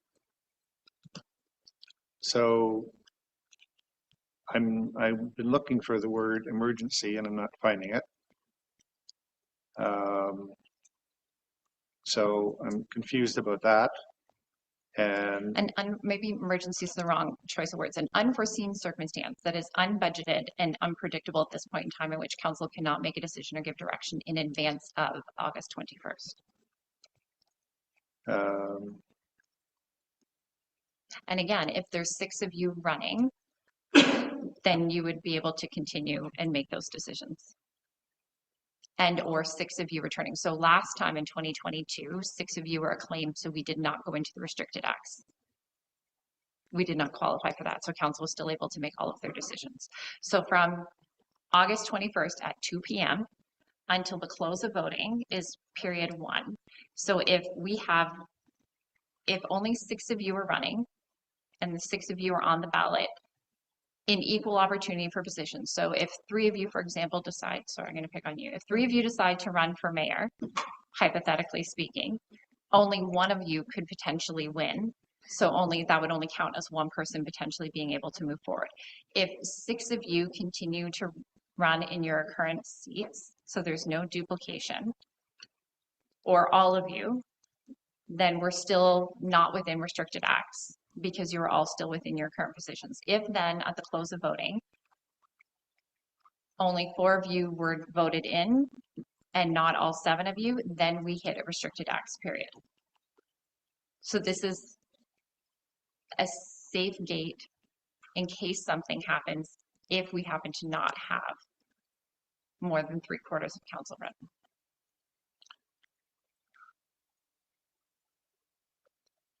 so I'm still, I mean, I get what you've said. Reading another clause here that says that delegated powers cannot be to something about a budget. Yeah, the power to adopt or amend the budget of the municipality. So that's powers that cannot be delegated. So if you can't adopt, amend the budget of the municipality, how can you make an expense of excess $50,000? Can you spend without budgeting it? If I may, I can probably give you an example. So let's say we have a crater that's developed on a township road that is, almost the whole road is cratered out and you can't access it. And so now you're talking $200,000-300,000 to rehabilitate that road that wasn't in the budget. You can either delegate this to the CAO and staff to get it fixed between August and October, or you cannot delegate this to staff to get it fixed, and that crater will stay there and the road not accessible between August and October. Or November, sorry, November. So it's as simple as that. would prefer the example of a rock falling into Charlie's Channel so that it blocks the rock cut, and then you have to get an excavator in to move the rock. I'm sure you'll be the first to hit it and tell me. I like the crater myself. In front of the. Thank you. Let's go on to Councillor Predko, please. Well, thank you. I don't really think I have too much more to add after that, the end of that conversation. I think that my question was around, not really a question, but confirmation that this is really about risk management and the ability for the township to function and respond to incidents that are unexpected until such time as they're no longer. So the risk is having things unfixed, undone, and causing additional liability risk probably to the township. Thank you. Councillor Graziano. Thank you. I have one further comment, and again, it's in regards to balance here. Not necessarily a comment, more a question to the clerk. Given that the delegation would apply during a period when council is legally unable to act, based on the definition of lame duck and what we've heard here today, I'm curious to know what safeguards are being proposed within this report that seek to prevent discretionary or non-urgent decisions from being timed to occur specifically during that kind of period rather than being brought to council either before or after. So what safeguards have we hard baked into the report that would prohibit that kind of occurrence from happening? Not to say it will, but again, I just want to make sure that the ability for it to potentially happen is not there. So we're mitigated. So staff are very well aware of this policy. Most of us have lived through several elections. We talked about this a little bit during our last budgeting about how if we need it, it needs to be included because there is potentially a period of time where we won't have it or have the authority to come to council, or the ability, I should say, not the authority. Staff are always mindful of what's coming forward. We plan approximate timeframes of when things need to come forward, when we're looking for approval, what may need approval.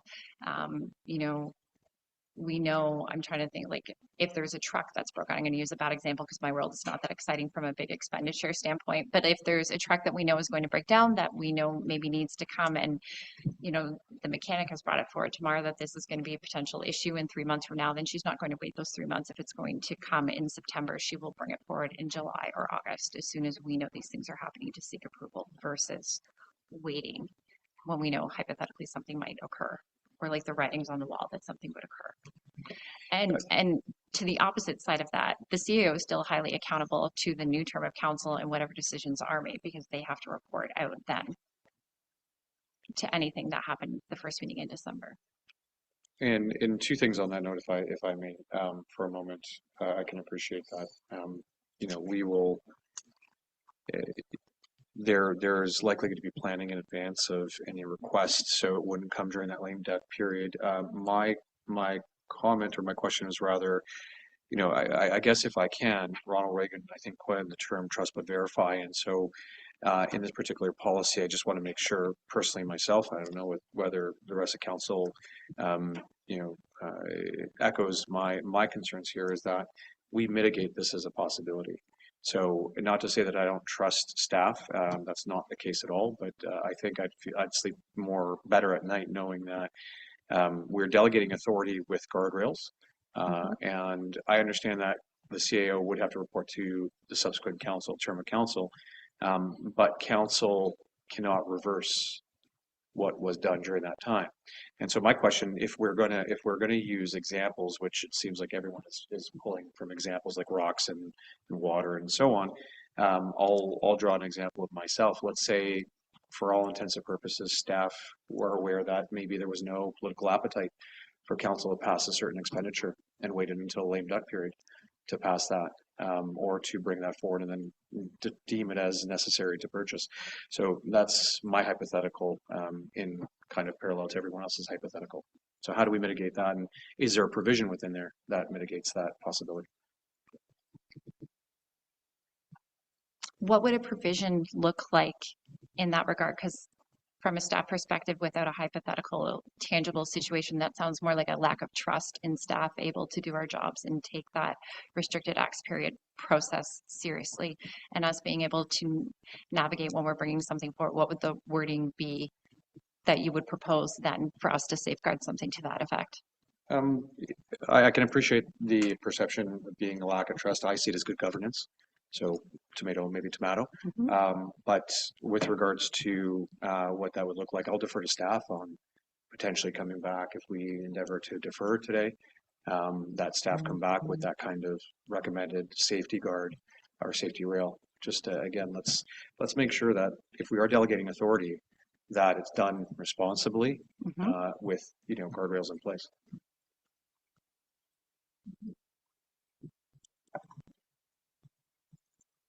Councillor Cooper, is that a new hand or an old hand? Oh, did I do it up? No, that's very old. Okay. Which one? Councillor Hazelton, I'm going to go for your new hand. It's new hand. It's not an old hand. Here you go.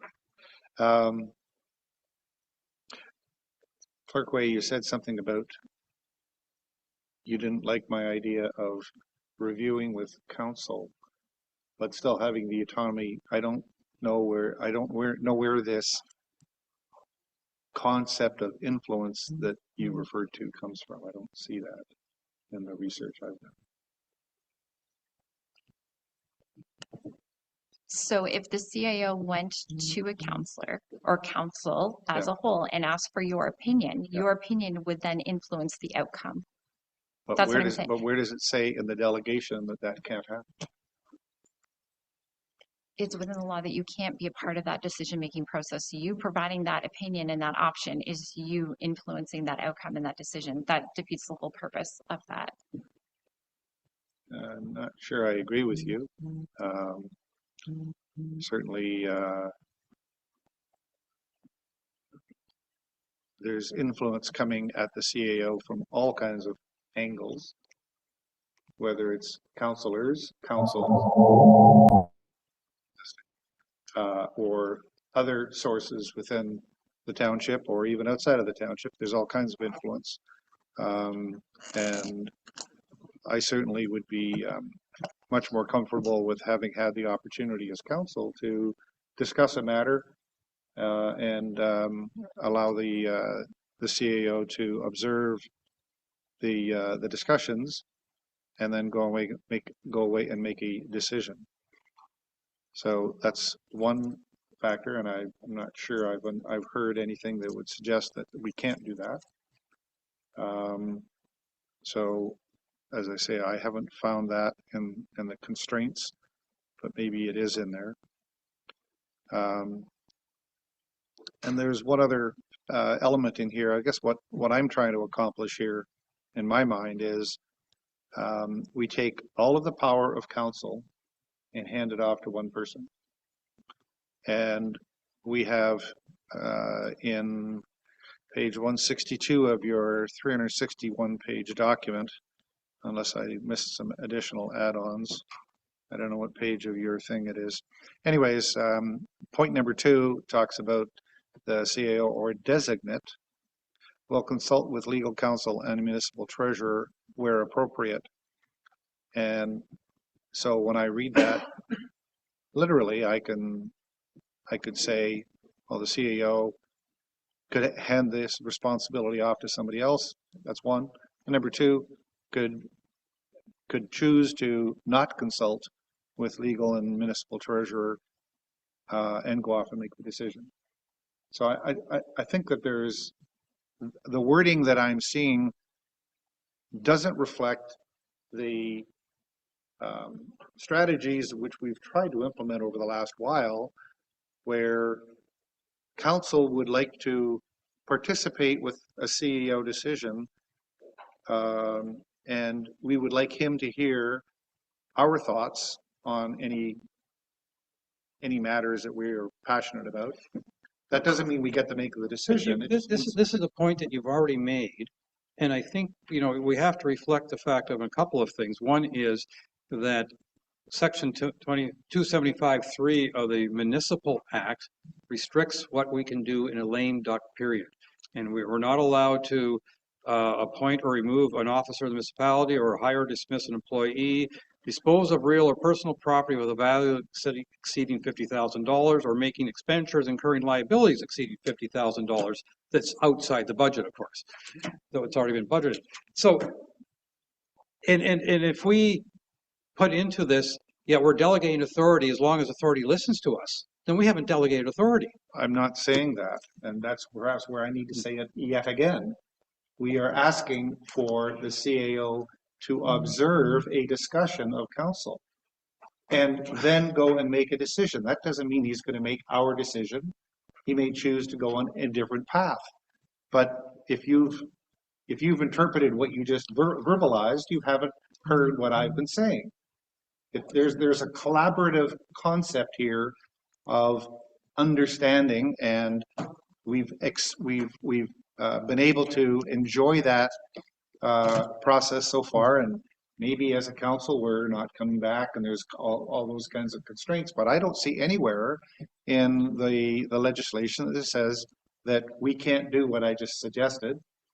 And I don't see anywhere in the legislation where we don't have an ability. In fact, it says explicitly that delegations can be subject to specific conditions and limits set by council. So it says that explicitly. I'm reading those words right out of the law. So I'm trying to just reinforce that, to me, these make a lot of sense. And I think we need to consider those things. All right. I'm going to go to Councillor Jarvis.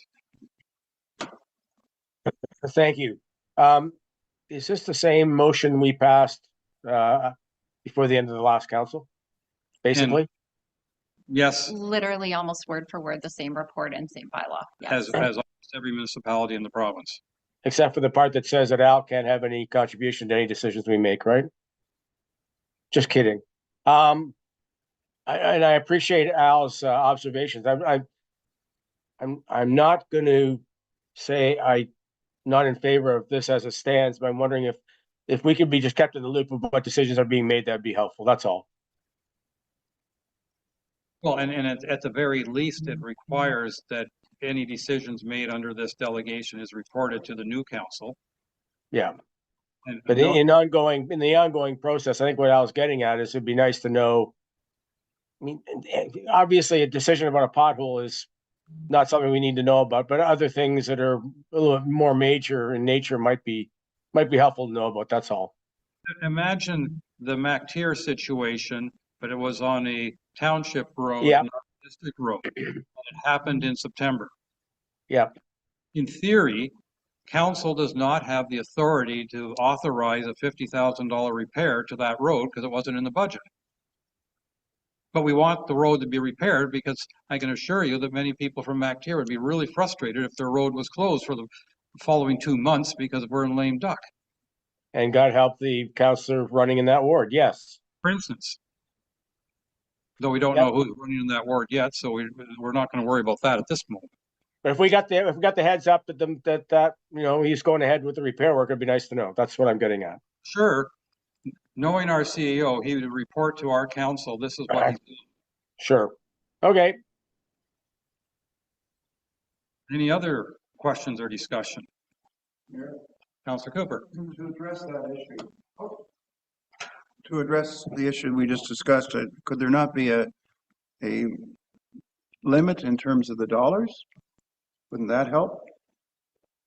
Well, the whole point is that this is in place because it's going to be an expenditure that's more than $50,000. Because the smaller ones, it doesn't matter.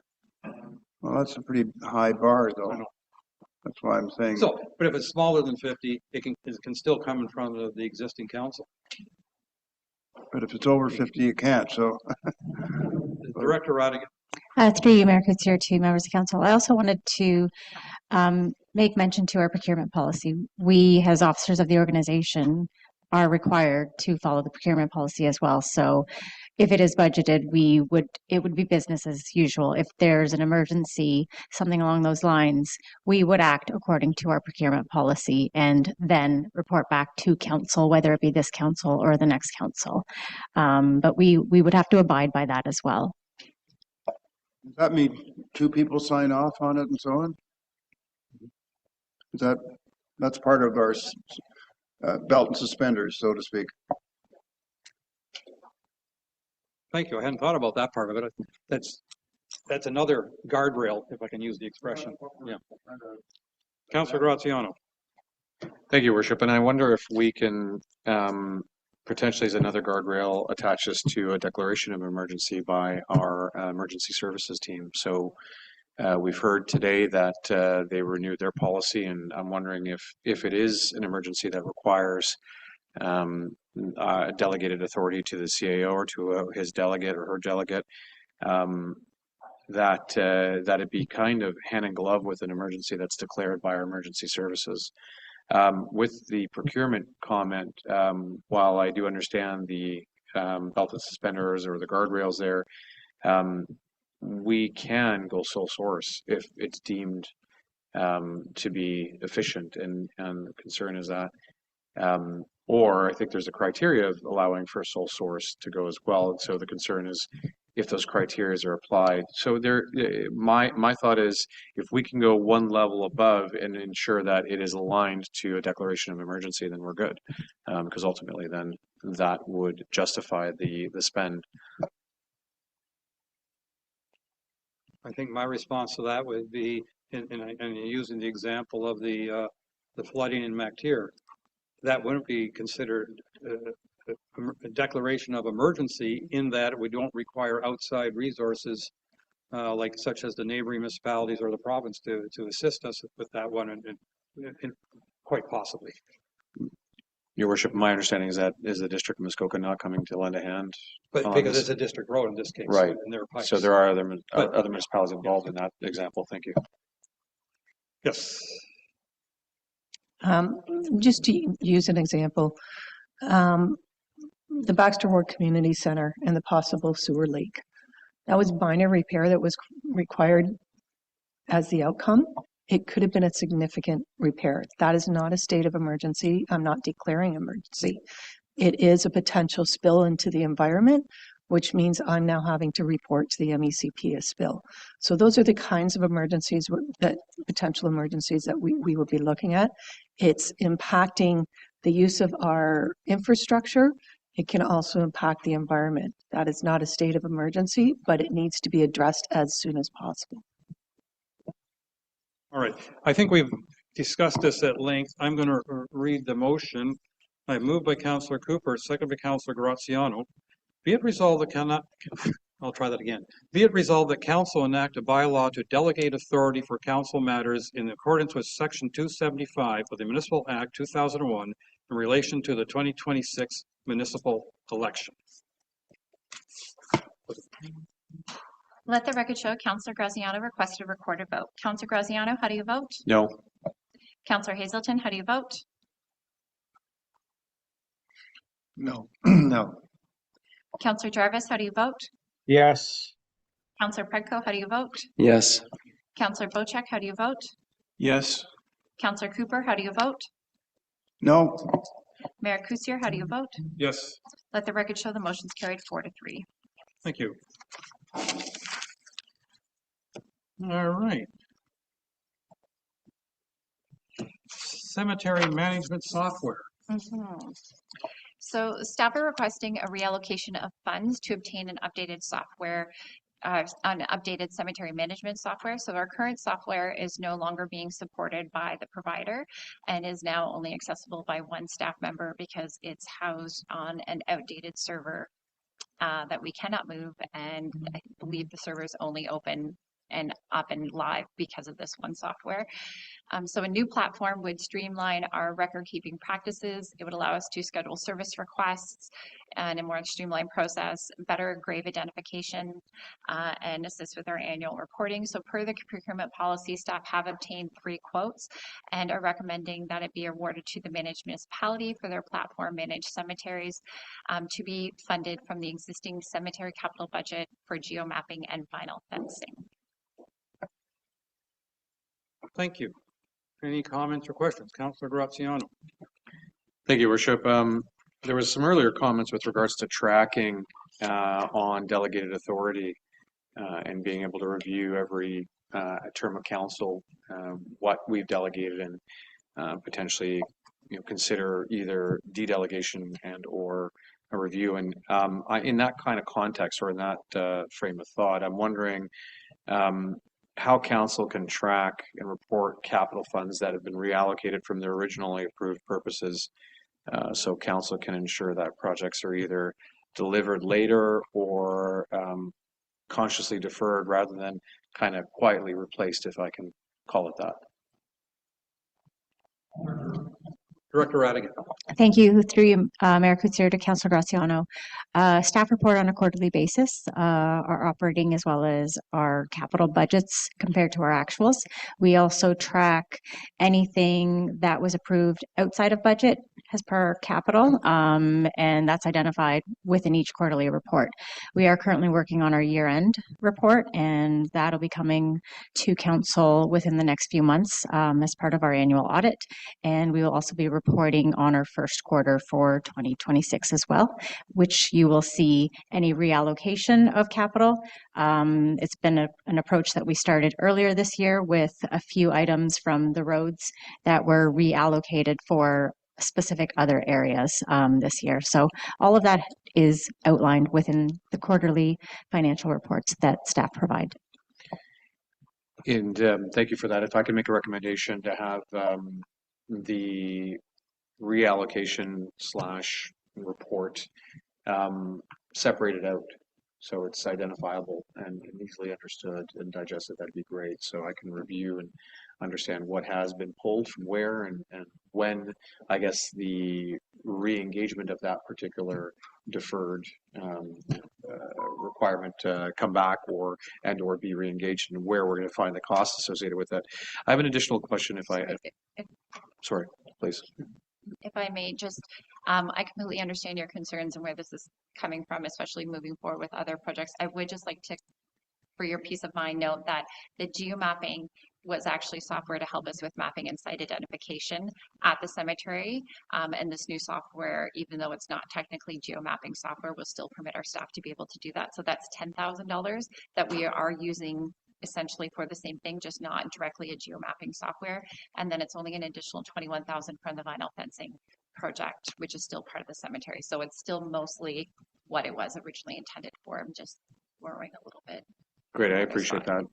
And perhaps I was absent in the report, so the context or the available context or the additional context is greatly appreciated. I would say that I probably would recommend the same regardless. So, given that they are kind of doing one and the same, albeit different ways to skin the cat, that when we do look at these kind of changes and or capturing, or take it from Peter to give to Paul, if I can use that term, that we identified and have a running list of what's where and where it's gone and when it's coming back. That'd be great. My last question is with regards to annual licensing increases. We've seen this consistently with most of our software going forward. And I'm wondering, how does staff propose that we as council can monitor the new operating costs over time? So any increase or incremental increases over time, and how to mitigate the upward pressure on the tax base by way of these considering, because as we continuously move to more software licensing and more software licensing and all of that, there's going to be a large cost back to the taxpayer for any adjustments according to inflation or costs or rise or acquisition or whatever it may be in there. So I just want to make sure that we're keeping a very close eye on that and mitigating any tax increases. Director Radigan. Thank you, Mayor Coetzee, through you to Councilor Graziano. That's one of the items that we actually have moving forward is any of our capital costs that create operating expenses in the future. We are starting to outline those. Coming forward for the 2027 budget, that will be something we will be focusing on. So that way, council, it's transparent to council that if there is a software purchase, the ongoing cost of licensing fees, that impact is transparent and easily understood by council. So it is something that we are trying to further provide to council as a means of making better decisions. Great, thank you. Councilor Cooper. I'll be very brief, but I just want to make sure I've got this right. So I've read the report, but I take it has nothing to do with this one, Town Suite. Toot Suite, sorry. Very different companies. Different companies. So Toot Suite doesn't provide this service. They do not, no. Thank you. Moved by Councilor Pretko, second by Councilor Jarvis. Be it resolved that council recognize the value of upgrading to a new cemetery management software, and the council directs staff to proceed with managed cemetery software in the amount of $11,885, that's or $12,094, including non-rebatable HST, to be funded from the cemetery geomapping capital project in the amount of $10,000, and the remaining $2,094 to be reallocated from the cemetery vinyl fencing capital project. And the council directs staff to include the annual licensing of $2,100 plus HST in the operating budget for 2027. All those in favor? And that is carried. Thank you. New business. Adoption and mandatory reading of a formal ratepayers acknowledgement at all council meetings. Councilor Graziano. Thank you, Worship. I think the motion speaks for itself in regards to what it is that we're requesting. I understand that we collectively are here to support the ratepayer and our constituents. But I think that there's something to be said about having an acknowledgement at every council meeting and or every meeting of council, including any of the committees that we have, reiterating what we're here for and who we're supporting. It's just a great way to kind of frame the meeting going forward and remembering that and acknowledging that we do support and serve the communities that have elected us, as well as that support the township by way of tax revenue and therefore the payrolls as well. So it's just a great overall piece that I think I'd like to see read through council, and I'm going to request that we do a recorded vote on this. Thank you. Thank you. Councilor Cooper. Yeah, I am very much in support of this. I think it not only reinforces to our, I call them our customers, our ratepayers, that we really do appreciate what they are providing us in terms of the finances to keep these services going. And I think it makes sense to note that. And I think also the intent is through the verbiage to sort of imply that we collectively, the council and all the staff here, support making sure that we are very judicious with our view of funds that are spent, etc., and that we know why we're here. It's just sort of a mission statement almost, and that's why I'm in support of this. Thank you. Thank you. Councilor Pretko.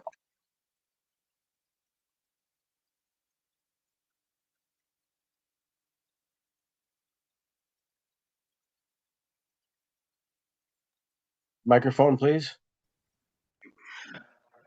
Through you, Mayor, I think we all support the underlying goal of recognizing the vital role that residents, taxpayers, businesses, and volunteers play in sustaining our township. And I think the draft is thoughtful, but it's a little bit long for reading and recurring agenda items. And I think, as to Councillor Cooper just said, it does read more like a mission statement or a value statement rather than a simple acknowledgement. Over time, I think that creates a risk of repetition fatigue and will maybe dilute the impact of the statement. So I'd actually like to ask for a friendly amendment to remove the prescribed wording of the acknowledgement and allow the chair to tailor comments pertinent to the meeting's agenda of the day, and to have council acknowledge that the township services, infrastructure, and local democracy are sustained by the financial contributions and civic involvement of our community, including full-time and seasonal residents, businesses, and volunteers. I think similar to the land acknowledgement we have, our mayor tailors the message to the incidents of the day and the surrounding environment that we're in. And I think if we're going to have a statement like this, I think it needs to be tailored, and maybe one that's at the beginning of a budget meeting would be very different than one that was an inaugural meeting for council. Anyway, I think that keeps the positive intent and aligns with some best practices for municipalities, and it also respects the purposes of our meetings. Thank you. Thank you. Councillor Bochuk. Thank you. And I have a little bit of a different opinion on this. At the beginning of each term of council, we swear an oath. And in that oath, it basically says what it says here.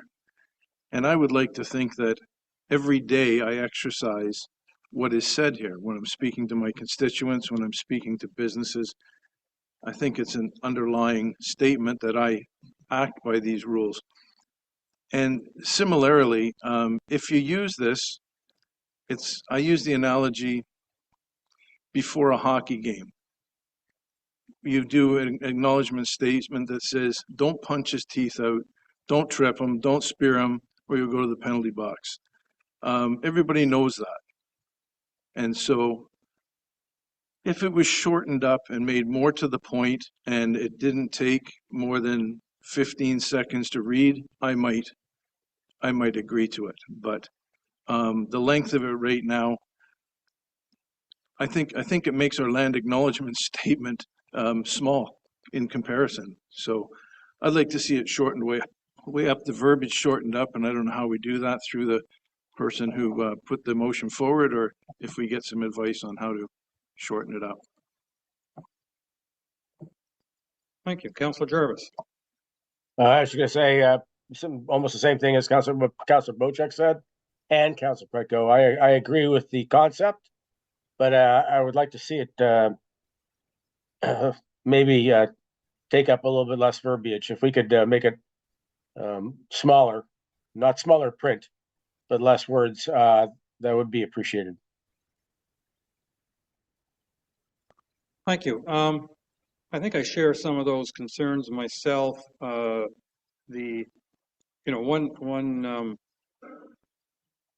One concern I have, for instance, we recognize that this municipality exists and operates because of the financial and voluntary contributions of a diverse community. Well, in reality, we exist because the province created us. So I think, we'd have to, not that we have to recognize that every time, because every so often that also leads to frustration that we're creatures of the province. But, it's a lot of what we do is thrust upon us by the province. So I think some of the wording has to be changed. I do note that in the agendas when they're printed, we have item 3, strategic directions, which are not read at the beginning of each meeting. And there's a half a dozen strategic directions, specifically environmental protection, fiscal responsibility and technology efficiencies, streamlined planning policies and procedures, customer experience and community engagement, district and township relationship, engage with Indigenous communities. Perhaps I could see us reading the strategic directions, perhaps wording it slightly differently. I don't think it at all hurts to remind us that we're here to serve our residents.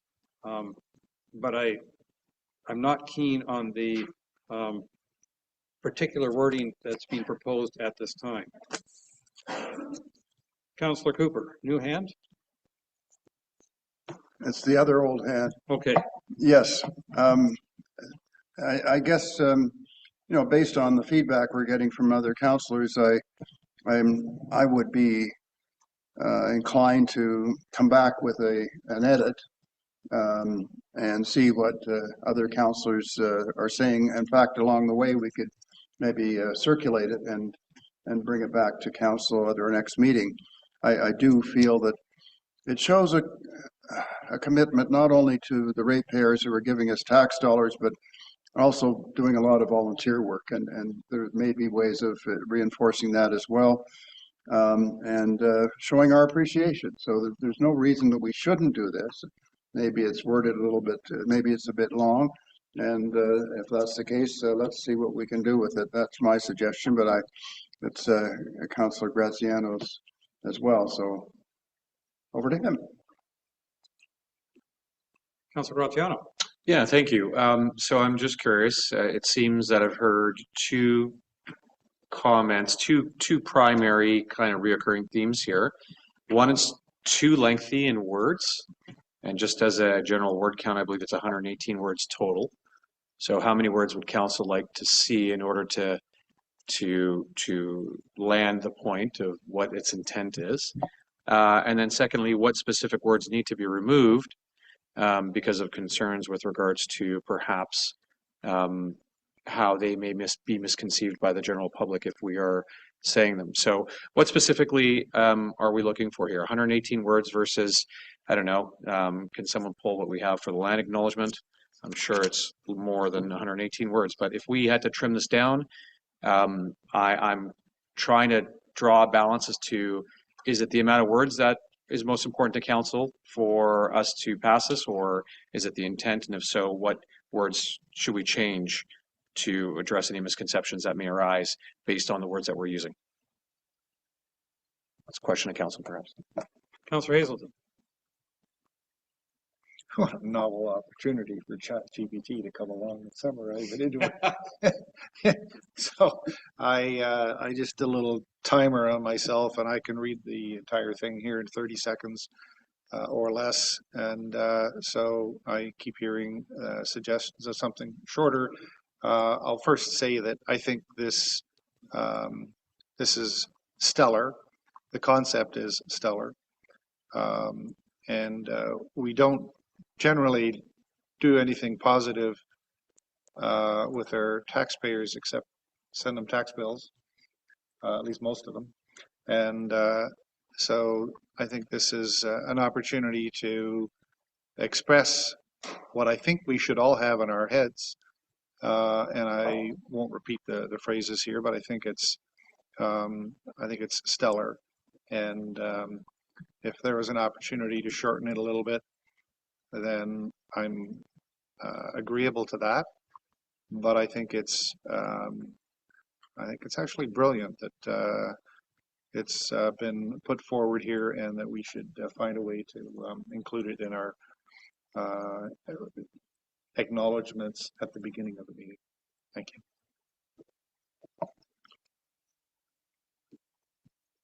Councillor Pritko. Thank you, and through you, Mayor.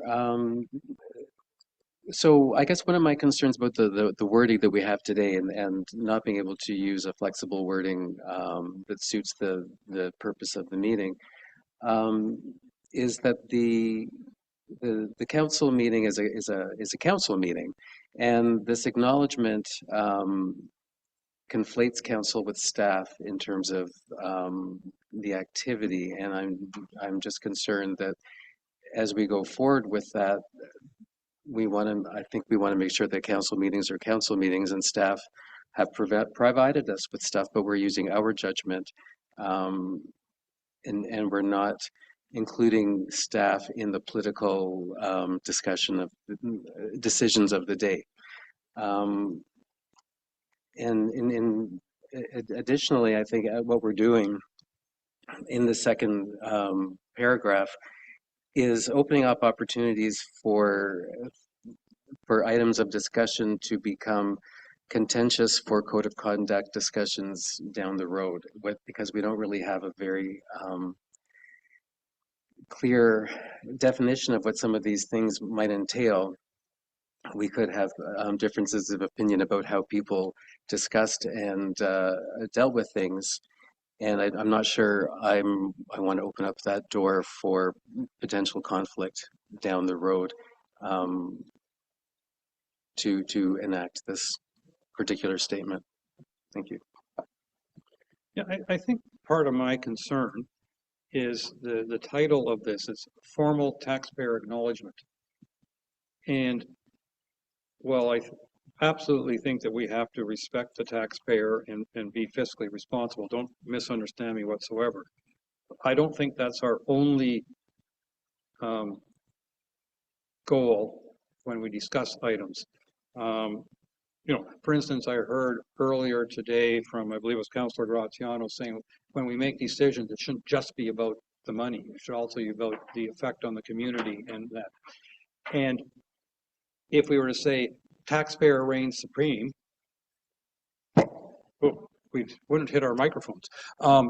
Then we wouldn't look at the broader picture, which I think for many of our decisions, that's quite important. That's part of the, you know, when we were looking at the asset management report that we received from Director Radigan about, and with various proposals how we could maybe reduce our capital costs and operating costs.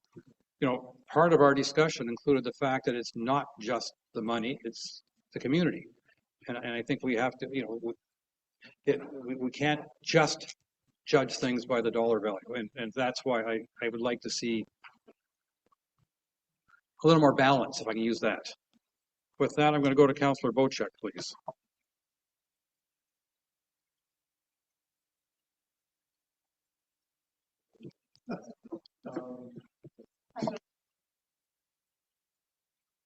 Similar to what others are saying, this is a Councillor Graziano made document. Whereas our land acknowledgement speech was not made by our mayor. It was scrutinized, it was thought over, it was passed by somebody somewhere. And I'm not sure, as Councillor Pretko said, that the wording here is exactly what it needs to be. And perhaps we should have it scrutinized by somebody other than this council. And I also will continue to say, I think it should be shorter. And Councillor Graziano asked the specific question of how much shorter. It's 118 words. How many words would you like to see it? I'd like to see it 20 seconds long. However many words that means.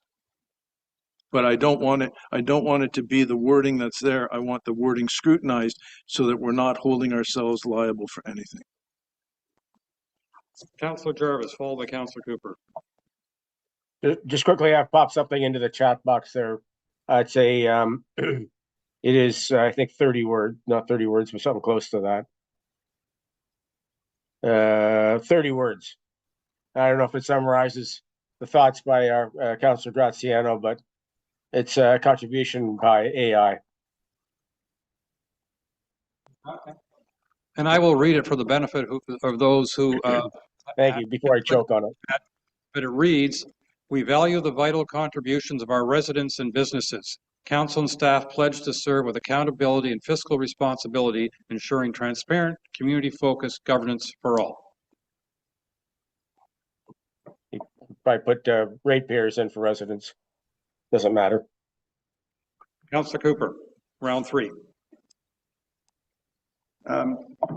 Lots of good suggestions, and I appreciate that. I don't know what that statement was that you read, Mayor. Is this AI or something? This is what Councillor Jarvis put up. That. Oh, I don't have it here. Okay. Yeah, it's in the chat box. Meeting text. Oh, meeting text. Oh my God. What is this? Anyway. Well, that's why I read it for you. Thank you so much. Well, it's very short. 2026. We already know that there's certain things we need to get in there. I happen to think that maybe the use of the term residents might be a little bit broader, but I do think it's important to somehow show that this is a common goal for the entire administration here, not just our council, but our staff, that we're working together. And frankly, we should be working on things and building statements that make us sing from the same hymn book as opposed to not. So I agree that we could certainly look at it from a shorter perspective. Why don't we, as I suggested earlier, work on a draft and get it around to council? And I don't know whether Councillor Graziano would agree to that, but I'm happy to reassess it and redraft it and see what we can do. Councillor Graziano. Yeah, thank you. And I would echo Councillor Cooper's recommendation. I think that we could likely circulate something and have an approval amongst council via email.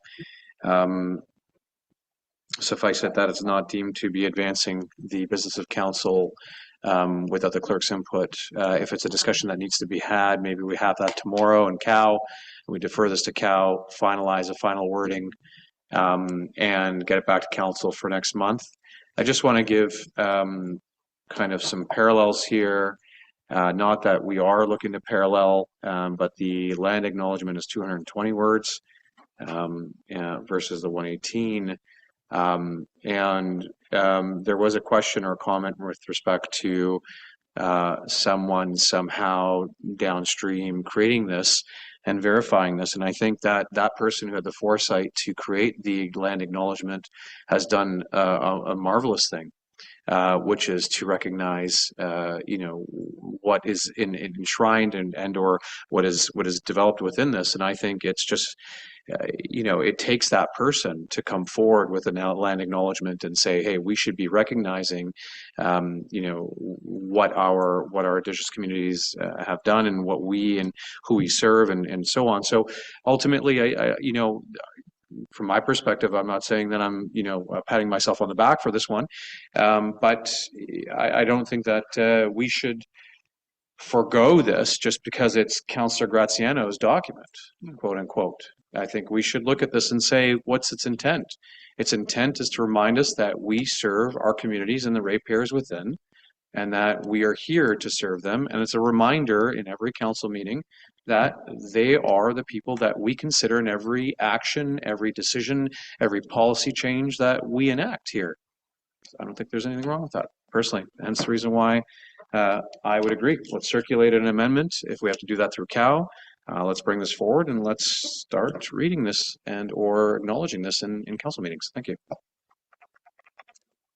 I'm going to go to our clerk and say, when do we cross the line? I mean, I really appreciate the fact that everybody wants to reconsider it and make some suggestions.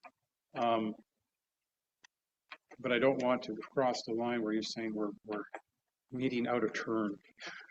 Clerk White. Yep. Please don't start emailing each other with suggestions of things you're going to make decisions on. That would not be a good idea for anyone. Although I appreciate the initiative. I'm just trying to think. If this is referred to COW for tomorrow, we don't meet our publication deadlines for an addendum. I would rather it be referred and then we update the agenda to add it as an addendum tonight, recognizing the fact that we in ourselves are not meeting our own addendum deadlines. Then having us waive our rules of procedure tomorrow to add it. Yeah, and I think in fairness to us and all our residents, because it was on the agenda this week, continuing the discussion tomorrow, I don't think is out of line. Agreed. It just needs to be documented. Well, you could forms part of our conversation, but not one that's been circulated to all of us. Not all. Yeah. If two of you could discuss it, yeah, less than quorum. Why don't by recommendation the mover and the seconder come together and make an amendment that we can bring before COW and play with that tomorrow? Yeah. Okay. So what should we do right now? Do we have to call a vote on referring it to tomorrow's COW? Could you please? Absolutely. That would be lovely. Thank you. Moved by Councillor Graziano, second by Councillor Cooper, that we refer discussions on a formal, what do you call it, formal taxpayer acknowledgement to tomorrow's COW meeting. All those in favor? And that is referred. Thank you very much. I'm assuming you didn't want a recorded vote on that particular motion. Okay, just once it once we've made the amendment and it comes back to council for a final, Okay. we'll get the recorded vote. Thank you. Karen, if I may, could there be a procedure such like we use at district? We call it a super cow, where this could be brought to cow and then ratified at I guess we'd have to go back into council tomorrow too, wouldn't we? Yeah, no, we can't. Okay. You bet.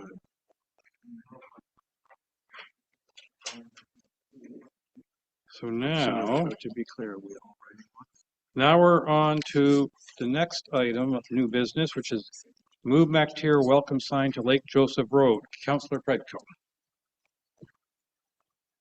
Thank you, Your Worship, and hopefully this doesn't need too much of an introduction because I think it is relatively straightforward as well. We've moved the sign in Honey Harbor to make it more prominent, and I think in MacTier, the sign, which is currently on High Street right by Curling Club Road, is set back, and you have to be on your way into MacTier to know that there is a community of MacTier just down the road. The suggestion in the report is to move that sign from the side of the road by Curling Club Road and move it onto the side of Lake Joseph Road, which is an MTO road and would require a sign permit as far as I know. But it would also help to advertise the fact that there's a community down the road. And I think if we have conversations as well with Sig Bay and coordinate the ability to move their sign at the same time, there would also be advertisements for our businesses in the town to give it a lot more visibility to people who are going on their way to whether it's Port Carling or to Bala, and hopefully create more awareness and more traffic in the town for these businesses. This proposal came from the local businesses in MacTier to see if it was possible to get more awareness. And at the community meeting on the 24th, at the end, I had a moment to make a couple of comments, and we wrapped up things. And I asked the room what they thought of the sign position and what did they think of the potential for moving it to Lake Joseph Road. And people in the room unanimously thought it would be a great move to make it more visible on Lake Joseph Road. So that has encouraged me to bring that forward today to see what more support we can get. And I will leave it at that, but there are other maybe opportunities for signs with the MTO to highlight the existence of MacTier and to promote it for commercial and recreational purposes. Thank you. Thank you. Councillor Jarvis.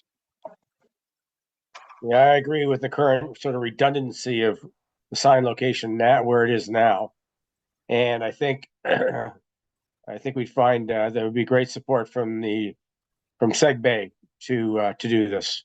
As a matter of fact, it has already been discussed at Seg Bay board meetings whether it can be done. So I think it's a great idea. Thank you, Worship. Two parts to my comments. One is going to be a request for a friendly amendment. My thought is if we're going to go to the well, the proverbial well, specifically engaging the MTO to seek approval to move the sign, that at the same time in parallel we discuss the possibility of promoting MacTier by way of signage southbound 400 at exit 207. I know that right now there's no signs there, or at least add MacTier to the existing sign. And at 207 Lake Joseph Road, the display that displays Port Carling, Great Harrison Bridge, MacTier also be included there. So again, I'm wondering if we are going to go to the province and seek that. We can kind of throw everything in a one broad scoop. And this is also, again, going to be supporting the MacTier community, so it's kind of in parallel to it. The second question that I have, and it's a question to staff perhaps, is that I know where the current signage for MacTier is on municipal land, and we have a nice little flower garden that kind of presents well in the summertime as you drive by. I also know that it's kind of forward of what I'm going to deem to be the industrial area with the municipality's storage facility to the left, as well as that kind of small little strip mall there.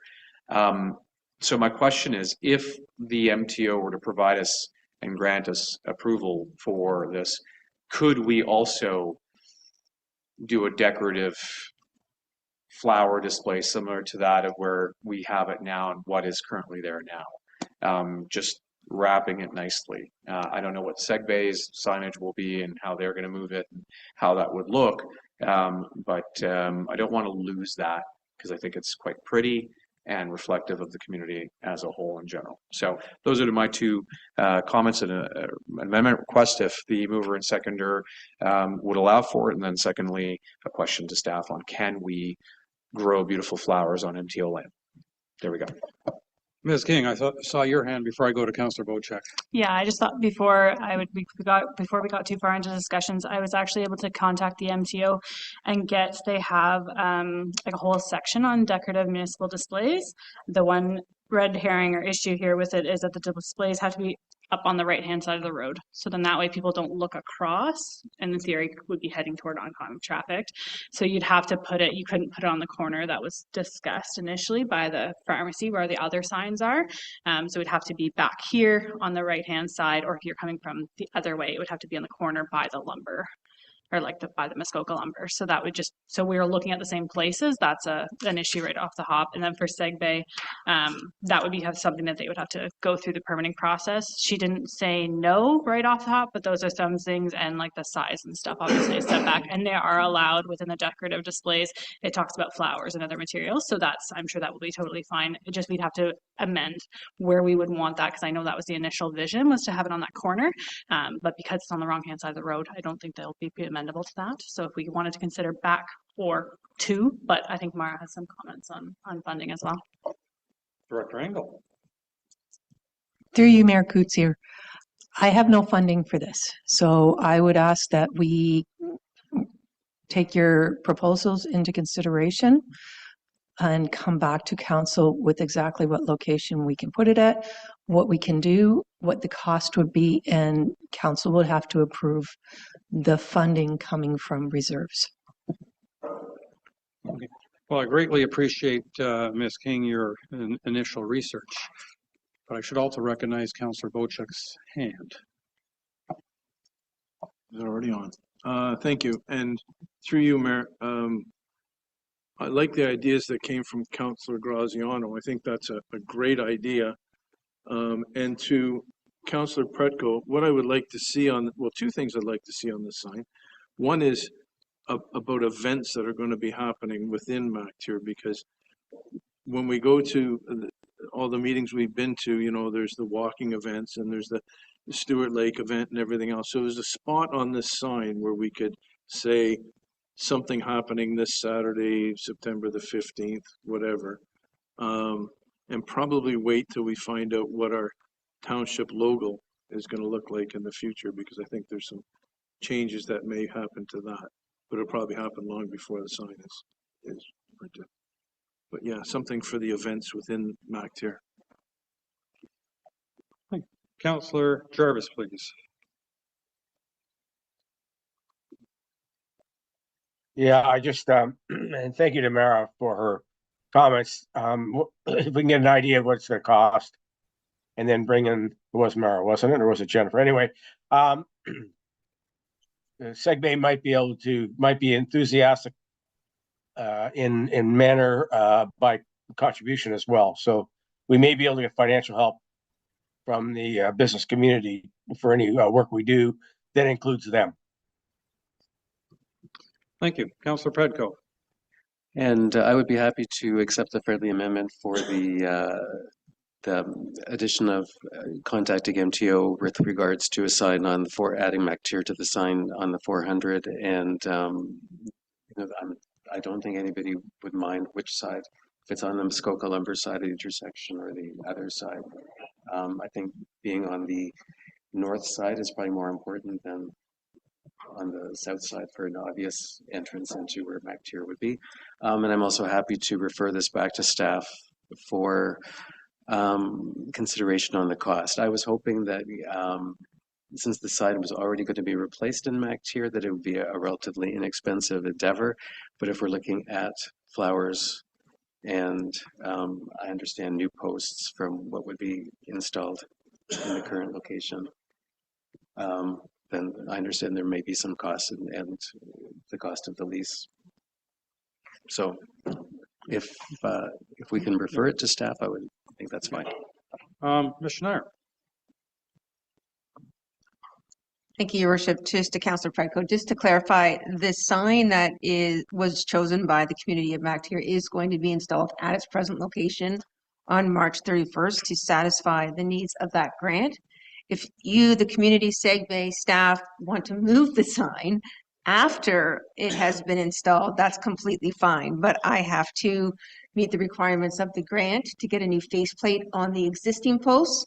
Once that sign is up, you can do with it what you like, but the sign needs to be installed, and we're having professional installers come in and sign it. Thank you. Yes. Just a quick response to Ms. Schneier.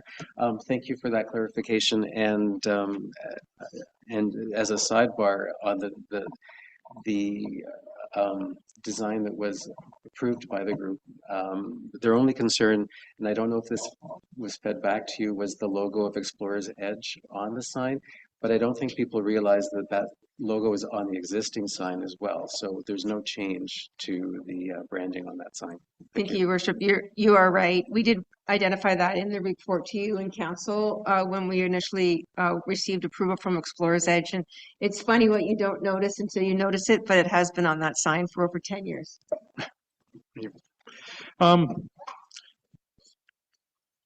So a friendly amendment around flowers and location.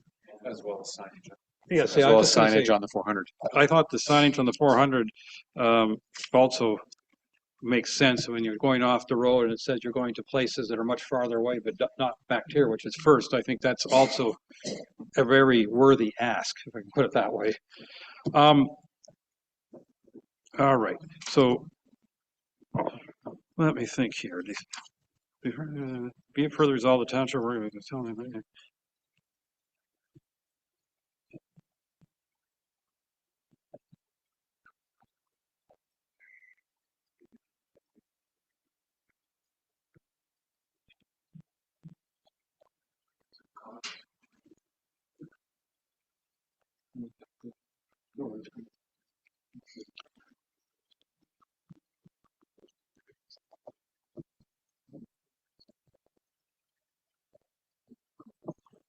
All right, my wording is going to be a little awkward, but I'm going to give this a shot.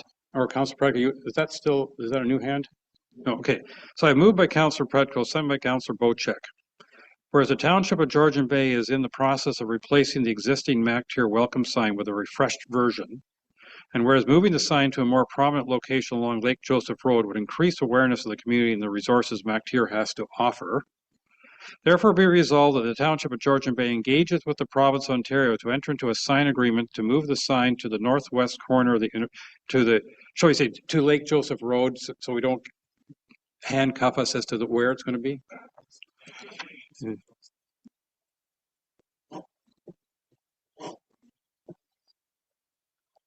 To the intersection of High Street and Lake Joseph Road, and be it further resolved that the township work with Segbay to help them simultaneously move their business directory sign to the same location, and that work with the MTO to add signage on the Highway 400, and to consider beautifying the. I just put beautify the sign setting. Is that close enough so that we can work with it? Okay. All those in favor? And that is carried. Thank you very much. I think it makes a heck of a lot of sense, frankly. But maybe I'm not supposed to make an editorial after it passes. Okay, so that's, where are we now? Okay, so now we're entering into the consent agenda.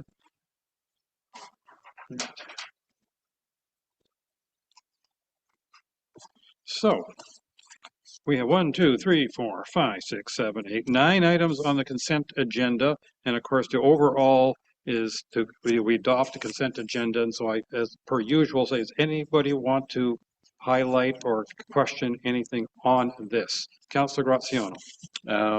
H, but more of just a general comment than a question. Thank you. Please go ahead. Thank you. I'll make it very quickly. I just noticed that the staff had posted the digital screen / display out in the main hallway, kind of circulating on a rotating basis, all the terms of council. I think it's brilliant. It looks great. So just want to comment on that. Thank you. I'm seeing no, so I'm just going to try the motion. Moved by Councillor Predko, second by Councillor Hazelton. Be it resolved, the council adopts the consent agenda of February 9, 2026 as circulated. All those in favor? And that is carried. Thank you. And you're going to take that whole bundle. So now we're getting into the bylaws section of our agenda.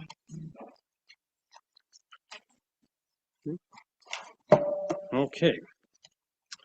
Moved by Councillor Bocek, second by Councillor Cooper. Be it resolved the council. Why can't I pronounce that word today? Be it resolved that council enact bylaw 2026-001, our first bylaw of the year. Appointment of Deputy CBO Avery. All those in favor? And congratulations, that is carried. Congratulations to Cody Avery. Moved by Councillor Cooper, seconded by Councillor Predko. Be it resolved the council enact bylaw 2026-002, the appointment of Director of Fire and Emergency Services, Fire Chief Chad Dowell. All those in favor, that's an effective date, of course, at the end of March. All those in favor? And congratulations again, sir. By the way, it was carried.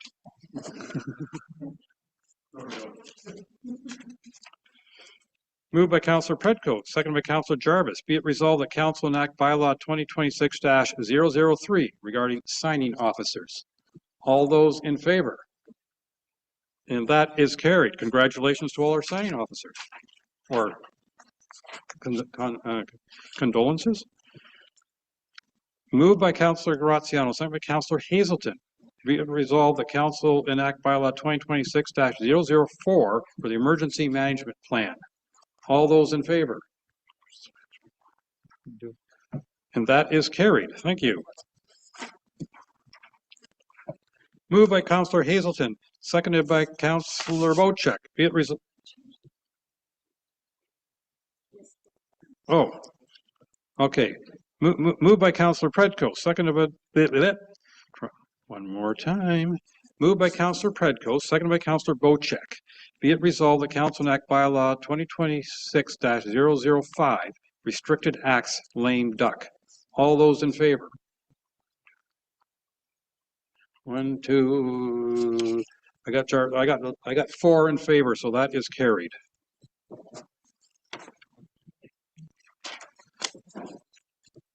Moved by Councillor Cooper, seconded by Councillor Jarvis. Be it resolved that council enact bylaw 2026-006 for the MLEO appointment. Morgan. All those in favor? 1, 2, 3, 4. That is carried. Thank you.